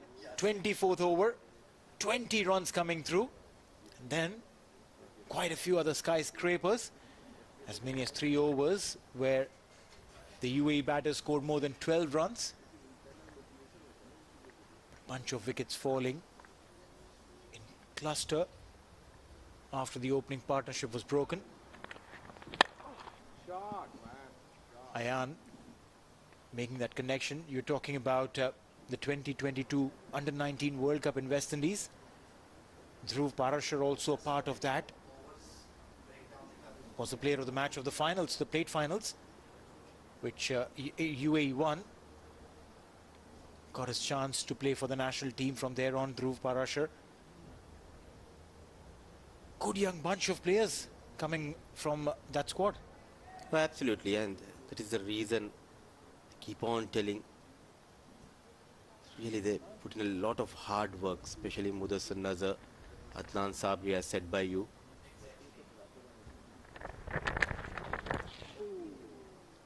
A loosener, all he can get is just a single.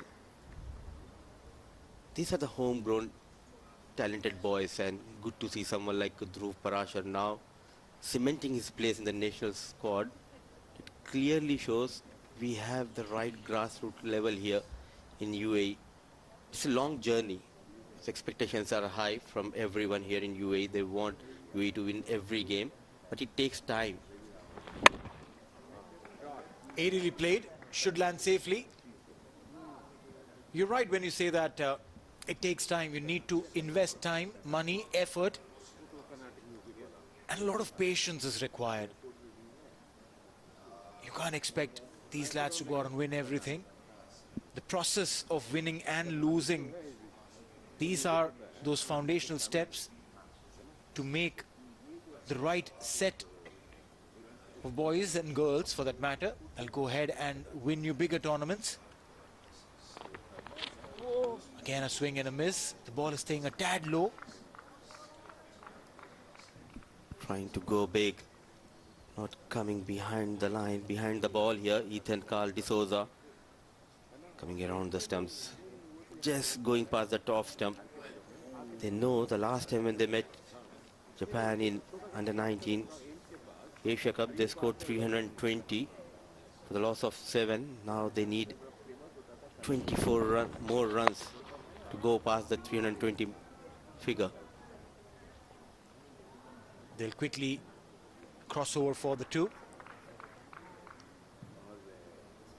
There is time. They have is just a little over 3 overs, 3 overs and a delivery, 19 odd balls. And both these batters are more than capable to help UAE surpass the 320 mark. He's gone aerial. Ethan, does he have enough? The ball will land between the Bermuda Triangle. A couple of runs will be added safely. So 291 for 4 after the 47th.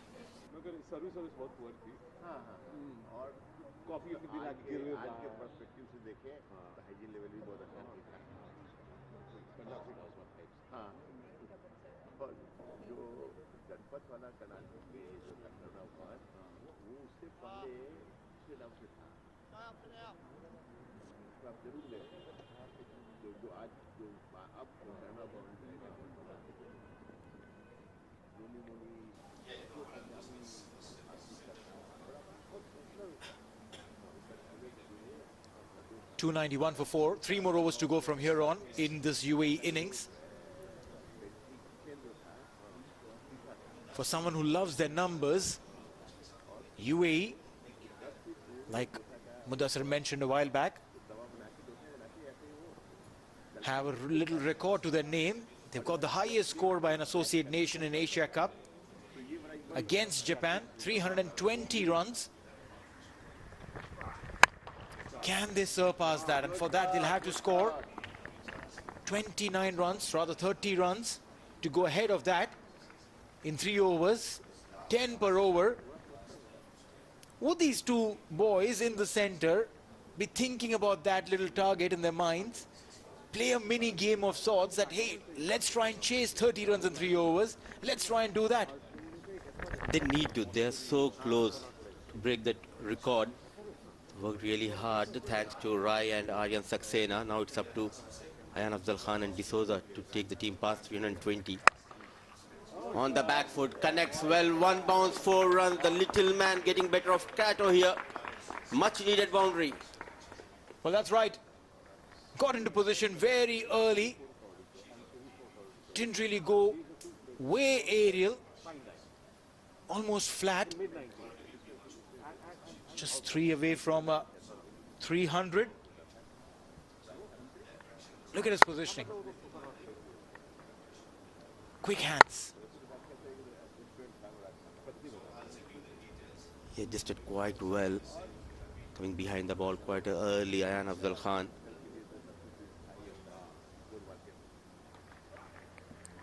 Wide, adding to the total.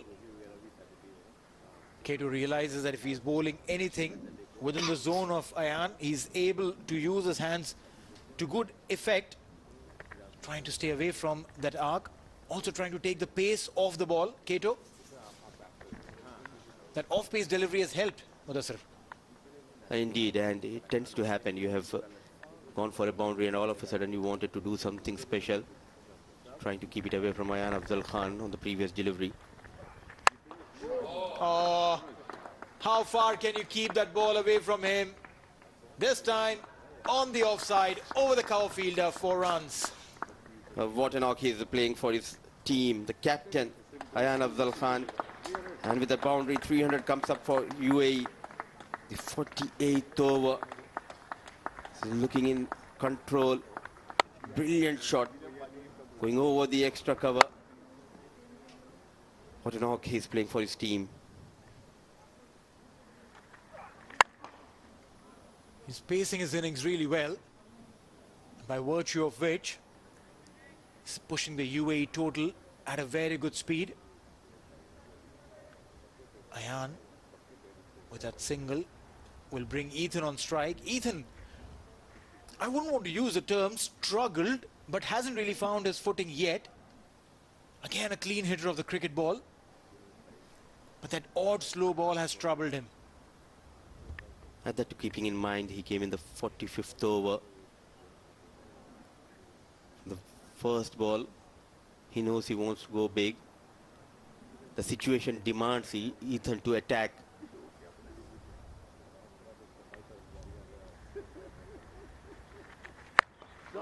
Using his feet and delivering what is expected of him, a flat 6. There you go, Ethan Carl D'Souza. He has arrived here at Sharjah Cricket Stadium. Good use of the feet, the left hander getting better of Stafford. Look at that amount of power he generated. Strong wrist helping him to fetch that maximum. A brilliant hit. I mean, using your feet against a fast bowler, that's almost going out and putting out an advertisement that I do not respect you, Mr. Fast Bowler. 309 on the board already. This partnership going over 200. Again, use of feet. Fantastic effort. The covers, a couple of runs will be added. 33 of 16 with these two. That's the partnership going at a strike rate of 200 plus. But they've gone upstairs. The umpire wants to get a confirmation whether the run out was effected. Running hard between the wickets, Ayan and Ethan Carl D'Souza. Sarika Prasad going upstairs. Just wanted to make sure. Grounded his bat. I think he's safe. Well, he is, but I'm telling you, the coaches won't be too happy. He plonged his bat in instead of sliding it in. Look at that. How far further in was he? Obviously, yes, it's a not out, but could have been close if maybe there was a better throw. Aryan again going big this time. Not a clear connection, but a couple of runs nonetheless. The intentions are very clear from Aryan Afzal Khan. They know now they can go beyond the 320. Aryan Afzal Khan 45 of 32 with the help of 4 fours and 1 maximum.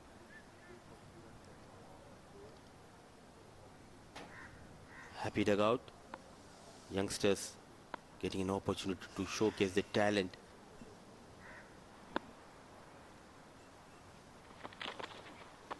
Down the leg side will be a wide, and there'll be more runs to the total.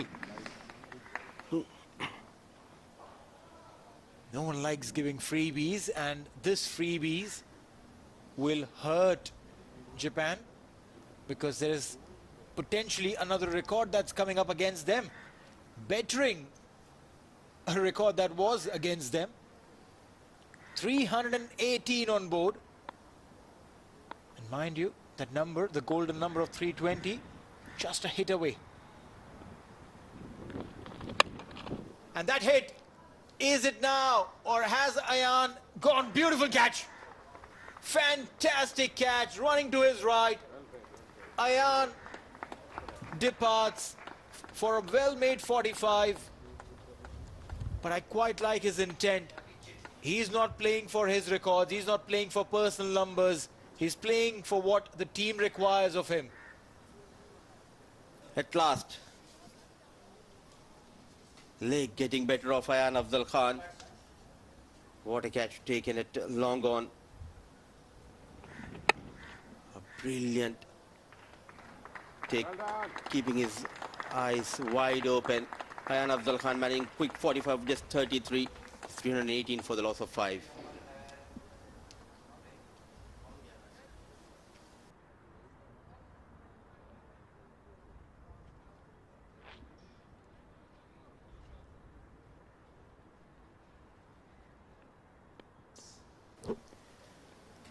Nurullah Ayubi, the right-handed bat, has come in for just about 7 deliveries. Oh, he's gone aerial. Is there a chance to take that catch? Back-to-back catches, back-to-back wickets. And now Yamamoto Lake is on a hat-trick. There was no other option for Nurullah Ayubi. Wanted to go big. And Lake strikes for the second time. Back-to-back wickets for Lake. Change of pace, nicely done. Got the elevation, Nurullah, but not the distance. Good catch taken by the fielder. So 318, UAE lost their 6th wicket.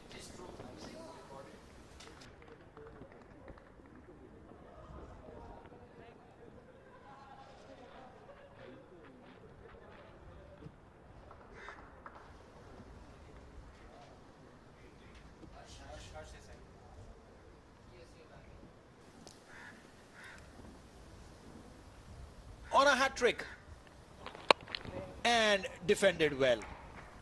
That was a good ball for a hat-trick ball. Full coming into the right-hander, and Harsh Desai bringing his bat down in time defensively. We'll now see if how far further UAE can go. Aryan stepping down, wanted to heave, fell to a brilliant catch. Meanwhile,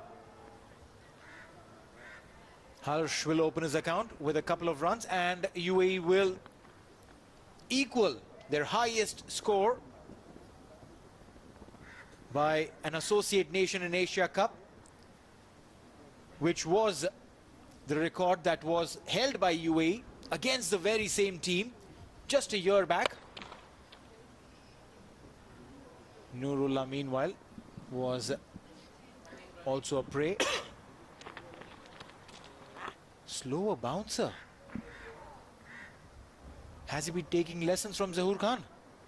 Dot ball to end the over. 49 gone, 320 for 6.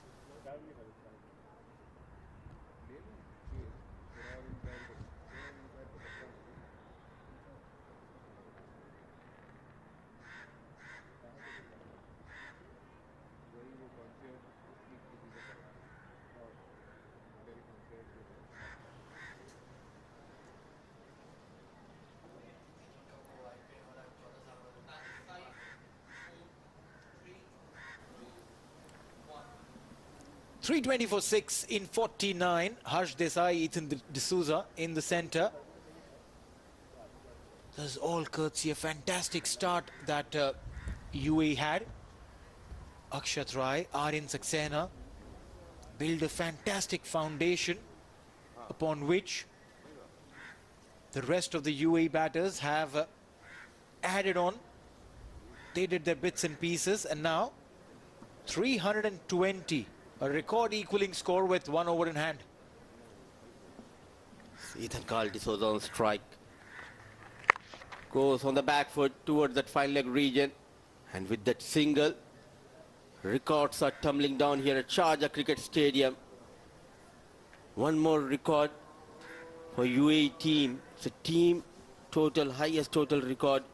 One more time, they have registered against the same opposition. The last time when they met in Asia Cup under 19, 2023 against Japan, they scored 320. Now 321 on board. Still 5 legal deliveries left in this innings. How far they can they take it? Tiwari. He has been expensive, using his feet harsh against Tiwari. Just be a single. 322 out of Tiwari has given 37 runs in 5.2.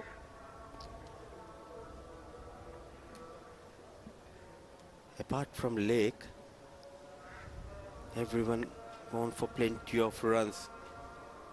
Key for Yamamoto. Lake getting 4 wickets in his kitty. This time connects well. Fielder settling. An excellent catch taken.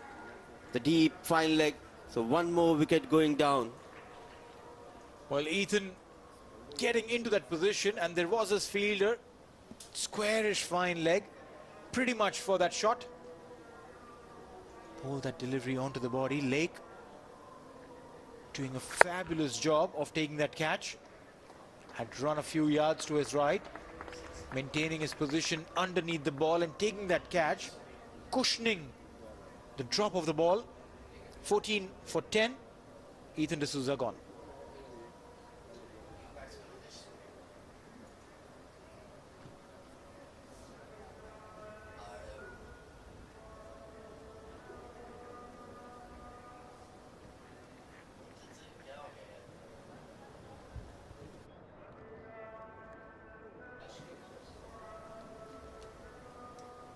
Odish Suri.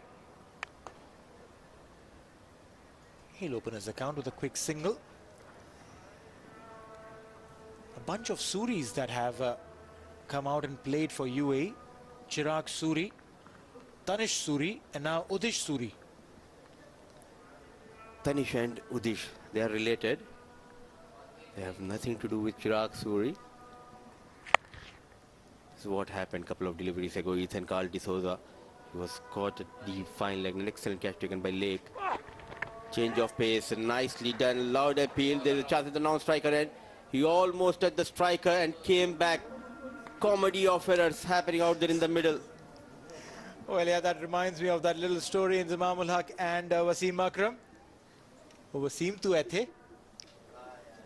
323 for 7. Again, see, it's about presence of mind. Udish reached there, and Harsh was looking back. They probably would have taken 2. As if he's doing a yo-yo test. Our last ball towards the mid-wicket, and they're going for the second, and they'll get it comfortably. 325 of 50. Harsh Desai playing that shot, getting a couple of runs. And I can tell you one thing, this record is going to be difficult to break at the under-19 level. Oh, indeed. And what a start for UAE under-19 boys. A mammoth total has been posted on board. 325 in their allotted 50 overs for the loss of 7. Thanks to the top order batters, the likes of Aryan Saxena, Akshat Rai. A record partnership for the first wicket, 213 between Saxena and Rai, that laid the foundation for the other batters to come out and express themselves. Excellent batting we have witnessed in the first innings. A tough task when we come into the second innings. Japan. Well, yeah, an opening partnership of 213. Akshat Rai, 53 of 84. Aryan Saxena, 150 of 120. Yayan tried to come and accelerate. 34, that's what he got. But I was mighty impressed with the efforts of Aryan. 45 of 33, accelerating, not thinking of his personal milestones. Ethan D'Souza, 14 of 10. And the rest just ensured that they were able to get to that record of shots. As far as the bowling is concerned, 4 wickets for Yamamoto Lake. Kato Stafford picking up a wicket, 2 for Tiwari. But look at their economies, barring Parmara and Yamamoto, everyone has had 6+ as far as their economy is concerned. Absolutely, and a good job done by the bowlers, making sure they finish the quota of 50 overs before time. So 4 wickets for Lake. The first innings, 325 posted by UAE under-19. Well, you're right. It's never too easy to keep scoring runs, and that's what UAE showed, that despite the loss of their opening pair, they still went on to get those runs. All right, we'll go downstairs with Shoaib Ahmed for a quick chat by the rope side. Congratulations, Aryan. Well done today. 150 on the board for yourself. How are you feeling? So obviously first I want to thank my coaches and the staff. So they have helped us a lot. So like we have played many practice games and we have come to this Asia Cup tournament. So it's a great feeling to score 150 in the first game. So I think it's a good start to the tournament. Take us through your innings. You did bat slow in the initial overs, but then you just looked dangerous and went all guns blazing. So I think just like my plan was to just like watch the new ball in the start and just watch how they're bowling because it's the first time playing against them. So I think that went pretty well, and then in the end I think it was a good innings by me. Your first Asia Cup appearance, and what are you expecting from yourself going into the important matches from here on? So as it was a good start to the tournament with the 150, so I think now next game is against Pakistan, so I think I'm just going to do well in that, and hopefully we do well as a team and we just qualify for the semis. 325 on the board, good first innings total. Yeah, so like Wicket doesn't have a lot in that, so I think, but 325 is a good total against the Japan team. So I think our bowlers can like restrict them under 200, I guess.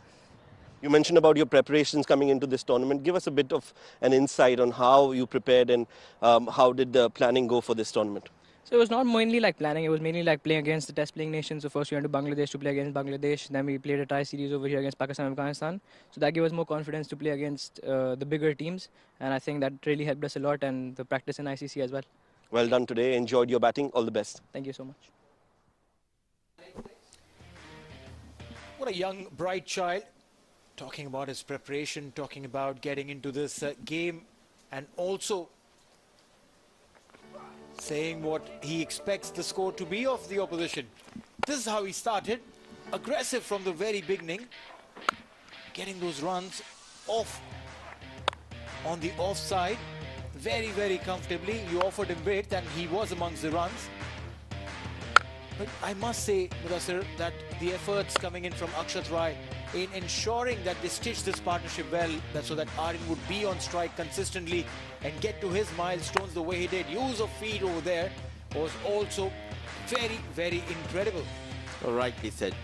Much needed support was provided by Akshat Rai. It was runs galore here at Sharjah Cricket Stadium. A lovely piece of batting and clean hitting we have witnessed from Aryan Saxena. At 150, even back to the head. But the other batters who came in, they tried to excel. Couple of quick wickets going down, but then came in the captain, Aryan Khan. He did a partnership with Ethan Carl D'Souza. All important runs added by Aryan Khan and Ethan Carl D'Souza. Some positive for Japan, the likes of Lake getting 4 wickets to his kitty, and fielding has been up to the mark. Well, that's right. The acceleration was there near the end of the innings. It came in all forms and shapes, and so did the wickets. Good catching, good outfielding by the Japanese boys. Wickets kept tumbling in a mindset of scoring runs, and the runs on board, 325 for UAE. Japan need 326 when they come back to chase it down in 50 overs at 6.52 apiece.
Hello hello hello hello hello hello ये वही mic जो तुम कह रहे cut रहा है मेरे पास पूरा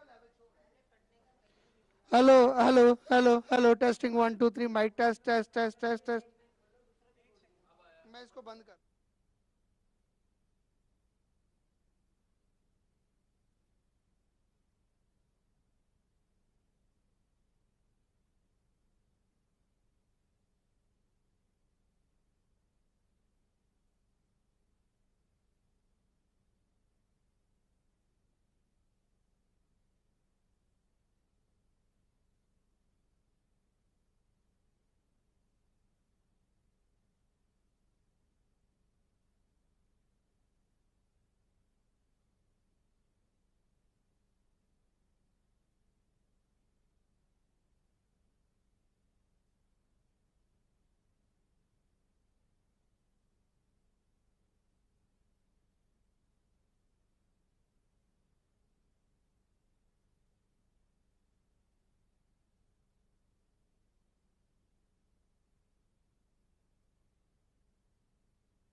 afternoon and welcome back to Sharjah Cricket Stadium.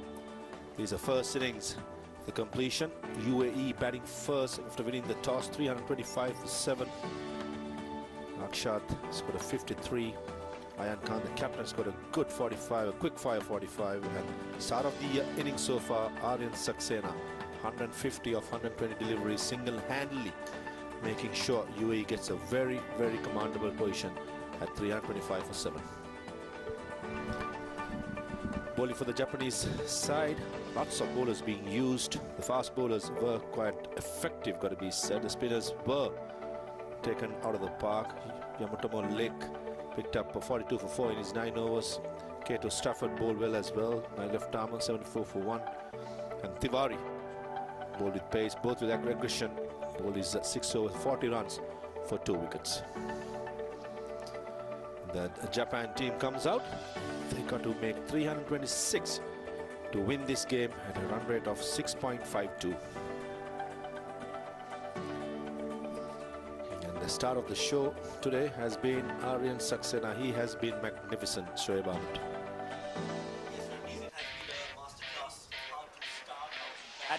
In the 50-over format, and this is going to be a case study for every cricketer coming through the ranks of UAE cricket. Absolute brilliance from Aryan Saxena, getting to 150 runs of just 120 balls. Positive attitude, great footwork, was brilliant, and at the same time he was elegant personified as well. Outstanding knock from an outstanding cricketer. Just the ideal start for him in the Asia Cup. Under 19, he's gotten off to a big score, and with 2 important matches coming up next for UAE, I think Aryan Saxena will hold the key in that batting lineup. Absolutely, he was superb. From the word go, he meant business. Ably supported by the other opener, Akshat Rai. He's got a 53 of 84 deliveries. Took his time, gave the able support what Aryan Saxena was looking for. And in the end, icing on the cake was Aryan Khan's blistering knock. He batted so well. From the word go, he was very busy. Right, Japanese openers out there. Aditya Patke will be taking strike for the first ball. His partner, Niha Parmar. 2 youngsters. And straight away, understandably, UAE skipper is on the charge and on the attack. Taking the new ball for UAE, Nurullah Ayobi. Got a promotion to use his long handle. Unfortunately, couldn't make a contribution with the bat. But I'm sure with the new ball in hand, he'll fancy his chances. 3 slips, a gully, or no gully, beg your pardon. 3 slips, a cow point, extra cover, mid-off, mid-on, deep fine leg. And a third man is the attack for Ayobi. Here comes the first ball. Outside edge and first ball. It was an in-ducker. Going for the booming drive. Aditya gets a thick outside edge and an easy catch to the wicketkeeper. Well, what a start for UAE with the ball. Nurullah Ayobi bowling that one full and have extracted a wicket on the very first ball. Japan on the back foot. That's the edge. Faint edge and straight into the hands of the wicketkeeper. So first wicket down. Mudit Agarwal grabs that catch. Aditya Fadke is out for a duck. And Japan are 0 for 1.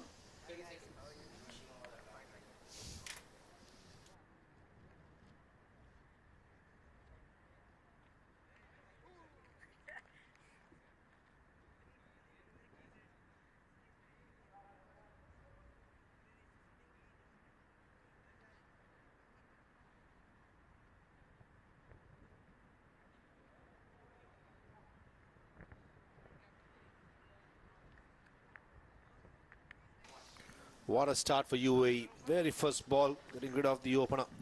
Koji Abe, the number 3 player. A gentle, full half volley, nick behind the stumps. That's how unlucky Aditya Patke was. What does Nurullah Ayobi has in store for the second delivery? We saw the inducker was swinging back into the right-hander. Swing again. Ooh, brought the bat down in time, and great piece of timing. Oh, That is a confident boost and a valiant attempt from the fielder at mid-off. I'm sure the umpire will consult the third umpire, but a good start for Abe. Yeah, supremely timed, nicely done, as you pointed out. Got his bat down in time for that in-swinging delivery. They'll want to have a look at that again. I think Harsh did well, just ensuring that he keeps the ball inside the field of play while he tried to push that ball in. Where was that front foot? Was it beyond the ropes or before it? I think it's been given as a 4. Yes, looked like his foot touched the ropes just at the same time when he was trying to push the ball in, and rightly so. 4 runs as Japan are off the mark with that boundary. Yeah, rightly so. And I thought that was a boundary. Field at mid-off, made a long sprint. After that delivery, the third man comes to square leg. Only field outside the circle is at deep fine leg. Trying to get the ball swinging back into the right hand, but that was way outside the off stump. Second delivery which went for a boundary, I thought even though it went for a boundary, the line of attack was very good. And the first ball, this happened. And just that brilliant full delivery gets the edge and straight into the hands of Modit. Wanted to drive that, but the foot not getting close enough to the ball. And then Aditya Phadke just managing to find an edge. The back live, pulling back the length. Nurullah. Aryan Khan doing the right thing, has so much runs to play with. He's on the attack, he's looking for wickets with the new ball. Plenty of spinners in the UAE side, but I feel with the new ball, if the floodgates can be opened, at least a couple of wickets, the spinners will come into play and become very handy in the middle overs. Swing again, probably going down the leg side. There was too much swing, and the batsman missed out with the boundary option. Yeah, that ball was missing the leg stump, going down the leg. Not sure whether you need 2 slips in place when you've got Nurullah bowling those in-swinging deliveries. This one too was going down the leg side. Too much off swing. But he still wants to have those 2 slip fielders besides him. 3 slips in place. Aryan standing at that first slip. Swing again. Nice high elbow towards the mid-on. Koji Abe has started really well. And ends the first over as well. 4 for 1.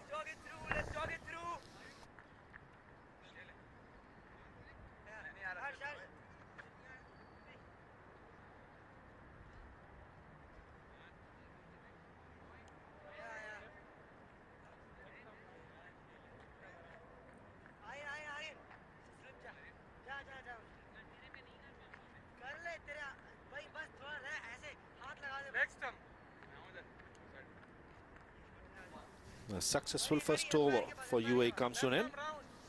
It looks like it's going to be pace and spin attack for UAE. Skipper Aryan Khan, very experienced, 35 list A games. He gone under 4 runs, goes to show the control this young man possesses. Best of 4 for 14. Did really well in the last year's Asia Cup. Is one of the main reasons why UAE was the runners-up. Slip in place. Ooh, nice and gentle. Watch out for the front flag with the ball coming back with the arm. I'm sure Aryan Khan will be targeting Nihar Palmer's front foot. Oh, close, pushing it through. Yeah, good start to the over from Aryan. 2 deliveries, both finishing on the stumps. That's a dangerous move to go on the back foot. What Aryan Khan needs is more pace off the pitch. Slowness of the pitch will make sure a batsman has plenty of time to bring the bat down in time. If it was a quicker pitch, skidding on to the bat, those kind of deliveries becomes very effective. And with the new ball, you expect it to skid on. And this is where the guile, the cleverness of Aryan's left arm deliveries is going to be crucial. At the moment, he's just pushing it through rather than finding that flight and dip just in that good length areas.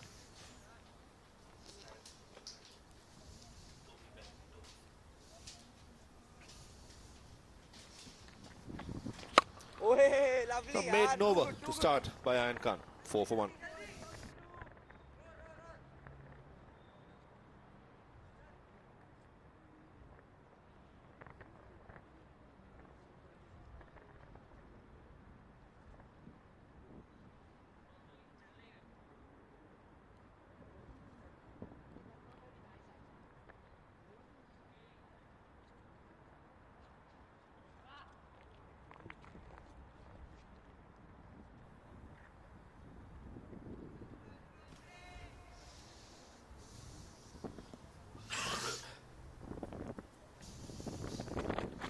Swing again.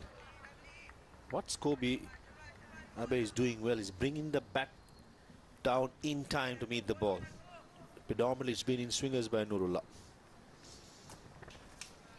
Yes, 3 slips again. I feel a little too much of aggression from Aryan Khan with the ball coming in. Unless he's bowling wide outside off, those slips might not just come into play. That was hit hardly, but straight to the non-striker there. Yeah, that's a good shot. Trying to beat the field at mid-on. Predominantly has been in swingers. I understand your point. It's just a waste having 3 slips, but when you're having so much runs to defend, sometimes you just want to continue. Way outside the off stump, full again, missed out. Kobe Abe. He's trying to attack. He's playing very positively, which I feel is the right way going forward. Yes, and some special guests in the house. Mohammad Wasim on your screens right now on the right. UAE's T20 captain. And with him is Aryan Khan's father. I think that's a Tottenham jersey that he's wearing, is it? Good shot, right in the gap. Couple of runs for Koji Abe.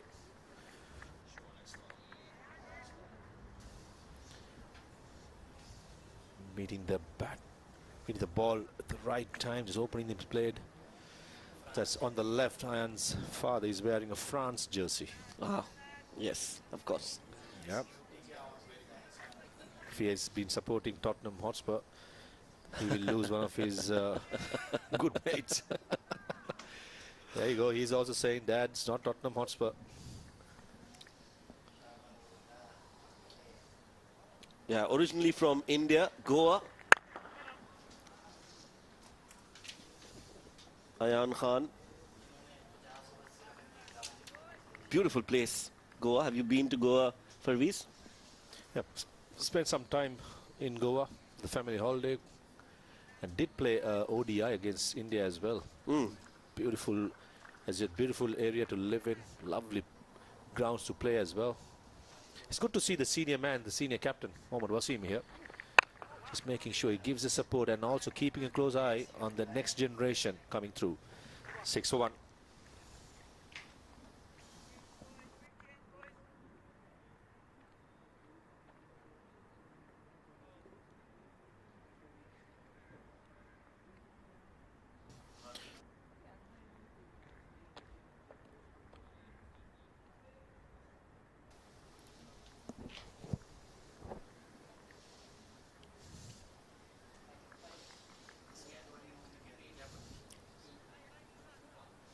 Chasing a target of 326 in 50 overs. Japan are 6 for 1 after 3.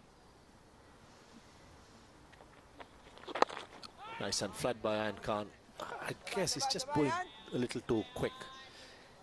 There's so much runs to play with. Give it a little bit of air. Try and get that ball up and down. Get that dip. And that's where most of these inexperienced players who have not played much cricket competitively will find it hard. I couldn't agree more. I think the pace that Aryan Khan is bowling is a little too quick. But at the same time, this is his stock ball. He's played a lot of T20 cricket. He's grown bowling at this pace. And with the new ball, he's always looked to try and attack the stumps and bowl flat and quick. So to change that might just need some time and guidance. Just like that, much better, flighted, but a little too full. Yep, there you go. As soon as we speak about it, gives it a bit of air, gets the ball to dip. Made a name for himself, Aryan, in white ball circuit, especially in T20 cricket. And now, with all due respect against a team like Japan, he could do some variations, just find out what's going on. Gain that confidence. It's just 19, and for a 19-year-old, he shows so much maturity. 4 overs done, 6 for 1.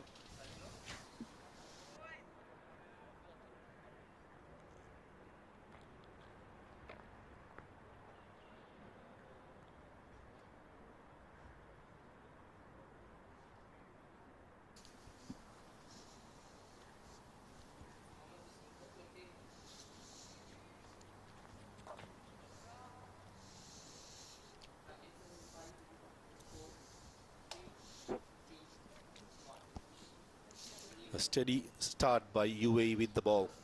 With the bat too, they did a good start, laid the foundation for a mammoth score of 325. With the new ball, Nurullah and Aryan has done a good job so far. Swing again. But on Koji Abe, he has a high score of 69 in his career so far. That came on this, came last year's Asia Cup against, guess who? Against UAE. Exactly. Yeah, clearly he looks like a good fit for that number 3 position for Japan. Inside edge with the swing. He tried to drop kick it over mid-wicket. Didn't remember him batting so well last year. Bat out the 50 overs. That itself is an achievement by the young Japanese side. Fond memories these batters have. He'll remember. I scored 63. Can I get at least 1 run more? He may be saying to himself. Yes, and for Japan, it is important that they bat through the 50 overs. Yes, it'll be great if they can chase it down, but if not, they would want to bat through the 50 overs. That's a good-looking shot from Parmar. He'll get off the mark on the 13th ball, but that doesn't matter. What matters is trying to stitch a partnership here. Yeah, staying out there, trying to bat out the innings. Exactly what they did last year. I think for UAE, the wicket of Koji Abe is going to be massive. Probably Aryan and the team will remember last year the way Abe batted. Probably wanting to get him out soon as possible. He has a simple technique. Get himself in a good position. Pays the ball on its merit. Koji Abe. Shot. Slight misfield at extra cover, resulting in a single. Yeah, the slips have come off, and rightly so, against Abe, who's looked good, who's middled almost every delivery. 8 of 14 for him.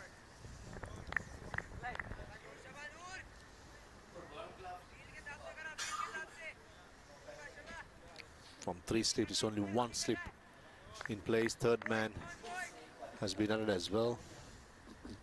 And a short mid-on, very new position as a catching position, just next to the batter. Run out chance, direct hit, would have been a goner. Hesitation among the batters, almost had the second wicket, UAE. Now the pressure definitely telling on these batters.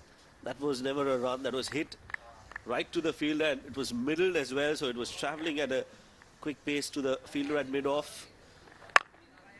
He went for that run, and a direct hit would have been game over for Parmar. Yeah, not even in the frame. That would have been a goner for sure. Not even in the frame. Huge hesitation. Ends the 5th over with that dot delivery. 10 for 1.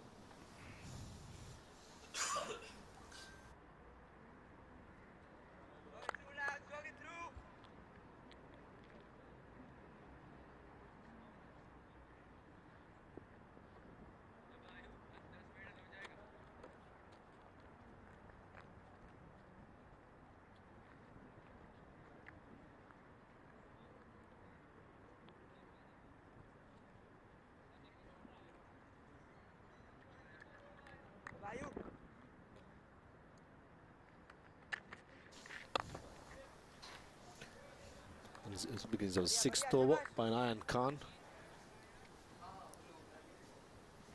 Aryan Khan continues, just giving away his first run of his bowling. The first 2 overs has been made in overs. Bowling nice and tight, quick, using the variation of flighting the ball once in a while. But this will be the battle. Koji Abe against Aryan Khan. 2 good youngsters. Koji Abe has showed good technique. And Aryan Khan in this format has been magnificent for UAE as well as in the domestic circuit. Comes down the track and misses it. That was a missed stumping chance. Could have been the 2nd wicket for UAE. Mudit Agarwal. But as umpire, the squalling umpire still want to have a look, I think. And he's going upstairs. Yeah, that definitely was a chance. I'm not sure whether he has able to get that stumping affected. Let's find out now.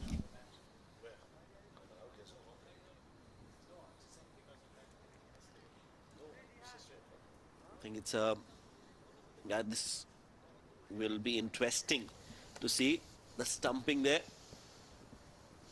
Seems to be a fair delivery. Missed by the batter. A fumble, and I don't think we've got any clear evidence, not from this angle at least. Yeah, definitely not from the side angle. Do we have another conclusive angle? That's the question being asked by the 3rd umpire from our director. Still waiting for some pictures. Still waiting for a decent angle. Should have been the 2nd wicket. Mudit Agarwal missed a sitter, got to be said. And Khan, he just can't. You just can't keep him away from the game. Yeah, that was one. Yeah, go. This is the best angle we have. Misses it. Catches it again. 3rd time fumbles it. Bat comes down. Ooh, touch and go. Touch and go. Still the ball is not in his palms. And he's breaking the gloves without the ball, probably. Yeah, it looks like that. It looks like he disturbed the bails before the ball could land in his gloves. You could see that his gloves hitting the stumps there, and the ball is still in the air. Yeah. I think it's a safe call. Calling it not out. So much doubts in that dismissal. But Koji Abe showing his intentions quite clear. Trying to put the pressure back on Aryan Khan, and he's not happy. He's letting his emotions know to the wicket-keeper. Yeah, that was the first time Abe did try to attack the bowler. As you expected, nice and flat. The previous delivery gave it a little bit of air. Koji Abe was like a flash down the wicket. The next delivery, fired in. Don't be surprised. Following up delivery will be something fired again. Down the leg side, white called. A bit too straight from Aryan. Looking to bowl and target the stumps. I'm sure Abe will now be thinking to see this over through. He's got a life. Oh yes, no situation. Throw at the non-striking end, and another direct hit missed. What was Aryan doing? He should have been on the stumps there. I think that throw was so flat and quick. Aryan would have easily injured himself if he tried to catch that. But a good old yes, no, sorry. Almost for Japan. There you go, picked it up. Wants to throw the wicket keeper. Goes to the bowler's end and misses it. That beats the inside edge. Arm delivery was quicker, straighter. The fielder at the first slip, his reaction shows everything.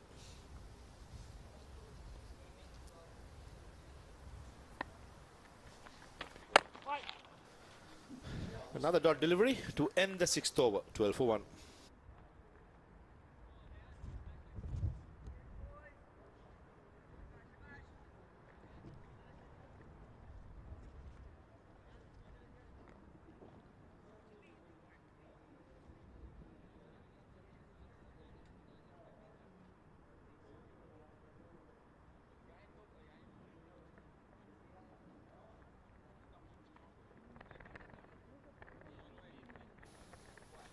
Match number 3 at the Dubai Stadium. clash of the Titans. Pakistan versus India. Pakistan winning the toss, batting first. A commanding score of 281 for 7. Shazib, the opening batsman, 159 of 147 deliveries, single-handedly holding the innings together. That's a good game there. Yes, good first innings total for Pakistan and the Dubai International Cricket Stadium. If you've got 281 in the first innings, I think it's a very good score. Defending total. India will have to bat really well to chase that total down in the second. Absolutely. I think in under-19 cricket, chasing down a big score, you need a lot of patience, a lot of maturity. And I'm sure the Indian side will have some quality players. But Pakistan is, when it comes to age group cricket, always had good sides. Always had good quality bowlers. Even last year's Asia Cup, the World Cup, probably Pakistan had the best bowling attack. Not too sure about this time, but I'm sure that's going to be a humongous effort going to be from India to chase it down. Yeah, similar to what Japan expects. They need a big effort. They need to bat out of their skins to chase this total down. 326, a mammoth total from UAE, and as of now, Japan are off to a very slow start. 12 for 1. Parmar on 3 of 18, taking his own sweet time. I think one area which UAE are not at their best is their fast bowling. Not taking any credit away from Nurullah, but I think they are playing one fast bowler shot in this series. Shot in the gap by Parmar. Should be easy, couple of runs. Yeah, it looks a decent side, UAE. Batters, and we've been told, so lots of spinners in this side, possibly fast bowling attack. Not the most strongest if you look at the other countries as well, and this is why you play competitions like this, and that's why I love being part of the Asia Cups, whatever age groups are, because it's a lovely pathway for the players to come through, the countries to see the next budding set of cricketers, and high level of competition. That's a good shot again. All around the ground, full by Nurullah, and caresses through the offside. That's a good shot, 2 full. And a well-deserved boundary for young man Parmar. Yeah, no movement in the air for Nurullah. Expecting that ball to swing in, doesn't at all. And a beautiful drive through the offside, just opening the face of the bat and caressing that ball in the gap along the green carpet here at the Sharjah Cricket Stadium. And well-deserved 4 runs for Parmar. A touch of Mahela Javardhana in the stroke. For me, all around the ground, nice high elbow, leaning towards the ball. Outside edge. Well shot of the first slip fielder. Slight misfield, resulting in a single. 7 done, 19 for 1.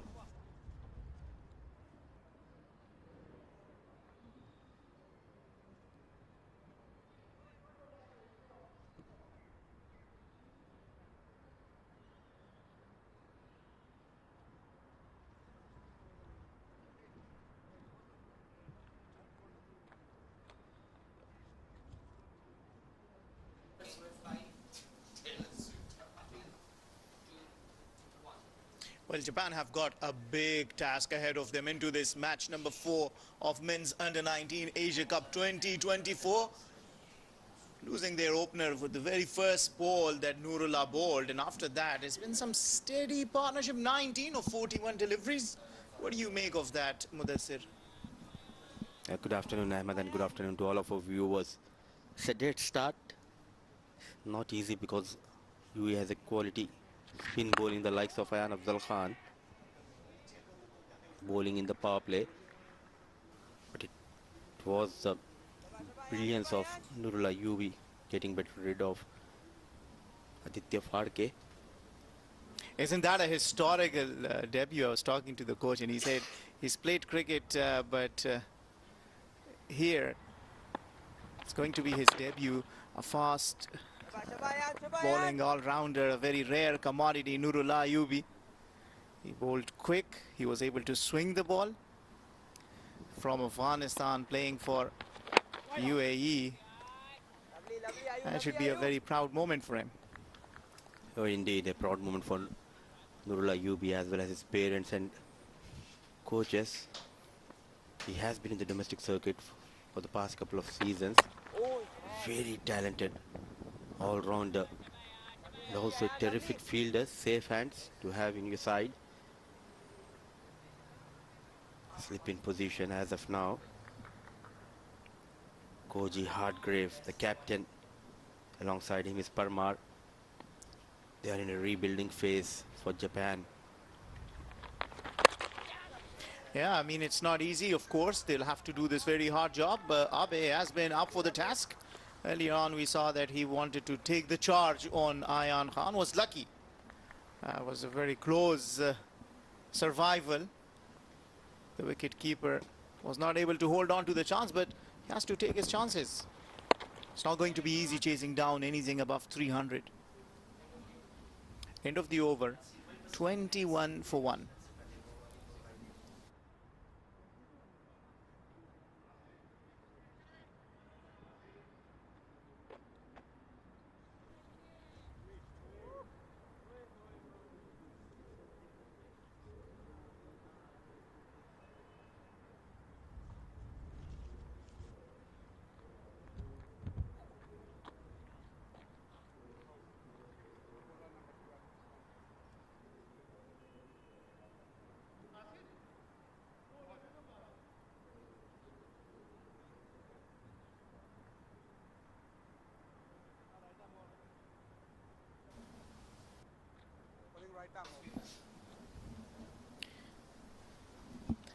Good to see some support coming in for UAE boys, the parents of wicket keeper Mudit.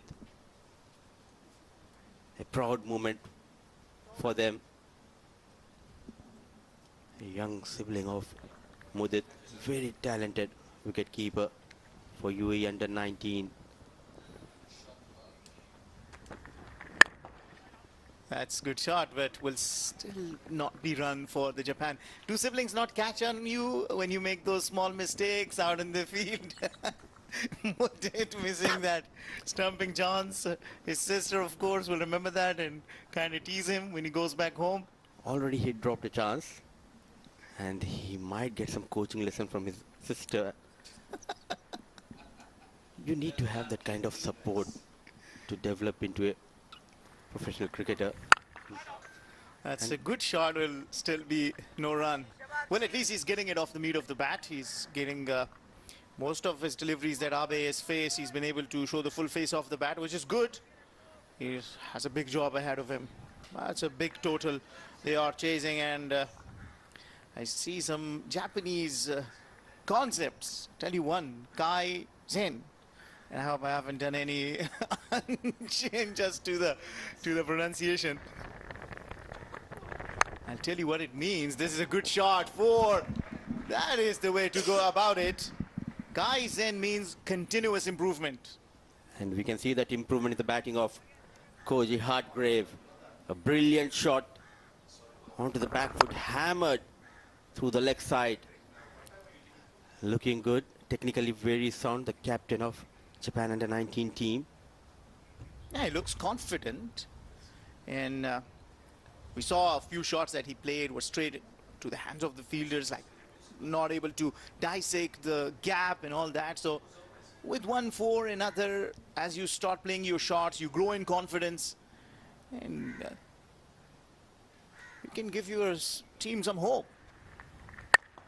Another one, and that too has been clear of the field. You have to see, runs down to the boundary. So another boundary. This 2 boundaries, back-to-back boundaries of the bat of Abe. Shifting the gears in this over, taking on Akshat Rai. Koji Hartgrave looking good. 2 boundaries so far in this over. Just managed to keep this away from the reach of mid-on fielder. And quick lightning outfield here at Sharjah Cricket Stadium, helping Hartgrave and Japan 4 more runs. Yeah, once again opens his arm. This is high in the air. Fielder going underneath it and holds on to this. This is a brilliant catch. Ran down the hard yard, skipped the eye on the ball and pouched it nicely. What a comeback. Just got carried away. The captain of Japan, Koji Hartgrave, wanted to go big. Akshat Rai strikes for the first time. Way outside the off stump. Nowhere near the ball, and what an excellent, terrific catch taken by Ethan Carl D'Souza to get rid of the captain of Japan. Still, we are just waiting for some confirmation there. Not sure. I'm afraid maybe they are checking the front foot, right? That'll be the last thing you want for a brilliant effort the fielder has put into that. You don't want that to be a no ball, do you? All the hard work done by Ethan Carl D'Souza. It all depends on this. Something has to be behind the line. At the time of the impact, looks... I don't want to be the TV umpire this time. I don't want to speculate about it. Let's see what the TV umpire has got for us. Playing safe is my partner, Ahmed. It will be a very close call. Tough job. Your Really? on-field umpire as well as the TV umpire. Yeah. Making sure everything is in place, and Akshat Rai. Yeah, I think point of impact is important. So by the time he lands his foot, seems like something is behind the line, and that is enough. Well, Abe is walking back to the pavilion. He won't be a happy man.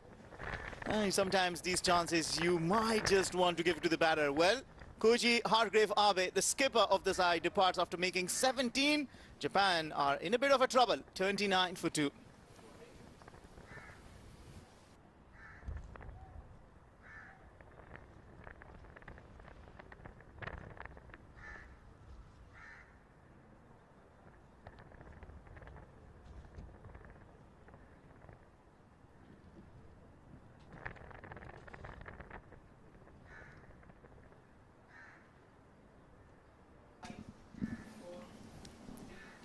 So 2 wickets going down.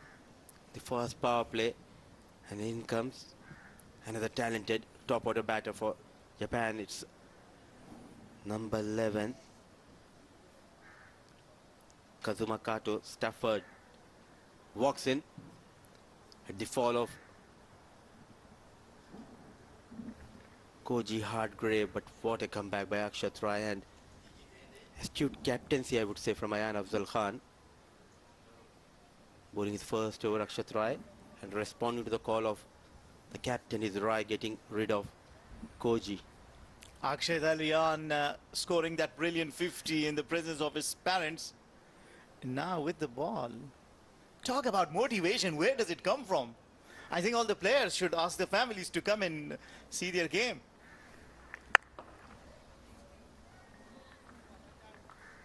It's the end of the over.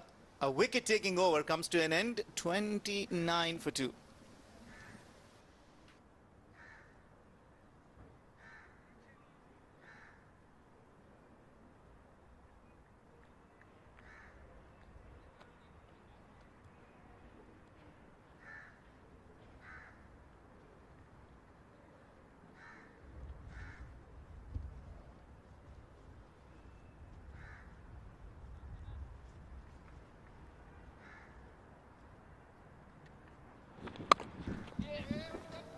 We're back, and we're back with a bang. Starting the next over with a boundary. That's a good start. Chasing down anything above 300, you will want to start every over, which is too much to ask. Every over with a boundary. Excellent shot. Width offered and nicely cut. No chance for the fielder at point region. So starts the over with the boundary. Very economical. Ayan Afzal Khan, wicketless so far.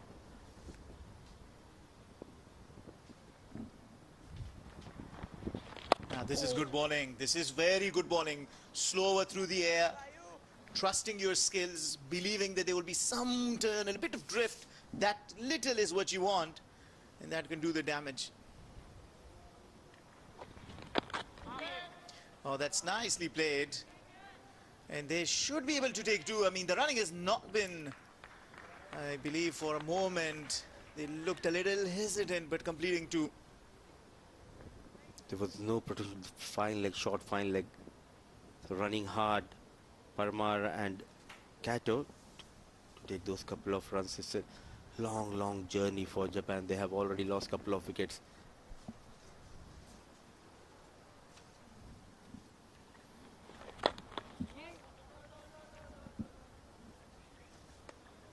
They have vast experience, this under-19 team of Japan. When we talk about the top order batting lineup, the likes of Kazuma, Kato, Stafford, he got 43 runs the previous edition of Asia Cup 2023. Oh, surprise delivery coming in from Aryan Khan. That's a medium pacer.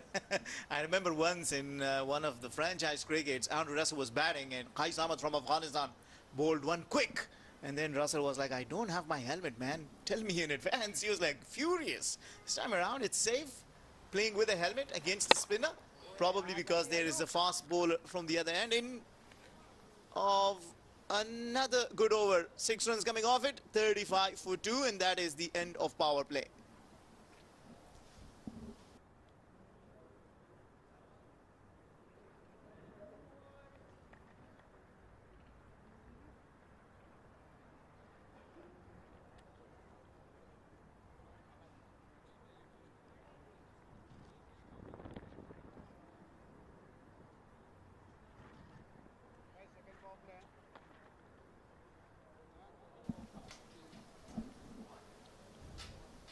Ten overs, 35 for the loss of 2, and there you go, the signal coming in from Sarika Prasad. The first power play done and dusted, and is going in favor of the UAE under 19. Couple of slips in position. First ball, duck, a golden duck for the top of the batter, Aditya Phadke. Koji was looking good out there in the middle, getting a couple of boundaries. And Nihar Parmar also getting a few. And this was a terrific cat pick and a point by Ethan Carl. This was to get rid of Koji. So a couple of wickets going down in the first power play. 3 bowlers have been used by Captain Aryan Khan, Ayubi and Akshat Rai among the wickets. Yeah, the power play certainly belonging to UAE. Ahmed coming back to a conversation a couple of overs ago regarding the motivation. Everyone wants to have a needed reason to do something in their life. You need that extra push and something which motivates you to do the job. What motivates you to come into this role as a commentator? Oh, that's a very good point. I think very important it is that you love what you're doing. Anything you're doing, love it. And if you're not loving it, don't do it. Because with love and passion, you will add a lot of flavors to it. There can be other motivations, of course, you make living and all those things, but most important thing is if you love a thing, you can do it well. Absolutely, you need to have that passion. And we can see that passion in all these young cricketers, thanks to ACC for providing them this platform. Yeah, and I'll tell you some more Japanese words. I've done my homework. I love these Japanese concepts, and I really love the way they are so organized about things that they are doing. And there's one word I found, and is Nana Korobi Yaoke, which means fall 7 times, stand up 8th time, meaning continue, persistence, and constantly do the thing, which is very important for the team of Japan. Coming into the ACC Under-19 Asia Cup. Look, in itself, this is a big achievement. Look at that, quick run taken. Could have been very risky, I tell you, had he collected cleanly. Could have been curtains for him, but it's about intent, confidence, and trusting your skills. Respond to the call straight away. Good eye contact between these two batters. A quick single. Parmar on 18. Stafford taking his own time. You know, these quick singles can really disrupt the momentum of the bowling side. I've seen this for the Afghanistan national side. When the opening pairs of Afghanistan, Ibrahim Zadran, Rahmanullah Gurbaz, who have put together really good partnerships for Afghanistan. They've scored multiple times, 100-run partnership, also a couple of times 200-run partnership. Particularly in the T20 World Cup in 2024 against Australia, and before that against New Zealand. The quick runs between the wicket by the two openers really put pressure back on the two sides of the caliber of New Zealand and Australia. Every run matters, and we always focus on those big hits boundaries and sixes, but singles are doubles are very important. Instead of playing dot deliveries, you need to convert the dot into single and keep the scoreboard moving. And that is what these two are doing as of now. It's a very important skill that you can rotate the strike. It tells you about how good a batter, how good a player is who have the ability to rotate the strike and try to utilize the gaps. It also shows the game awareness. They know they are chasing a mammoth total, but as of now they're in a rebuilding phase. They have lost a couple of quick wickets. They slip in position. But again try to playing behind the square. A dot delivery. So some runs in this over. Slowly Japan moves to 39 for the loss of 2 at the end of over number 11.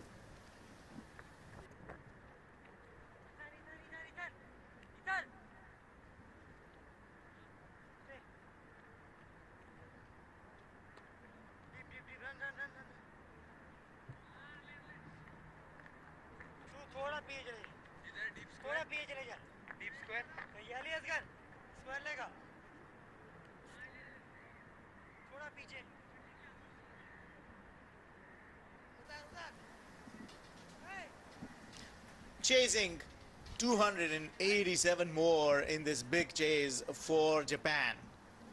It's something they have to work on. UAE has been scoring more than 300 runs against them. They've kind of developed themselves a habit of scoring more than 300 against Japan.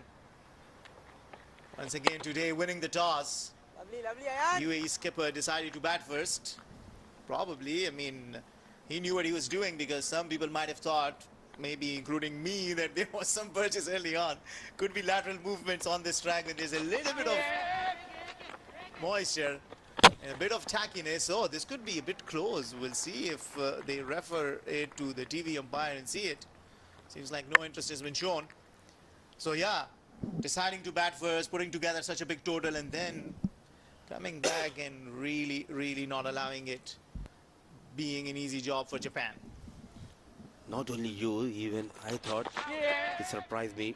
It's what happened in the previous delivery. Good pick up and throw, but lightning quick between the wickets. Kato was also surprised when Aryan Saxena said he wants to bat. They bowled quite well initially. They created a chance, but not getting that support from the fielder.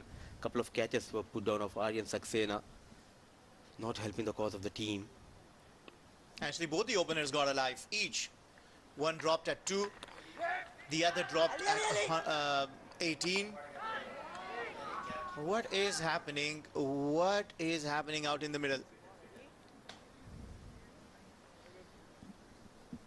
Not needed. Ali Asghar, you need to have that game awareness. It was almost at the non-striker end. Wayward throw. What was he thinking? Poor cricket by Ali Asghar. And I don't want to bring it up. The siblings are watching. The young wicket keeper. She might be taking account. Okay, now this is the second one. Yeah, it was a wayward throw, but who cares? If they are coming after you, they're coming after you, right? Yeah, see, these small things are very important that you as a team develop into. Doing it in a better way, because that is going to make you a different team. When you move on and play tougher competitives, these things matter. Quick run, and once again sloppy work. Couldn't collect the ball, and could have been another close call. Last couple of overs, this is the third time we have seen could not grab onto those opportunities. Sluggish ran.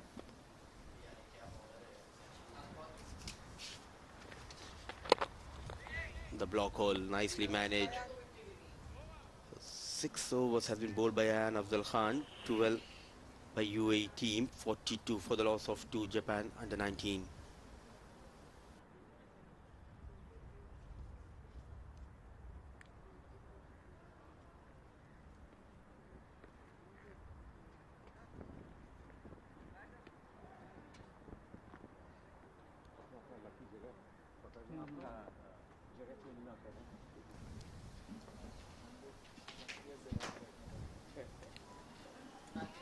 While in Dubai, we have another big contest between Pakistan and India. I always have Afghanistan on my mouth, sorry. It's about to say Afghanistan. So Pakistan scoring 281 on the back of a brilliant 100 from Shahzeb. India are 2 down, having scored 28. What do you make of that, Mutasir? A good start, I would say, for Pakistan, and before this tournament they have played a tri-series against Afghanistan and the UAE. They went on to lose that final against Afghanistan, but you can see they have came the strong unit, talented players in the side of Pakistan. The likes of the captain was also part of the previous edition, Saad Beg.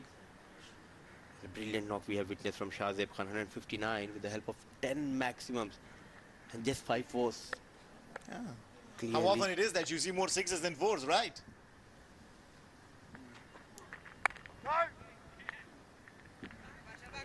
Whether the senior team or even if you're playing a gully cricket, if there's a tag of India and Pakistan, He's always got that hype. For sure, and you're missing that.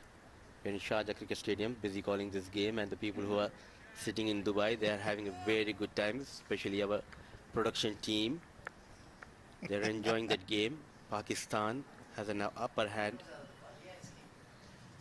Yeah, I tell you, in that first match between Bangladesh and Afghanistan on the same ground, first inning average score was 187. Pakistan have scored 281. Well, that might not do justice because, yeah, talking about different teams playing there, and then the accumulative total that you get an average out of 187. But that tells you still a bit that the wicket is not as easy. It's a pacey wicket. Fast bowlers enjoy bowling out there. It became better for the batting side as well, but then it's not going to be easy. 281, you're chasing 282. Under 19 side, it's a big ask.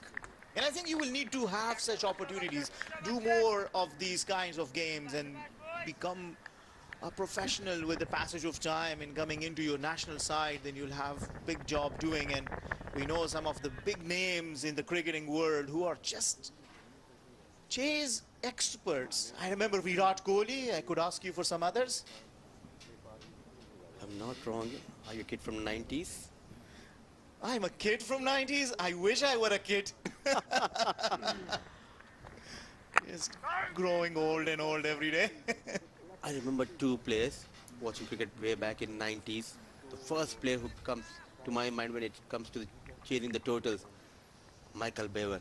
Oh yeah, from Australia. Oh yes, I completely agree with you. He was a disaster to the opposition, never getting out, continuously scoring runs, keeping the scoreboard at check. God, he was an amazing player. And I believe one of the Japanese players here has their idol, Michael Bevan, I guess. Or Michael Hussey, maybe. But Michael Bevan was a legend. Yeah, and how good that chase was of Virat Kohli. I earlier mentioned Virat Kohli direct hit, but I believe the batter might have just made it. End of the over number 13. We'll come to that. Let's see if we're checking it. The TV umpire has some job to do. A couple of direct hits already in this innings. Slight delay here because we have gone upstairs. Direct hits always are close ones. Race against the time for the batter. And he is just short of his crease from this angle. It looks like they have got their man. We need to wait for the decision here. And the signal coming is they have got their man. It was a brilliant effort coming from the fielder. Clean pickup and direct hit. At last, raising the standards of the field in the UAE under 19 boys. Yeah, that's a brilliant effort, isn't that? Creating an opportunity, bullseye, and affecting a run out. Always very handy. Let's have a look. Plays it, wants to go Good effort in the field and bullseye. Good throw. I like the approach, giving a bounce to the ball before it reaches to the wicket, because then it comes at a good height. Well, with this, another wicket falls, 43 for 3.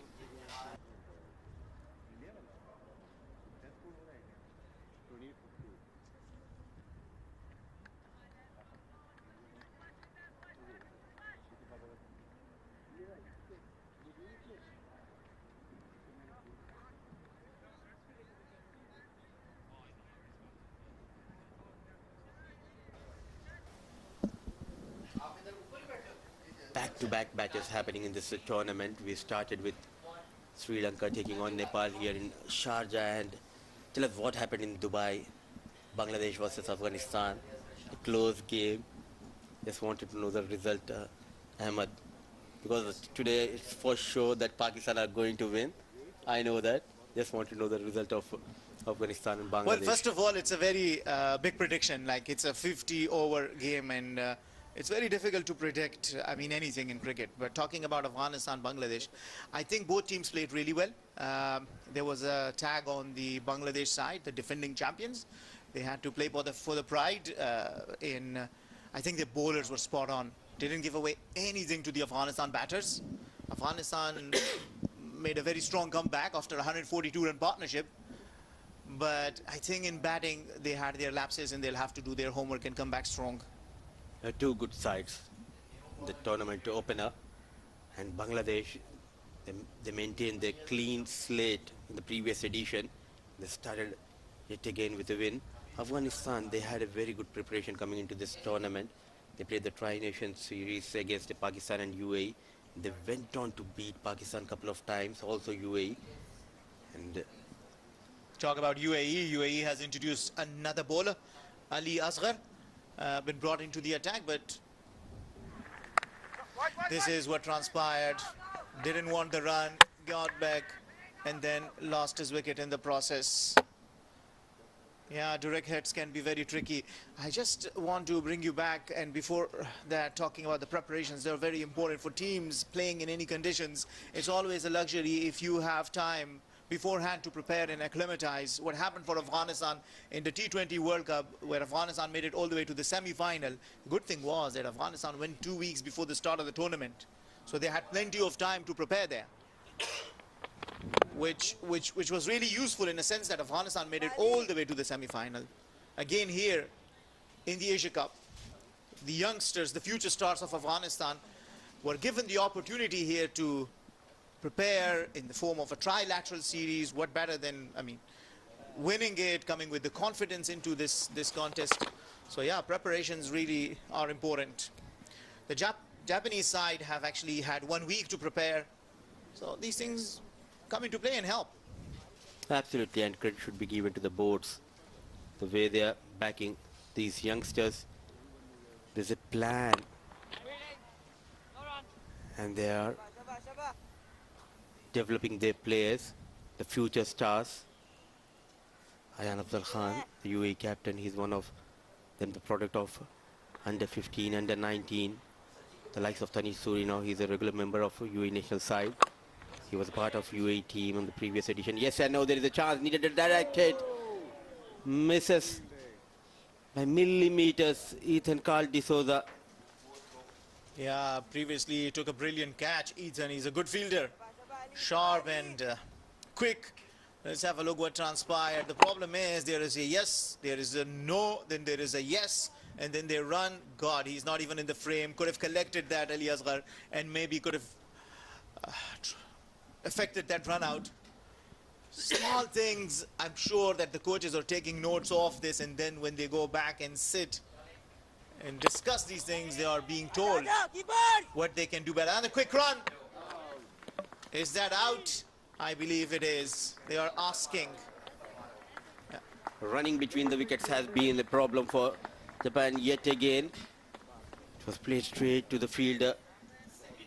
No communication between Parmar and Charlie led to the fall of Parmar. This time no mistake by the fielder. Good collection from Harsh. Basics are right. One bounce straight into the hands of the wicketkeeper. Good collection by Modi. That's the end of Parmar. Dejected Was not interested for the single. Nevertheless, wicket number 3 going down for Japan is 45 on board. In fact, 4 wickets going down.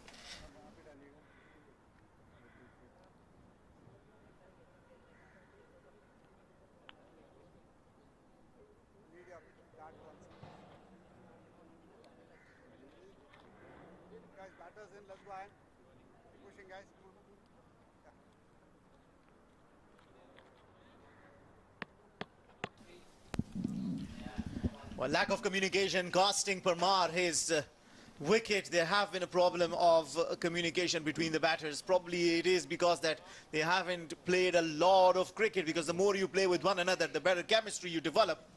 And this will only come with time. And this time around, Parmar was very, very dejected. He was not happy. The reason why he got out was because he never started early. He waited. Finally, because Charlie Hines pushed for it, he ran for the run and sacrificed his wicket. At top of that, chasing that mammoth total. They're under pressure. Lovely. Wasn't needed. A couple of run outs. This is what happened. It was firmly struck straight away. He's going for runs, not looking at his partner. Poor Parmar. Was slow off the block. Just look at that. He's not running in one line. He's also increasing the distance for himself, running a little far and far from the wicket. End of 14, 45 for 4.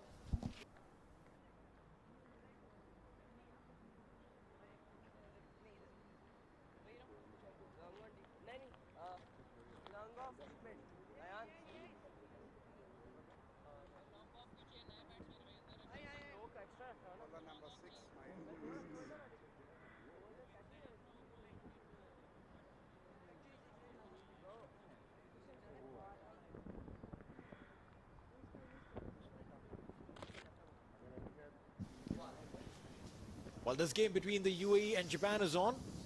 At the Dubai International Cricket Stadium, Pakistan takes on India. Batting first, Pakistan scored 281 on the back of a fantastic century by Shahzeb. 159 of 147. India has started rather challenging. 34 for 2 in 7 overs. They require 248 of 258. It's going to be a fantastic game there, while we see an utter dominance of the UAE lads against the Japanese boys. 45 for 4. As Udish Suri has been given the responsibility with the ball. And joining me in the commentary box is the man who knows a thing or two about bowling, Fawaz Maroof. Hello, Neil. It's a good time to bring the left-arm spinner in. Slip in play, a short extra cover. The left-arm wrist spinner, got to be said. And something unique. And takes a little time for a side like Japan, who has not played much competitive cricket. This will be something new.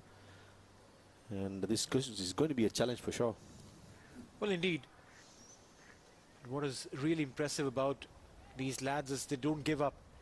We saw it in the first innings. They were taken for runs, but they kept at it, tried bowling those difficult lengths, picked the UAE wickets. Their catching was immaculate. They'll have to work hard on their batting, but this only comes with time. The ball staying a tad low there on that occasion. Udish? I think the pace of the pitch has been very slow.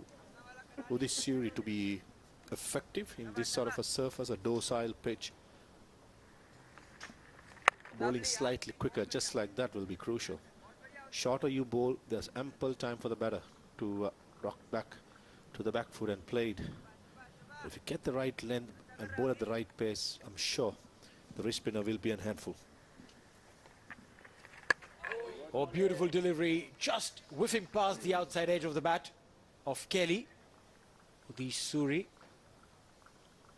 is the brother of Tanish Suri, who represented the UAE under-19 last year. Tanish also went on to play for the Desert Vipers in the ILT20, was an instant pick. So good cricketing household. the Suris, while Kelly is still looking to open his account. One last ball of the over. And that will be a dot ball. A splendid miserly over comes to an end. Just one of it. 15 gone, 46 for 4.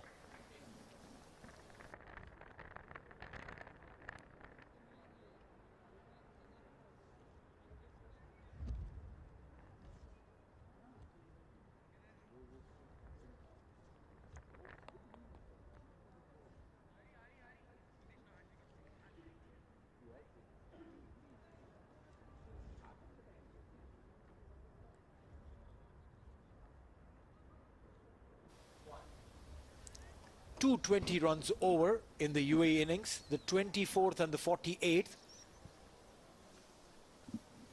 Japan required 280 runs of 210 deliveries. They'll need a few of these skyscrapers for ace. Yeah, 100%.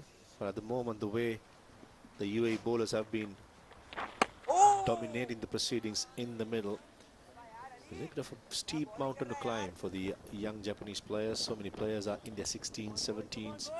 Something new, something very competitive. Won't be that easy. But I remember last year's Asia Cup against the same opposition. Japanese did manage to bat their 50 overs. That itself is a massive achievement. So I'm sure the dugout's message will be quite clear. Bat along. Yeah, you get to experience spending time in the center. Nothing is a better coach than time in the center.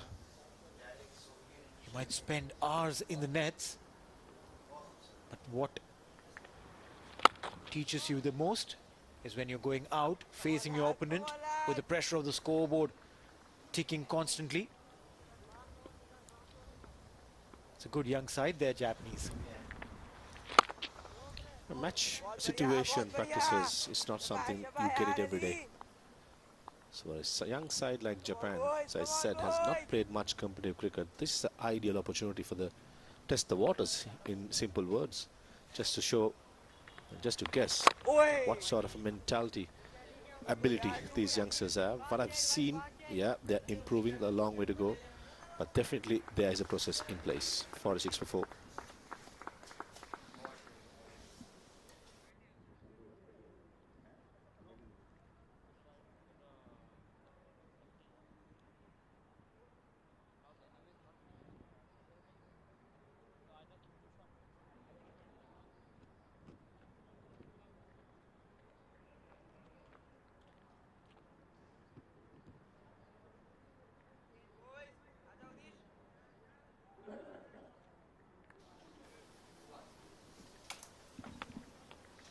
Suri to continue.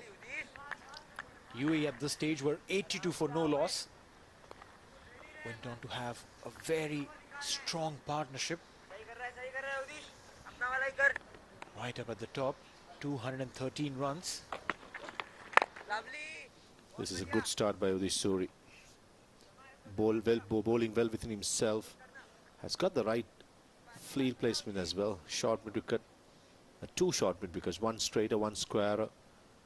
Keeping the weight and fine leg. Wanting the batsman to play the paddle sweep if he wants to. I think Aryan Khan has done the homework really well against a minor country who hasn't played quality wrist spinners. This is a very good field.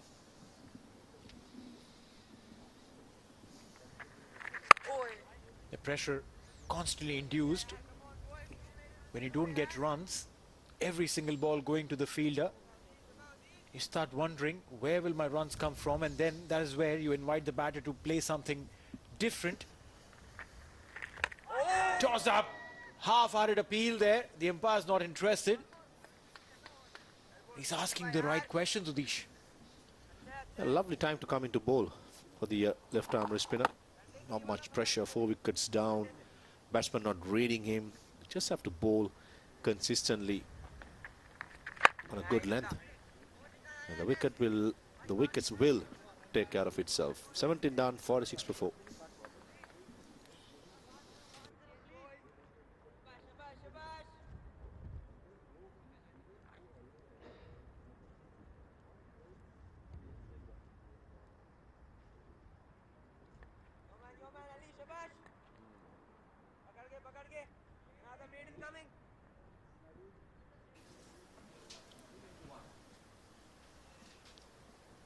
Hinze and Kelly in the center.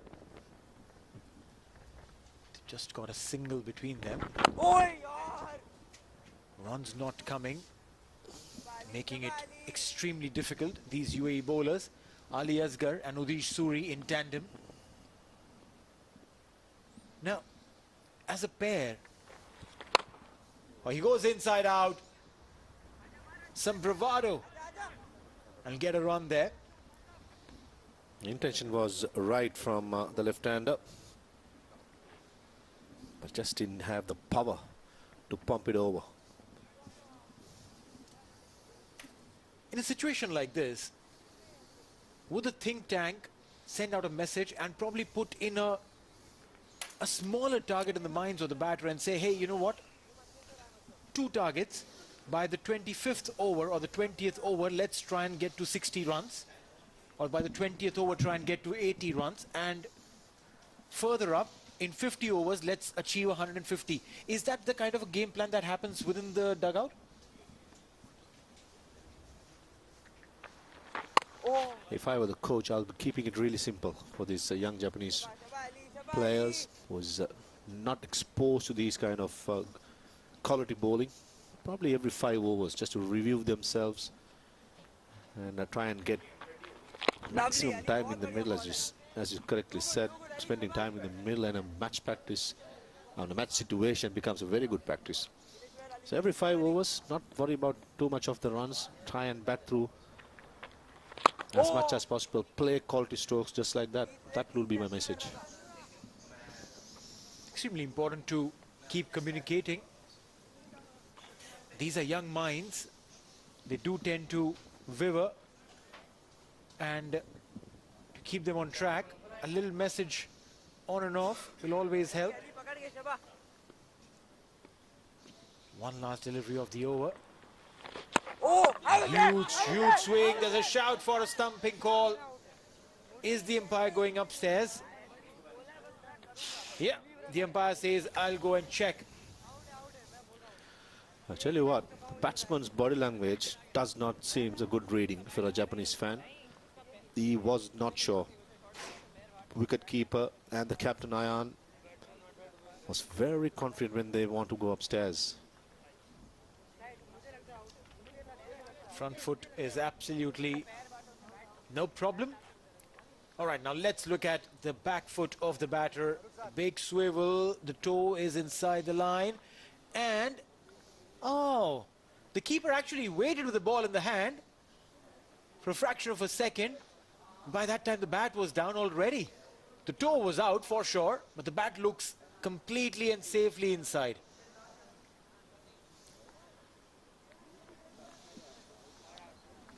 Right, the decision from the umpire is not out. You reckon that little hold up with the wicket keeper change the things? We'll discuss that. 18 gone, 48 for 4.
Right, so the drinks break, giving an opportunity for the teams to regroup. A little message of encouragement to the Japanese lads. Meanwhile, we see those 4 wickets that the Japanese have lost. First ball, first wicket, that's how it all started. Then the skipper, who was amongst runs, was taken brilliantly by Ethan. A little confusion and a run out. Beautiful direct hit. Then another run out. There has been a fair bit of yes and no amongst the Japanese batters. But again, you can't teach that in the nets. You need to go out in the center, play the game and learn how to run well. Yeah, mutual understanding is something the top order batters lacked. And the result is that 2 of their top order batsmen back in the pavilion. Almost a criminal's offense to be run out in that sort of a situation. Nevertheless, what the Japanese team would like to have, and the supporters of Japan, is a fight back. 4 bowlers used, beg your pardon, 5 bowlers used by UAE. Plenty of spinners, couple of seam option as well. Nurullah picked up 1 wicket at the first ball of the game. Was quite impressive. Definitely going forward, the 3 spinners Ali Asgar, Aryan and Udish Suri is going to be crucial for UAE. They'll persist with the spin attack, UAE. And a tight close in fielding. There are 2 short mid wickets. Oh, there's a big shout again. Very first delivery after the drinks break. Is the umpire going upstairs? Yes, he is. Tell you what I picked up watching it live, maybe the batter Hugo Kelly lifted his back foot, and that fraction second the wicketkeeper was quite quick. If he was quick and the timing of taking off the bails is right, I think you are in for another 5th wicket here. Take a look at the, yeah, it goes up. Line belongs to the umpire, in the air. Yep, as I suspected. In my own eyes, Neil, I think it's gone. Well, yeah, not dragging his foot back, but plonking his foot in the crease gave enough opportunity for the wicket-keeper to whip the bails. But what the umpire would be keen to see if the bails have been dislodged from both the grooves. The foot definitely in the air. And the decision will read. We're waiting, and the decision is out. More often than not, we've seen this, that a drinks break of sorts always is detrimental for the batting side, and that's exactly what has happened. Very first ball after the break, and Hugo Kelly, scoring just 1, is out.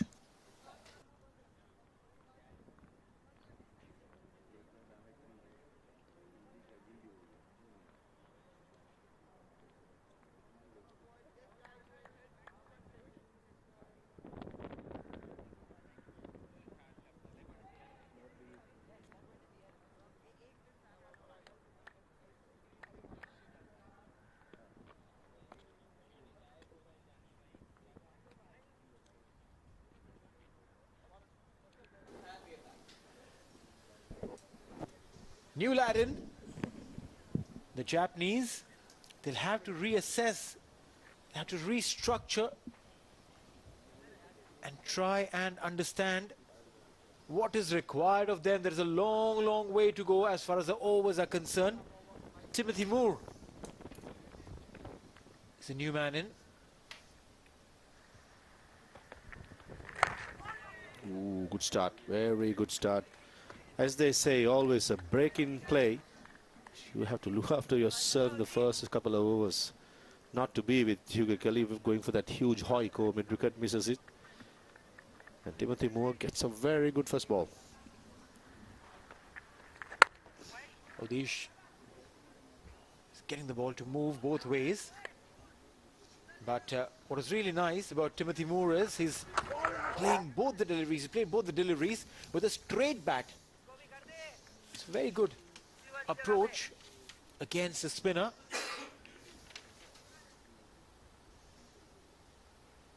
Odish is toying with his captain. he's got him. Has he? Oh my God, look at that. There's so much drama. The bails did tumble. And just like Udish, I also got excited. Yeah, I thought the gloves of the wicketkeeper, Mudit, did disturb the stumps and the bails fell off. That was an attempted wrong one by Suri. Clearly misses the off stump, and the glove, or probably the ball, deflected to the stumps and made sure that bails comes off. Yeah, probably it's not the ball, it's the hands.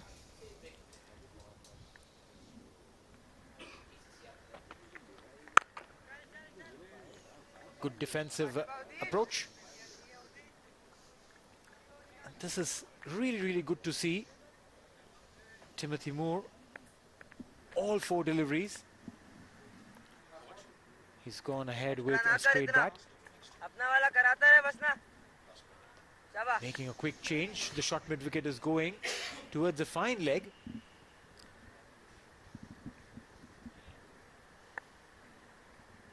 As Udish comes in, left time around and gets the ball to turn in. How did that miss the off stump? A dot ball to finish the over. 48 for 5 after 19.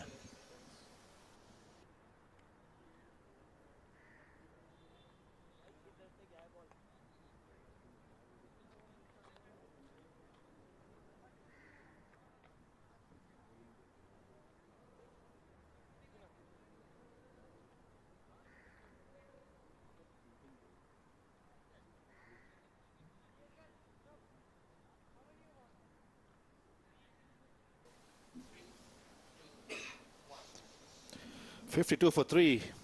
Pursuit of scoring 282. India losing 3 top order batsmen. It's not going to be easy. Pakistan, with all the odds against them when it comes to India-Pakistan contests, have done really well. The opening batter Shazib getting a 140, making sure that at the Dubai Stadium the chase of Indians won't be that easy with that magnificent knock. And the fast bowlers have done the job in the first quarter. Ali Asgar continues. 3.1 overs, 3.2 overs, in fact, just given 4 runs.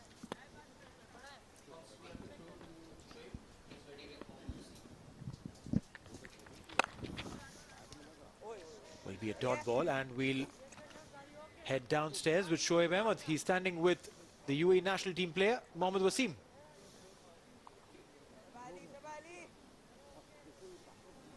Well, I've been joined by Mohammad Wasim, the captain, the T20 captain of UAE. Wasim, thank you for joining with us and having a quick word. Tell us your experience and what are you expecting from this ACC Men's Under-19 Asia Cup? Yeah, first of all, I'm very happy to be back in Sharjah Stadium and very happy to see the youngsters are performing in such a great event and this platform. Yeah, you're looking for some talent through this Under-19 Asia Cup. We know that there are some promising players who want to get into the senior side. How do you see that, and what have you made so far from the players that you've seen? Yeah, actually, I saw some players like Aryan, and Suri. They are playing very good cricket, and I saw them. Aryan was with A team in Oman also.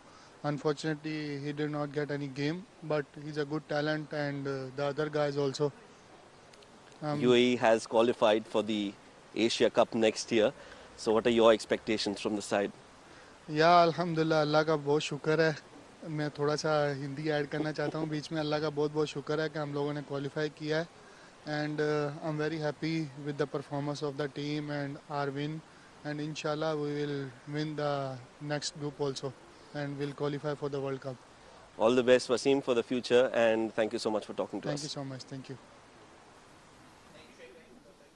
Oh yeah, good chat with Wasim, one of the most prolific run scorers within the UAE circuit.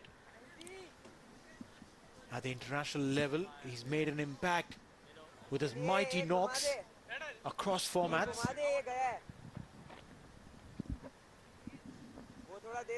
Brilliant leader.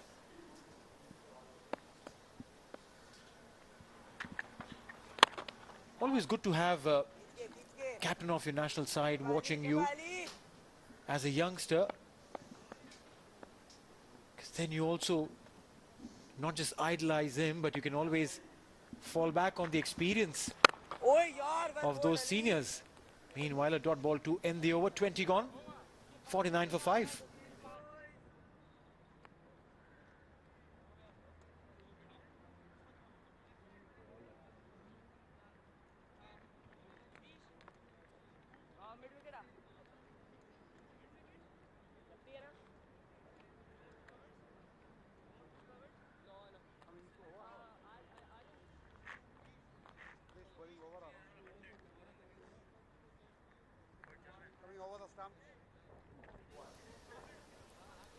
Go on and download the ACC app right now. The QR codes are available on your screen. Also, go ahead and subscribe to our YouTube channel. That's Asian Cricket Council TV to watch the proceedings live. You can follow us on Instagram, where we post some beautiful content. Asian Cricket Council. That's where we are on the gram.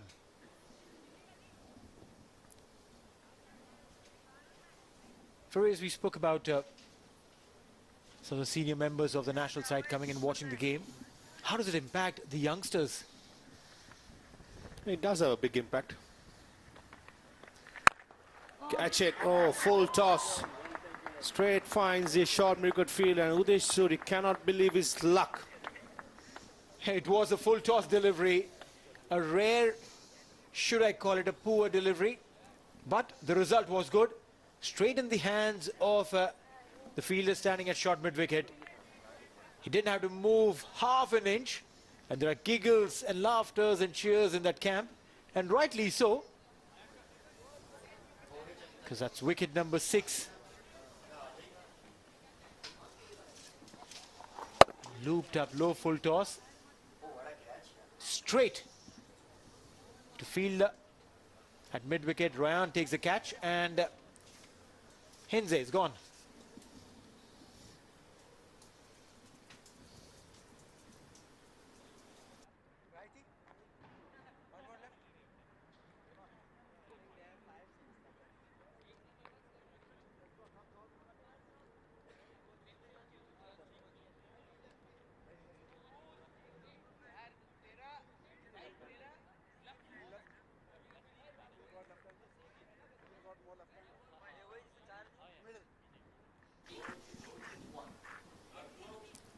Kiefer Yamamoto Lake comes in, left-hand bat, replacing the left-handed batter. Charlie Hinze got out on 3.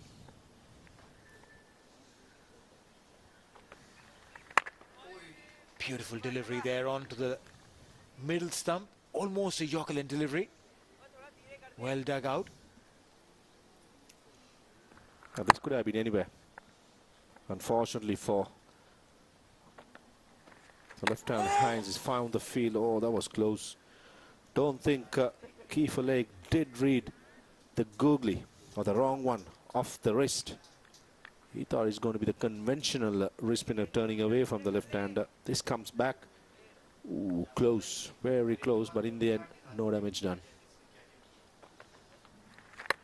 Again, the same story. He's getting the ball to move in. A very deceiving wrong one. And I reckon Yamamoto Lake is not reading off the hand, he's reading off the deck. Again, number of times the quality spinners have been played by these Japanese players is the big question. And straight away, when you're up against a bowler who's also making his name in these standards, but he's been very good, consistently pitching on a good areas. When your day is good, even a full toss, a batsman can smash it straight to a fielder, which we saw beginning of this over. Well, one more delivery to go in this over. It's been a successful outing for Udesh. Again, the ball turning away from the right-hander to finish the over. 21 overs gone. Japan 50 for 6.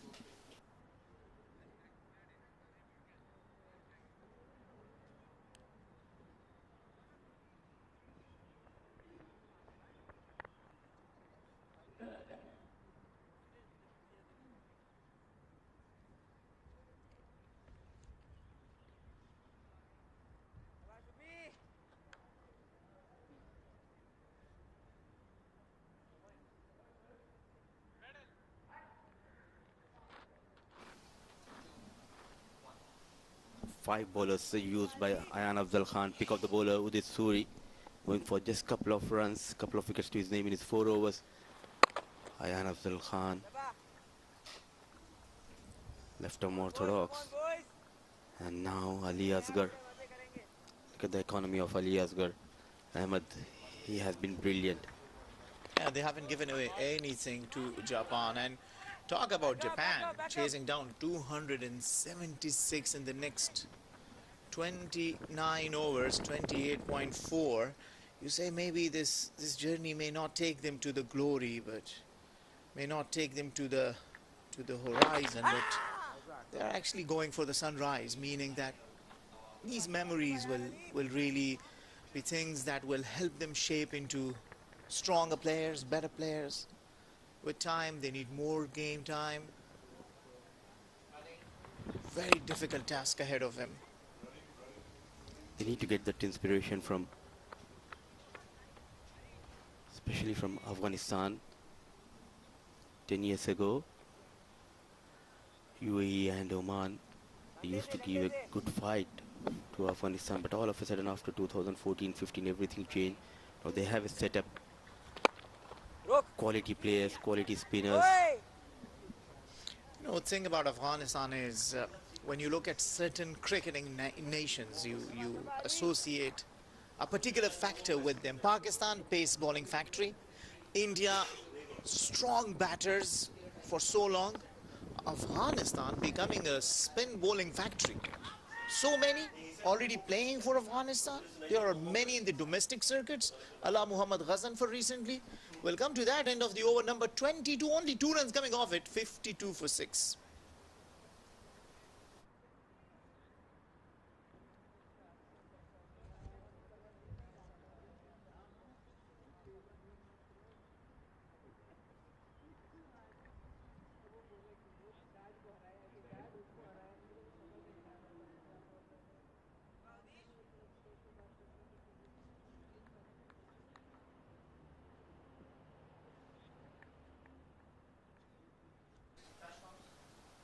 So Suri will continue. There's a slip in position. He's making them. He's forcing them, in fact, on the back foot. Couple of wickets for Udit Suri. And look at that. Plenty of coverage on the offside.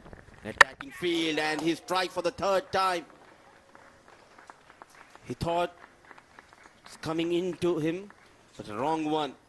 Going away from the right-hander, dismantling the stumps. Wicket number 7 going down. Yeah, what a tribute to the spin bowlers. We were talking about it, just how Afghanistan has been producing. Talk about this young lad. I'm telling you, he's a very, very promising prospect for UAE. Timothy Moore departs after making only 1. Japan are struggling, 52 for 7.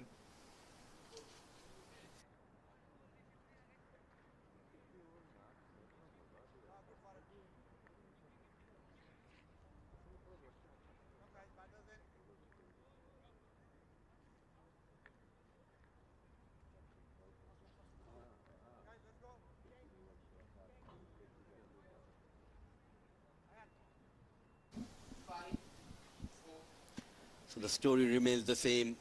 The wickets going down. 52 on board. They've lost the 7th wicket, and the man who's doing wonders with the ball, the young wrist spinner Udit Suri.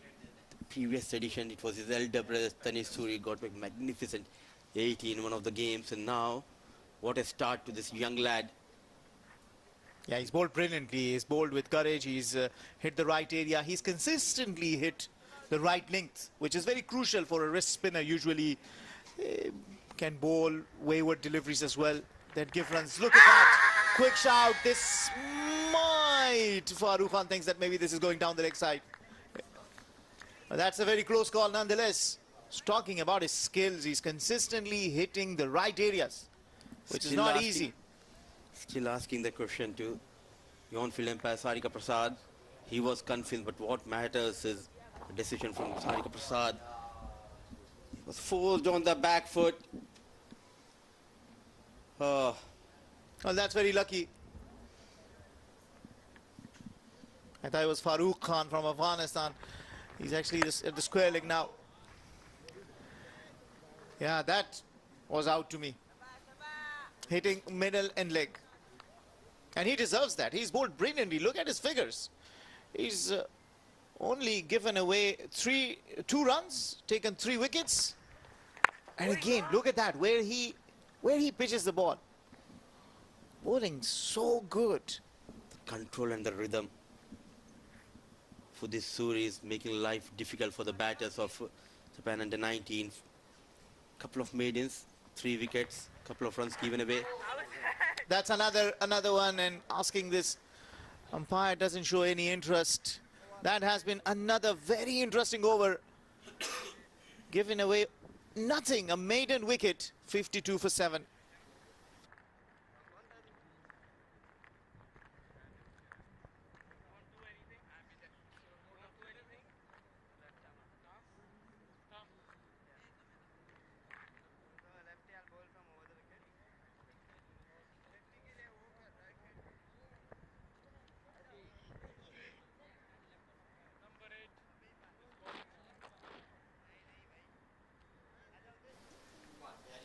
Just a couple of batters going into the double digit. Parmar and captain Kijo Hartgrave.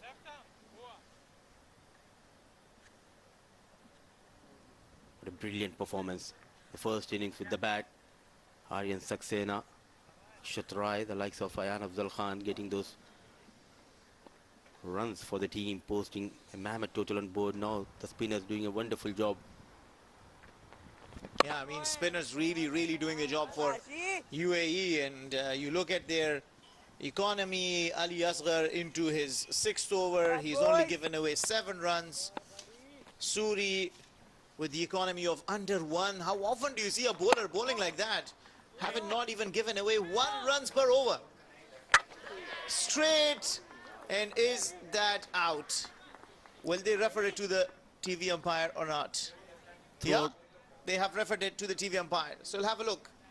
Throughout this innings, the problem remains the same. The running between the wickets. No communication. Lack of communication between the batters of Japan under 19 team. Yes and no. Waiting for the confirmation from the 3rd umpire. Clean pick up and throw from Nurul Ayubi. He's short of his crease. One more batter departs due to the lack of communication. Well, another wicket falls. The decision will soon be OUT with the red color. Danger for Japan. Falling short of this very big task ahead of him. Batter number 8 goes back to the dugout pavilion, and it's 52 for 8.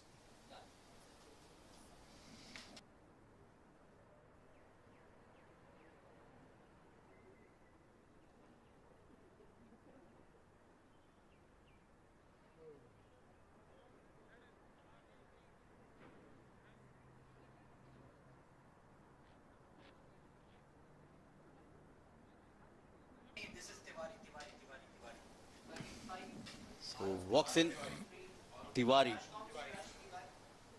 and he'll be facing Ali Asghar. Sorry, scorecard for Japan, 52 on board. They have lost 8 wickets. RF Tiwari, the right-hand batter. Wow, good line, hitting the length, inviting that edge. This is good start to the over by Harsh. 3 runouts, can you believe it?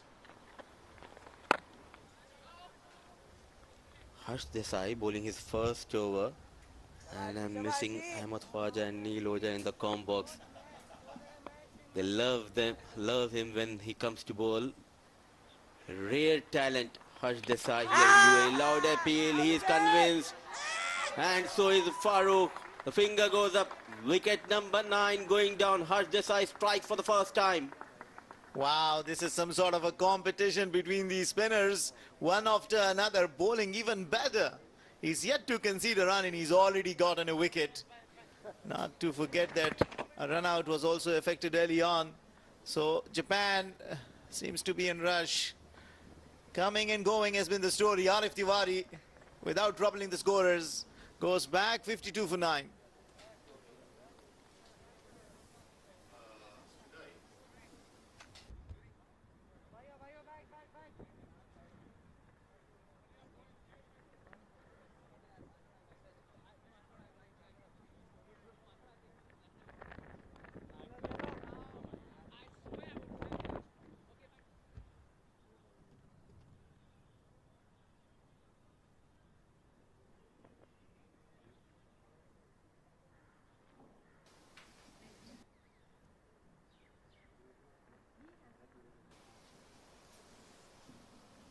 Last man walks in, Kai Wall.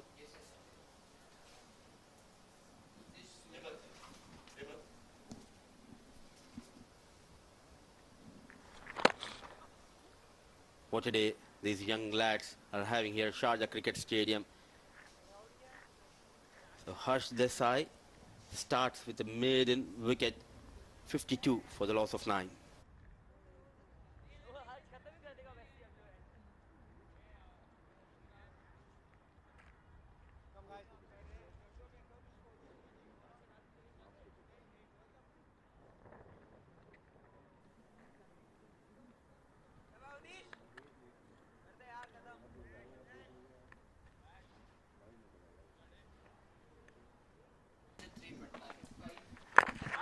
Loud appeal, and the last man departs. Udit Suri strikes for the 4th time. What a game this lad had. Was all over the batters of Japan under-19 team. Brilliant piece of bowling. A bit fuller, the block hole. An excellent decision. They are convinced, they are jubilant, they are happy. They got those 2 points, a massive win for UAE under-19 team. Yeah, big margin. They win it huge. This is the 3rd biggest winning margin in Asia Cup history, and tells you a lot. That team huddle coming together, telling one another, job is not done yet. Have come as far as to the final in the last edition. This time around, making a very, very strong statement, winning it by 273 runs. This has been a complete knockout from UAE against Japan. 273 runs margin win, and proud parents of these players. A happy moment. Boys doing a wonderful job. Played as a unit. Aryan Saxena, a masterclass 150 in the first innings. Got the support from Akshat Rai, a brilliant half-century, a good cameo. In the middle coming from captain Ayan Afzal Khan, posting 325 runs on board, and after that it has been a one-way traffic. The bowlers dominating the proceedings, the second innings. And applauded by the parents, a hard work done by these parents, giving these boys the platform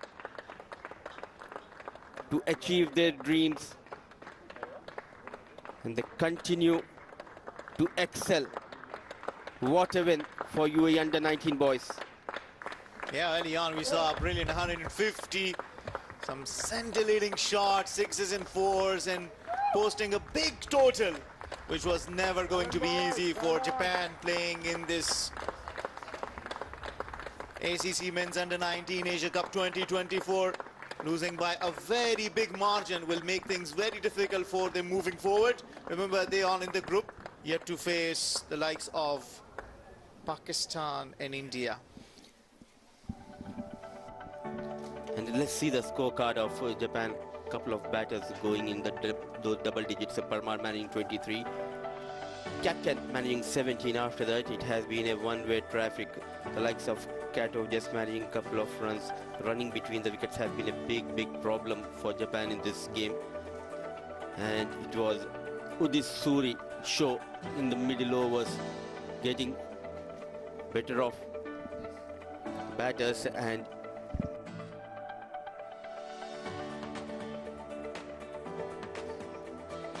52 all they could manage. 6 bowlers have been used by the captain Aryan Saxena. 5.1 overs, 3 maidens, magical figures, 2 runs, 4 wickets for the young sensation Udit Suri. Nurullah also among the wickets, so was Akshat Rai and Harsh Desai. Just an over, maiden over and a wicket to his name.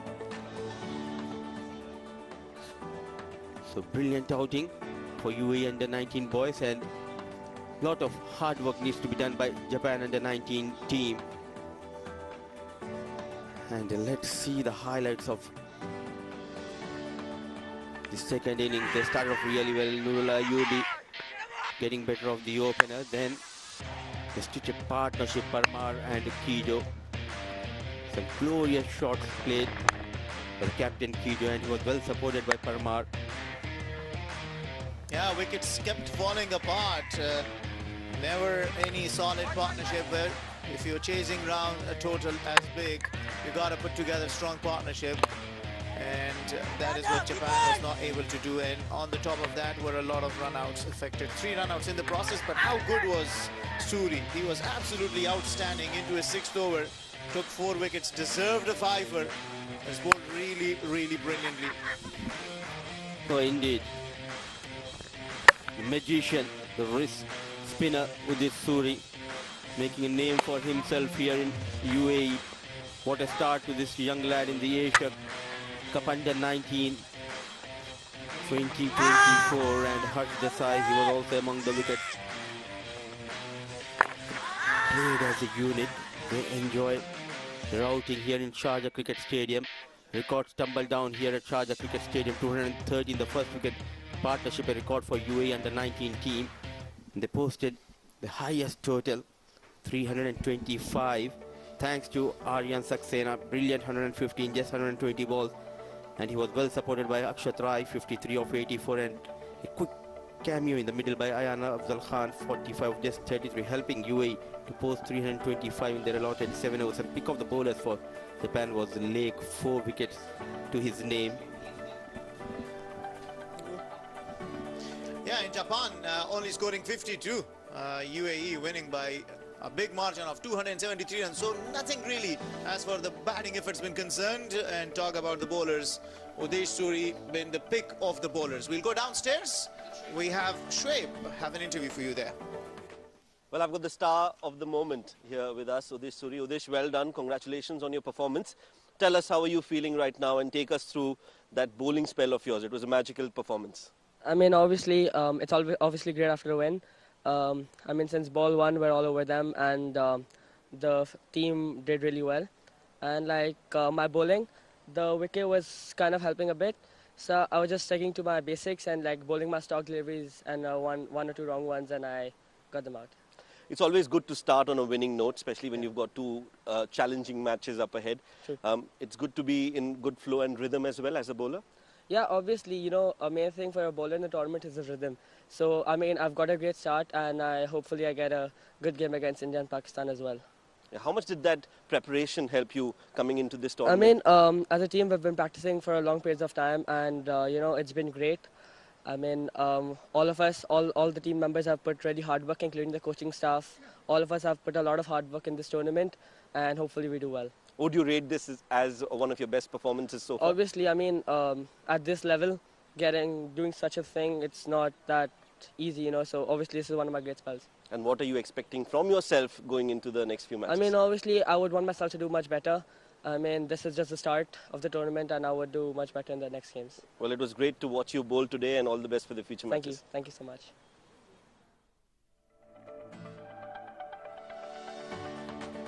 Oh, thank you, Shoaib. It was a wonderful interview with Udit Suri, and let's see how this match transpired. The match number 4, UAE winning the toss and opting to bat first. They posted a mammoth total on board, 325. Thanks to Aryan, a brilliant 150 of just 120 balls. Akshat Rai also among the runs, and in the process, a record to their name. The first wicket partnership of 213 runs between these two. And the second innings, Japan could only manage 52, and they were bundled out in just 24.1 overs. We dive into a short break. Once we are back, We'll head down to the post-match presentation with Neil Oja.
Hello and welcome to the presentation ceremony of the ACC Men's Under-19 Asia Cup Tournament 2024. The game between the host UAE versus Japan. And what an incredible performance coming in from the home side. First up, batting first, scored a record 325. The most number of runs scored by a team in the Associate Nations at the Asia Cup level. It was a record that was held by the UAE last year against the same opponent when they scored 320 for 7. This time they bettered it by 5.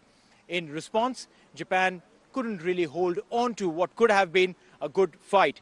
Winning by 273 runs, this is again the third highest margin in an Asia Cup game.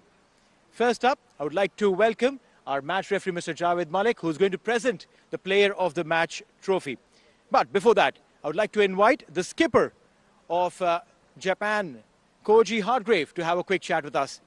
Koji, hard luck. Winning is one thing, losing is another, but learning, I reckon, is the most important thing, and I think this game has taught a lot of lessons. Yeah, I think I just didn't think we executed well with the ball to start, wanting to bowl first as well, so I think we're pretty disappointed in that fact. But I think we also had some positive, coming back with the ball and taking 7 wickets after being 0 down. So, yeah, and then we just like a lot of fight with the bat, which is quite disappointing, especially from myself and some senior players up top. But yeah, like you said, lots of inexperience in the team. We're a very young team, so we're looking to take this into the next World Cup qualifiers with some learning, so yeah. You mentioned it's a very young team, and rightly so. You know, some of these lads probably playing some of the bigger games in time to come. What is the conversation that you and the management will have with them? Yeah, just like you said, just keep learning. Yeah, like what happens, figure out what happens wrong, and then try, you know, the next game, take that into. So it's all about, yeah, learning fast. And I think as a team, we have to learn fast as well because we spend so less time together. So yeah. Koji, I can tell you one thing, the next 2 games, but that's going to be India and Pakistan, are going to be bigger opponents. Does that bring in a lot more nerves as compared to playing against an associate nation? Well, I think for myself, I'm quite more, what do you say, not nervous, quite opposite, a bit more excited, a bit more of a challenge, for sure. So I think our boys take these learnings from this game and we're going to take it in and definitely put up a fight, yeah. One thing for sure, that everyone who's watched you guys play have looked up to the performance that you've put on and to some of your style quotient. Definitely look like a superstar, Koji. Thank you so much and go well. Thank you very much. Thank you. The skipper of the Japanese team, Koji Hargrave. I'm sure that there is a lot of learning, like he mentioned, coming in, not just from this game, but from the entire tournament for a young side. Now, for the player of the match, there were a few contenders. Akshat Rai at the top, 53 of 84, a very, very patient knock. Aryan himself, the skipper, 45, brave 45, and of 33 deliveries. Odish came up with 4 wickets and just gave away 2 runs in his spell. But the player of the match, as judged by the match referee himself, for his 150 of 120 deliveries, 16 fours and 7 sixes, is Aryan Saxena. Aryan, if you could please come up and receive your player of match trophy.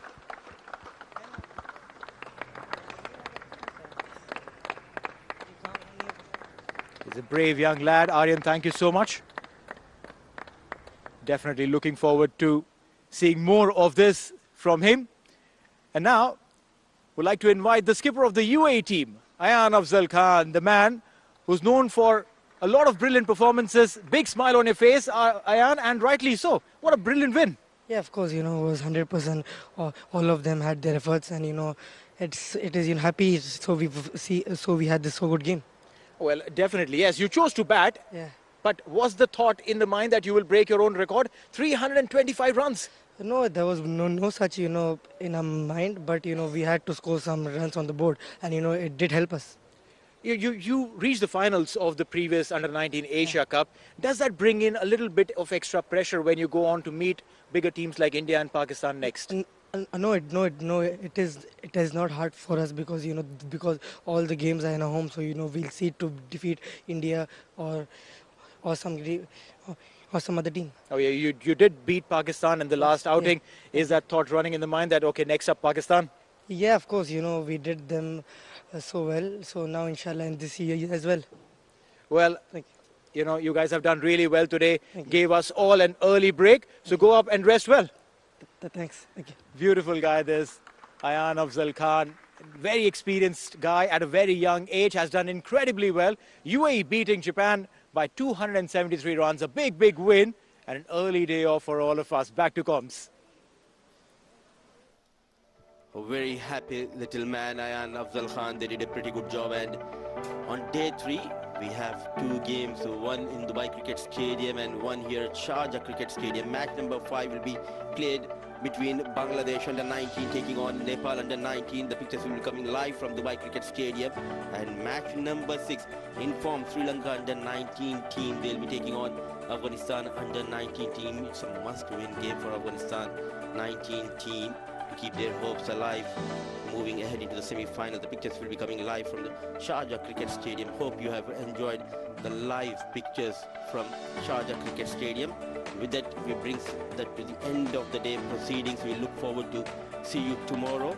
Till then, stay safe and enjoy the cricket.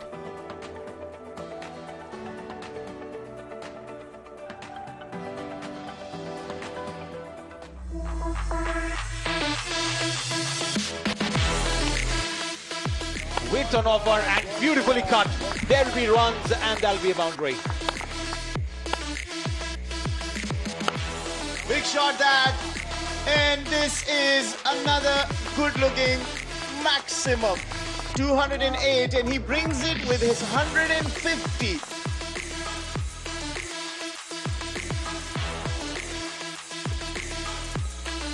Outside edge and first ball. It was an in-ducker. Talent finds the target. UAE loud appeal. He is convinced. And so is Farooq. The finger goes up.